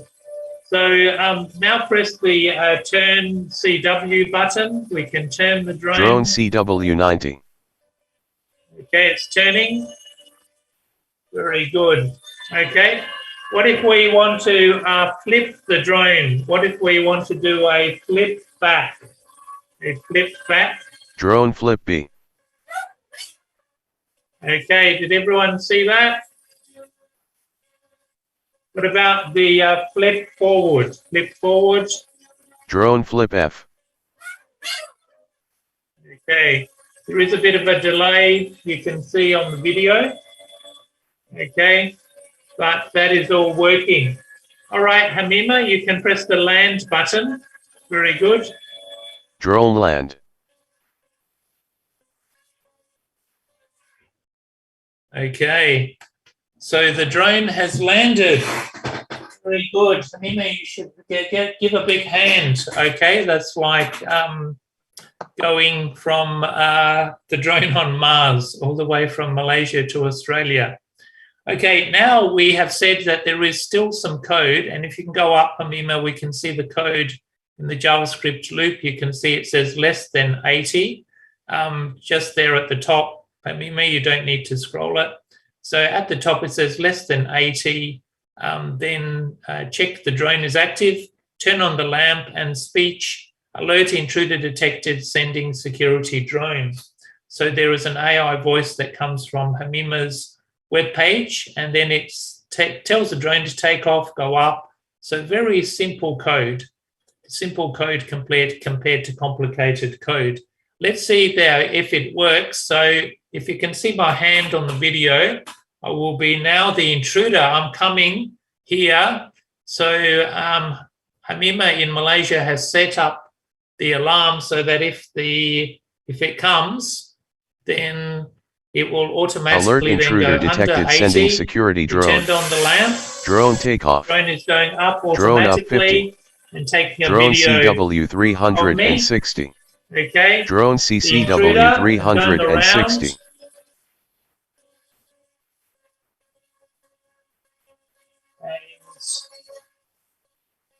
Sending it to the police. Okay, so now I'm scared, so I will be leaving. Intruder has gone. All safe. And so Drone the drone land. knows that it's left, and so it will land automatically because the intruder has actually gone. All right, very good. And you can see all of that working on the pages. So everyone, this is the easy coding run link technology. So this technology has enabled many students to be able to quickly do the IoT and the AI, doing many things on their web pages. So what we'll do is we will continue to find out more on what students have been able to do and what has been happening all around the world using this new easy coding run link technology. Thank you, Hamima. Thank you for sharing. What I will do next is actually invite a very special guest who is Adil Akbar, and Adil is working at the for the South Australian government. He's a representative in Malaysia, and if we can ask him please to explain what's been happening with this RunLink technology recently as well, and how students have benefited and how it will also benefit the region, even other countries as well. Thank you, Adil. Thank you for joining. Thanks, Miro. Can you hear me? Yes. Hi, good afternoon, everyone. I'm Adil Akbar. As Miro mentioned, I'm representing the government of South Australia in Malaysia for matters on trade and investment. It's my pleasure to be speaking with you here today, and thank you, Dr. Peng and Mr. Miro from Stem Cell Australia for inviting me. I would like to take this opportunity to acknowledge the presence of Datuk Thomas T, Chairman of ASEAN Regional Training Organization, ADU, Dr. Winston Jacob from India, and Ms. Rita Goh, President of ADU as well. I also want to acknowledge the Honorable Maldives Minister Ziflina Hassan, who is also an ADU board member and ADU Vice President designate for the year of 2022. Unfortunately, I've been made to understand that she's not able to join us here today. So, ladies and gentlemen, congratulations first again to Miro and Stem Cell team for the excellent demonstration that we just saw just now of showing their STEM IoT AI technology that involves 3 countries. It's very exciting. So Dr. Peng and Miro started electronics in South Australia back in 1994 and subsequently launched an education arm called Stem Cell in 2009, as we know today. Since then, the not-for-profit organization has expanded its operations to many countries around the world. With their technology, students can experience STEM subjects and apply their skills in new ways using collaboration, as we've seen just now, problem solving, and interdisciplinary thinking. It provides hands-on practical activities to help learners experiment and test new ideas. Their proven technology has also resulted in the support from the Australian federal government via the partnership with the Department of Foreign Affairs and Trade on a RunLink Easy Coding for Smart Fish Farming project in Nepal. This recent partnership announced just earlier this month will create value and business growth for Nepal fish farmers that will impact their earnings, education, and future job opportunities for their families with technology and training to use the digital economy. So, ladies and gentlemen, Dr. Peng and Miro have asked me to share my experience on how this technology has worked for a young student in Australia whose name is Max. So the story began back in May 2019. Max Weir, who is from Adelaide, South Australia, had attended the Malaysian Invention and Design Society's World Young Inventors exhibition, where his prototype was up against 800 entries from more than 20 countries. His project, titled Kids Fight Climate Change with Artificial Intelligence, was the only entry from Australia in the secondary level section of the competition, with the average age of competitors being 16. Max, who was just 13 years old back then, had won the International Inventors Award after designing a Wi-Fi-enabled electronic monitoring system for compost bins. His secret was he had used runling from stem cell for his innovation. In Max's own words, what he said was, "I didn't think I was going to do too well because I was rushed to get it done in time. And that just shows how easy runling is to use," he said. Max now wants school to be introduced to these types of climate change projects. He further said that the question is, how do we get them involved? And if we introduce simple and easy to use applications like runling so that they can connect their inventions through Wi-Fi, then they can learn quickly, especially in the STEM sector. Max's own words resonates well with this keynote session theme, which is Stem Cell Easy Coding for Social Good. You can get more details on Max's exciting journey by doing a quick Google search on him. Thank you. Thank you, Adil. Thank you very much for presenting that so clearly. That's very good. And so we are very proud that the government is partnering with us to do this project in Nepal, and very proud of Max, of course, for winning that competition. And since then, we've had many students actually win the same iTex competition as well. Young Josh actually has won recently as well with his invention too. So the students are really benefiting from the competitive advantage for the STEM competitions, and then they're getting scholarship competition winning. And then, of course, we have students that are even winning jobs, so they can even win the job competitions as well. Thank you. Okay, I'm going to ask Professor Sanjay Chetup just to talk for maybe about 2 minutes about his comparative research study for this technology compared to another technology that he was using at the Royal University of Bhutan. So Sanjay, are you able just to speak for a couple of minutes about your research, what you have found? Just a quick summary. Thank you. Good afternoon, good morning to everyone. I should thank organizers, the Miro, the bank, and of course the Dr. Sompon as well for giving me this wonderful opportunity to connect with you all. So as I'm just advised by Miro to talk on my experience, so maybe in the 2 years back, I was just looking for an alternative whereby our students used to actually do projects on other platforms like Arduino, Raspberry Pi, and then in the process, when I was just looking for the alternative solution, I came across this runling stem cell. And then, so upon encountering this platform, actually, I found it quite exciting, this one.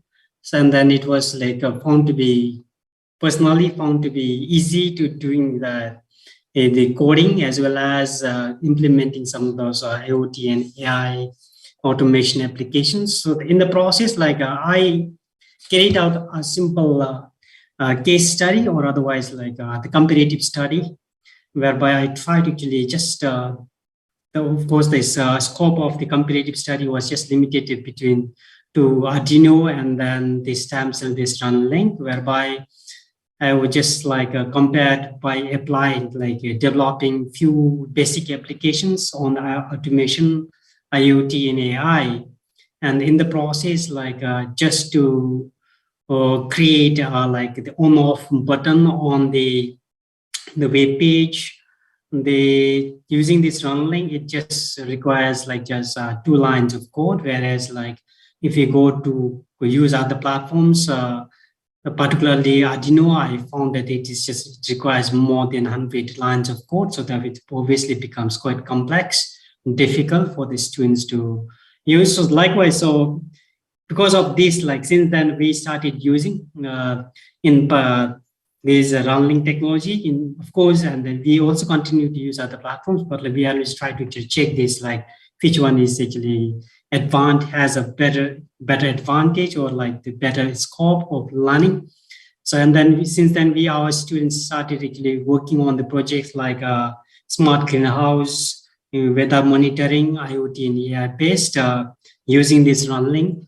And then in the last year, like we also went to the schools and introduced to the schools, like at least like 5 schools, whereby they're around like 100 students, I should say 50 students minimum.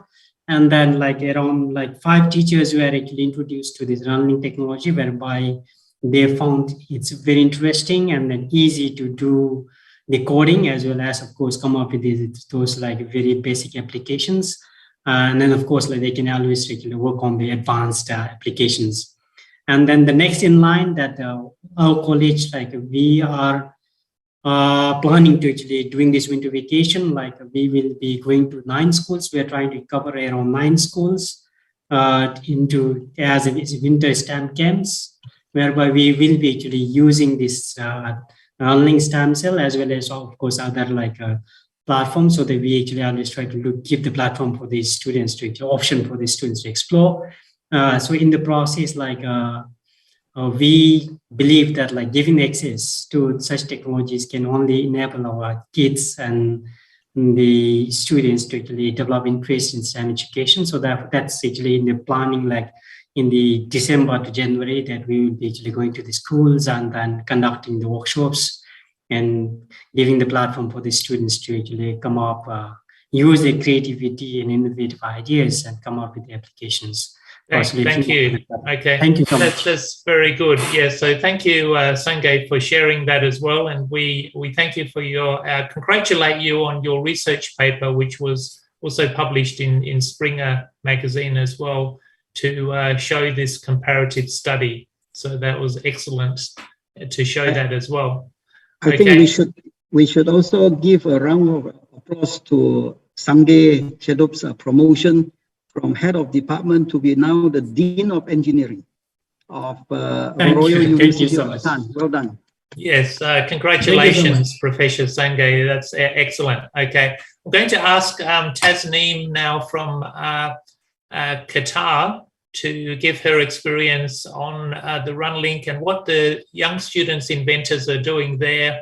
Very innovative community projects in that she's helping students from Sudan. So we'll try Tasneem again. She did have some internet problems. If Tasneem, your internet is working, then we can hear from you. That would be good.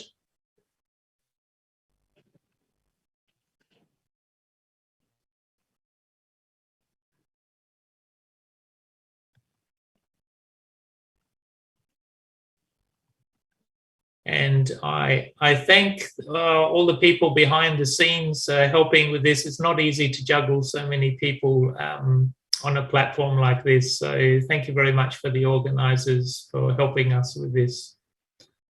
So Tasneem, go ahead. You can unmute and we can then hear you.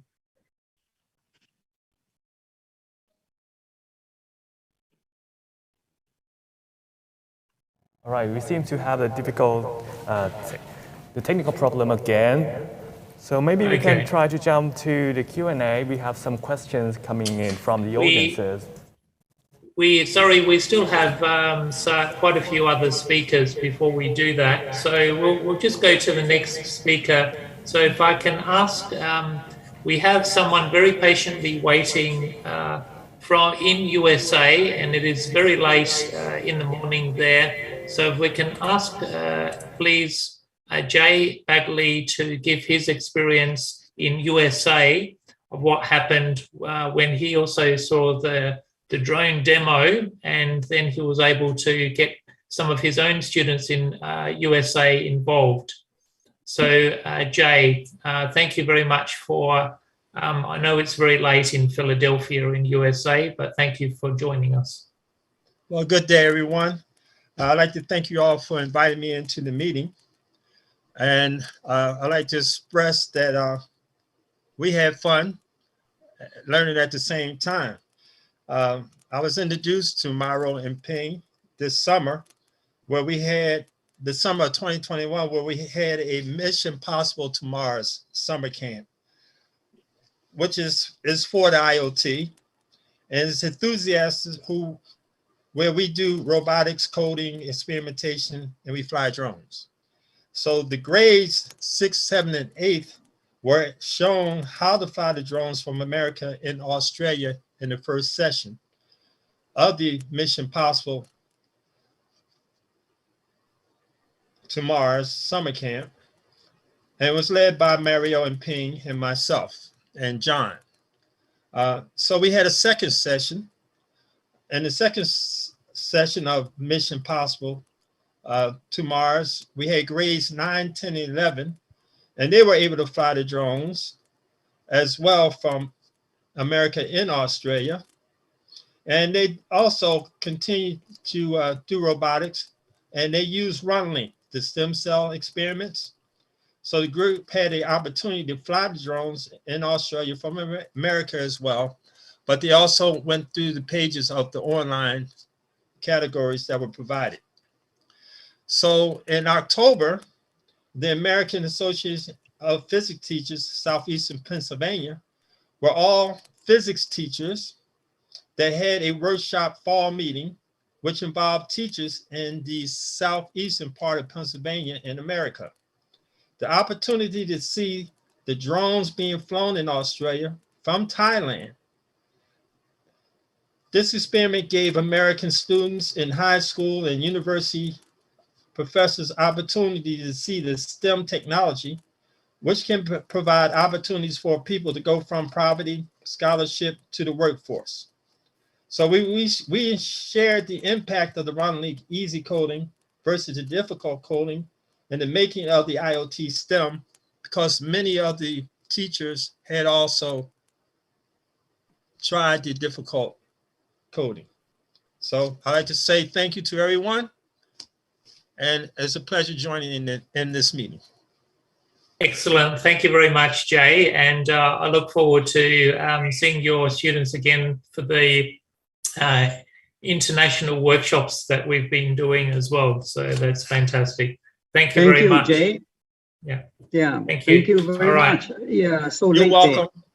Day. So can we move along, because we're running a little bit late, but let's see if we can just get a couple of words from Dr. Winston, who is in India.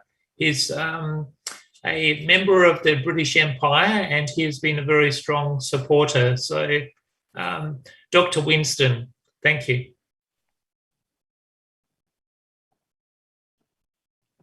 Thank you, Myro. And I'd like to take this opportunity to thank CSTEM 2021 for this wonderful opportunity. And I would say that this gathering today could be termed Mission Possible. Not Mission Impossible, but Mission Possible. I'd like to congratulate Miro and Dr. Peng for this great innovation and the work that has been done, the research. I've also participated in the demos in various parts of the world, in Bhutan, Papua New Guinea, Sri Lanka, India, and many other countries, Malaysia, where these demonstrations have proved beyond doubt the buzzword of today, creativity.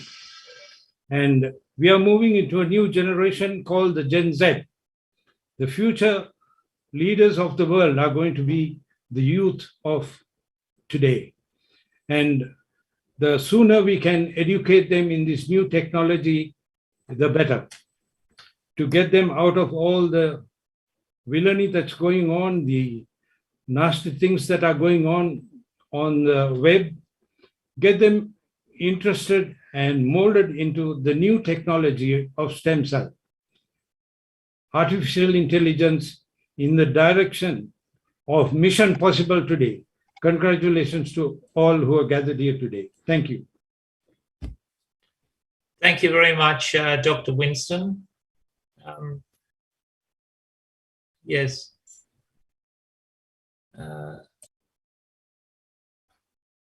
I'll just get Dr. Peng maybe just to sum up on that one. Thank you, Dr. Peng. Thank you so much, Dr. Winston, for your wisdom and wise words. I think this very expert group of STEM professors, students, and industry supporters will no doubt be able to get this message onto United Nations, hopefully in March next year. I call it divine intervention, Peng. Thank you. Through the support of Maldives Minister Zivlina. She's already told us that prepare for it. And the current president of United Nations General Assembly is actually Abdullah from Shahid from Maldives too. So there's a good chance that prepare yourself, and all of us should be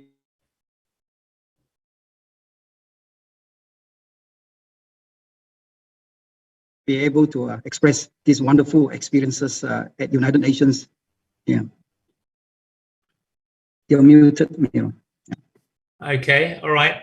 So thank you very much, Dr. Peng, and we might also get you to conclude just after a couple of other presenters. I want to ask Dr. Rosemary, who has actually got some special students in Trail School in Thailand to participate and use this run link.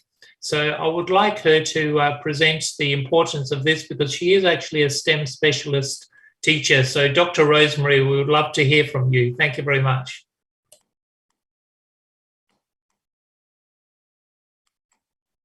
Welcome, Dr. Rosemary. Thank you very much for inviting me. Something wrong with... Okay. Thank you very much to everyone. Hello, I am from Thailand. Right, this is my 8th year residing in this country. Thank you for inviting me. This is an honor for me to share with you about what is really STEM. Let me share with you this short, hold on.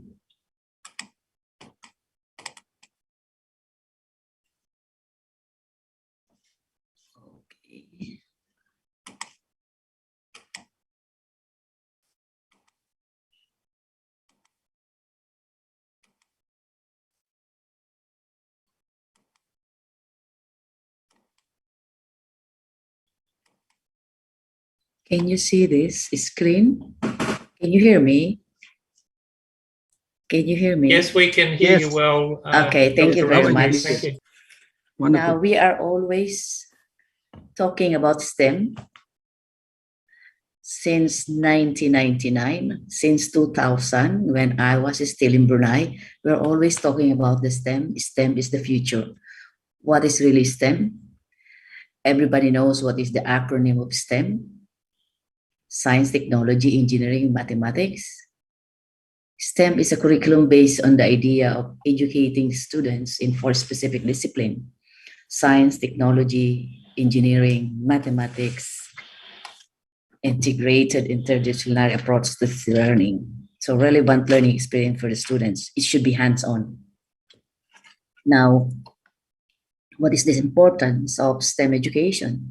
Who says STEM is important? Let us do this. Let us hear something about what Dr. Peng shared with us about Powerhouse Cooper. This is, we've done research and possible solution.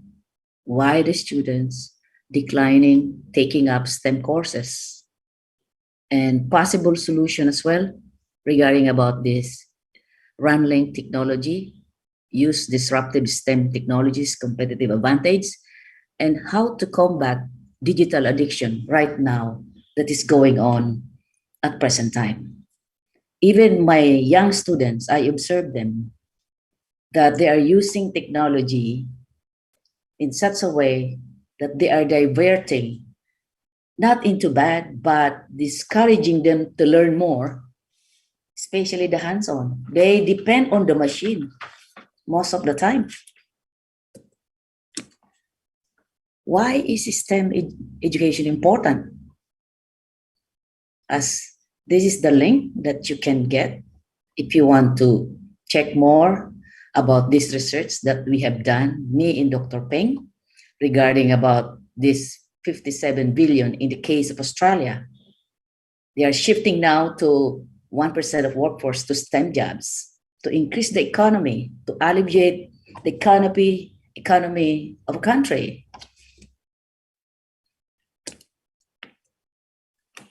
Now, STEM is for all ages. 80% of the fastest growing occupation now in the United States depend upon mastery of science, mathematics, scientific knowledge and skills, but students are not currently equipped to satisfy this growing need. This is the current crisis right now. Actually, workers who hold STEM degrees enjoy higher earnings, regardless of occupation, and workers in STEM occupation. If you look at the graph and the data, this is our research during the seminar that we did in Malaysia regarding about why STEM education is important, because this is the future. Even in Malaysia, according to Minister Yo, in her speech 2019, there is a decline in STEM students taking up in Malaysia. Instead, they take these STEM courses, they take up humanities, all the theoretical courses. So what will happen to the next future if no one will manufacture or invent something and create their creativity? Because everyone is gifted. What we can do? How we could trigger students? How could we ignite students to learn about STEM? We can start it from primary, actually. Start from primary. Teachers should learn about how to teach the students the STEM skills that they have to induce in their subject, even in mathematics, in science, and even in English. If you combine these two, these are the technology that the student should know, the application into daily life. The impact of STEM education in the society. President Obama, during his tenure, he told his people, think about America within a reach, a country that leads the world in educating its people, an America that attracts a new generation of high-tech manufacturing and high-paying jobs. He emphasized that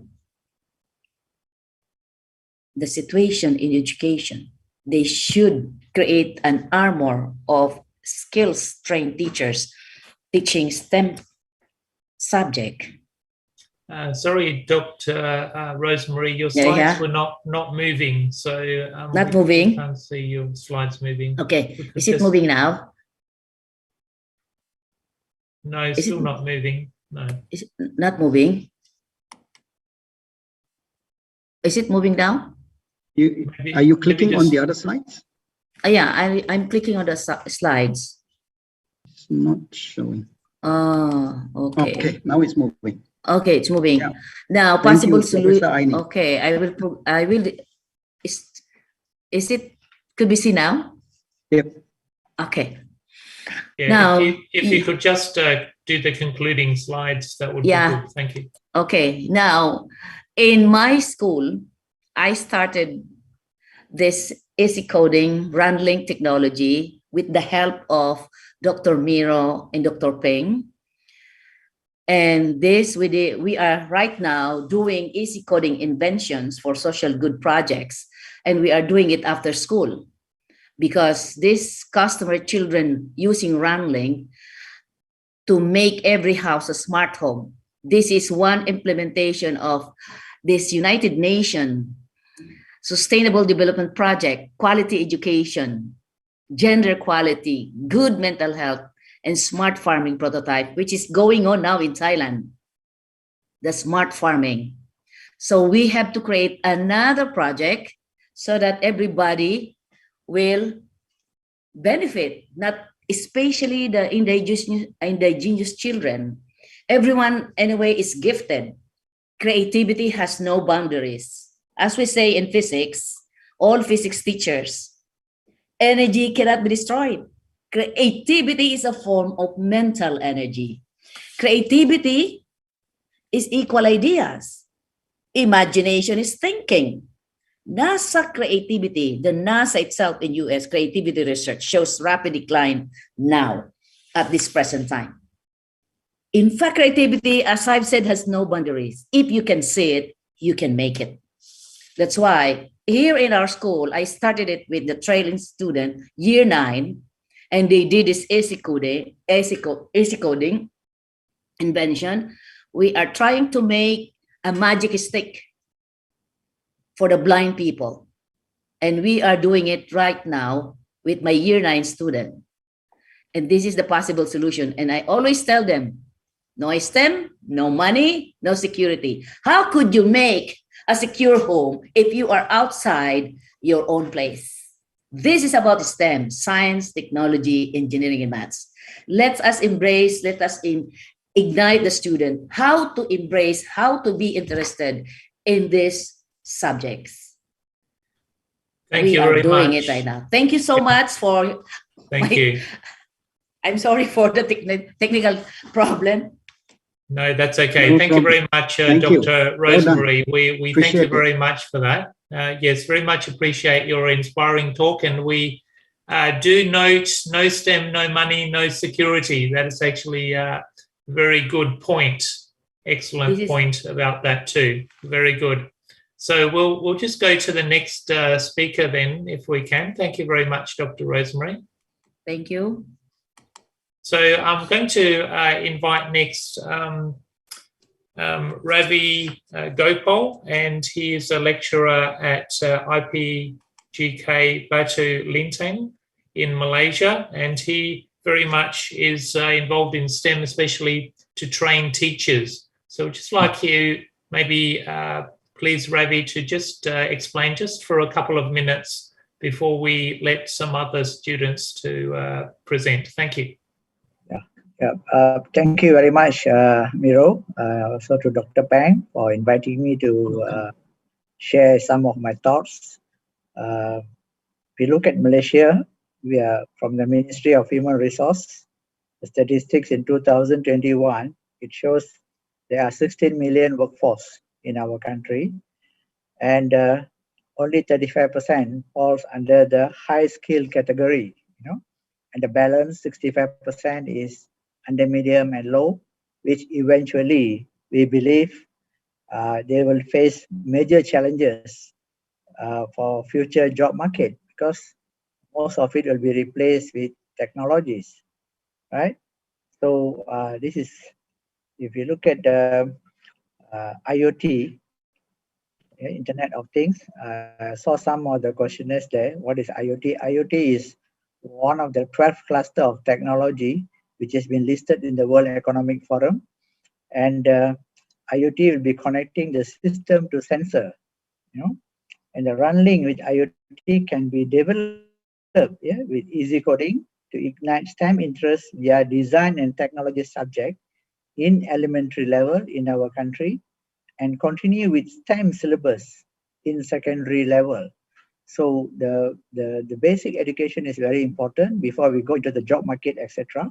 And this will give a competitive edge for students to participate in STEM activities, and such as hands-on activities, project-based learning via the Runlink, and innovations for showcase, and also competitions. And this will create interest among students, as what we are doing with our trainee teachers. And also we have done with some of the students in the school, and it shows very positive results. Yeah, the interests are very good, right? And this will also ignite, the courses, the interest for STEM courses in universities. When we look at now the science stream, from the secondary entering the universities are only 19% in Malaysia. So we hope with this it will improve the number of science students entering relevant STEM courses in universities. Okay, it also can be done with few lines of code instead of hundreds of lines. Like currently we are using Arduino, which takes a longer time compared to Runling, and hours of instead weeks or months to complete the project-based learning. So our current data in our teachers training college also shows that from 44 training teachers that we have trained for STEM from the STEM club, this shows that a 4.24 mean score, which is very high for the interest in STEM and STEM related activities, including the Runling IoT. And they'll be the agents eventually to transform the students in schools to ignite STEM interest in early stage. With that, thank you very much, Miro. I will not talk very long. Maybe in future we will show more data and improvement. Thank you very much.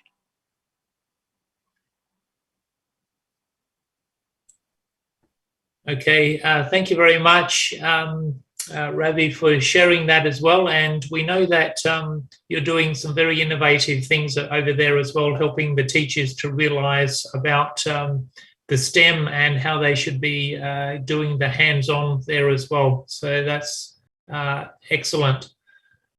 If I can just add in very quickly to acknowledge also the work of Cikgu Suhaili. He's the president of the STEM Association of Malaysia, which combines very well with Ravi's Teacher Training Institute. So both institutions are vital to make this change from 80% theory to 80% hands-on making STEM inventions that can sell using easy coding. Difficult coding will be a bit difficult because it benefits only one party, which is the parents who buy the STEM invention, like intruder alarm to protect the house.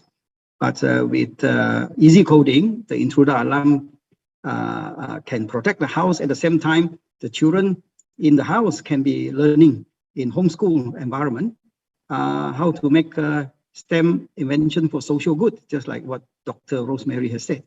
Thank you. Okay, thank you, Dr. Peng. What we will try Tasneem in Qatar again one more time, just to see. Yeah, now we can hear you. I'm lucky. You can hear me? Go for it. Sorry for that. Thank you so much for the invitation. I'm very pleased to be here today and so excited actually. Let me share my slides quickly because we don't have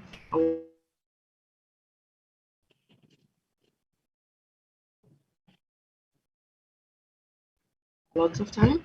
Okay, so quick, I will skip the introduction, but my presentation was mainly focused on the significance of instructional technology for distributed education. So we'll be quick. Okay. So in fact, I am highly inspired with Industry 4.0 because I can clearly see that how with time educational system has been significantly improved and affected along with the industrial revolution. And what makes Industry 4.0 very unique is that its focus is more in empowering individuals rather than the rise of machines. This is ridiculous. And now it's our role, like the biggest opportunity, in fact, with Industry 4.0 is to look beyond the technology and to find ways to give people. I can sum up in 30 seconds. Okay. So yeah, sorry. So I was saying that the real opportunity for us now is to look beyond the technology and to find ways to give individuals the best, like to give them the ability to create positive impacts within their communities. And what I'm really impressed with is the production model that we use in industry. So I was doing some sort of comparison, the revolutions that happened to industry through time, along with in comparison with the education. And what really inspires me is that the production model that industry is following, it was first, in the beginning, it was centralized model, so only one producer and many consumers. But then we have the decentralized, once it's improved a bit, we have multiple connected producers and many consumers. And then currently with Industry 4.0, we have a more highly connected network of distributed production system, which is mainly multiple connected consumers and producers at the same time. And sometimes it's referred to as DIDO, or data in, data out. That's why you see a lot of people now are talking about data exchange. And what is very impressive is that with this distributed education, with this distributed model, we can apply it to other systems. Like it's very, very impressive to have it with the educational system. And especially with that, we know it's possible that we can have students from Sudan, we can have instructors and even students from all over different places in the world. And the content, it's shared with everyone through the internet, obviously, and everyone is adding to it and everyone is contributing to it.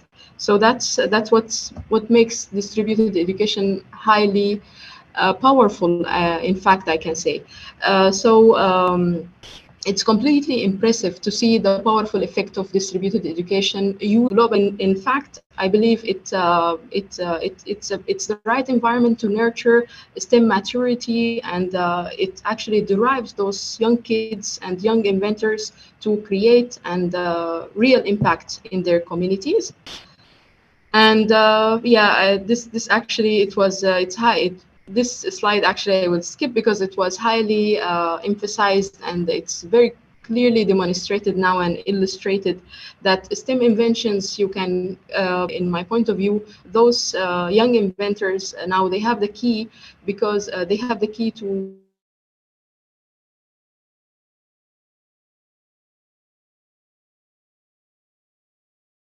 make STEM inventions for social rate is to use easy coding method and to always do it smarter, not harder. So RunLink actually it always wins because it achieves that successfully. So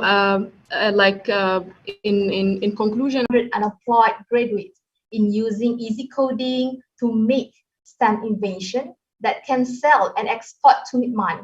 Trust me, use easy coding. Please tell all your friends. Do not waste time and money using the difficult coding. Finally, here is an outstanding example of easy coding application, like Tasnim just said before. Even 12 years old Omar from Sudan, he made a QR code to put into a bread shop to show customer the easy coding benefits. Thanks to Omar's inspiring social enterprise project, I am confident we all can work together to implement Nobel laureate Dr. Muhammad Yunus' vision of 3 zeros. The first one is zero poverty, second one is zero unemployment, and zero net carbon emission. Thank you all. That's all from me. Thank you for such an inspiring conclusion, Hamima, as well. And thank you for leading the STEM for All project in UPM, which is an employability project that the Malaysian government is sponsoring and using the RunLink for that as well. So if I can just quickly in Dr. Aini, who obviously attended the first of our training of this graduate employability. Well, she was still the VC of before the COVID of University Putra Malaysia. So I'm sure she's there. And thank you so much for your leadership, Professor Aini. And this shows our vision is correct through Hamima's presentation. It's amazing. She's a brilliant, brilliant scholar. Thank you. And let's thank everyone for making this an international CSTEM conference with so many people from so many countries, 10 countries, including USA, Bhutan, India, Malaysia, Thailand, Australia, and other countries I haven't mentioned as well, Qatar. So thank you very much for all the speakers. Sorry, Miro, can we take a group picture? Can we take a group picture?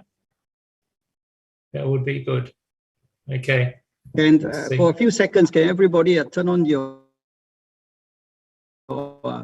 video, your camera, please? I'm glad to see you, Jay. You must be 3 o'clock now in America. In the morning. Yeah, can we do that quickly before we lost the signal? Thank you. This is going to be memorable for the next C-STEM conference. Let's make it a series, Southeast Asia STEM Conference.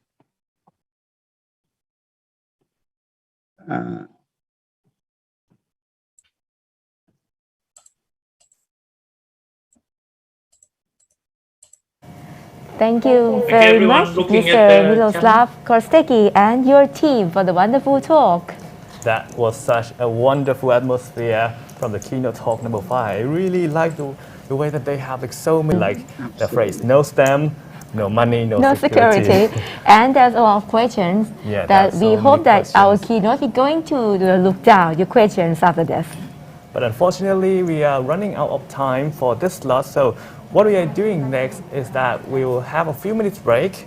And before that, please enjoy our video presentation. I will be coming back in a few minutes for the keynote talk number 6.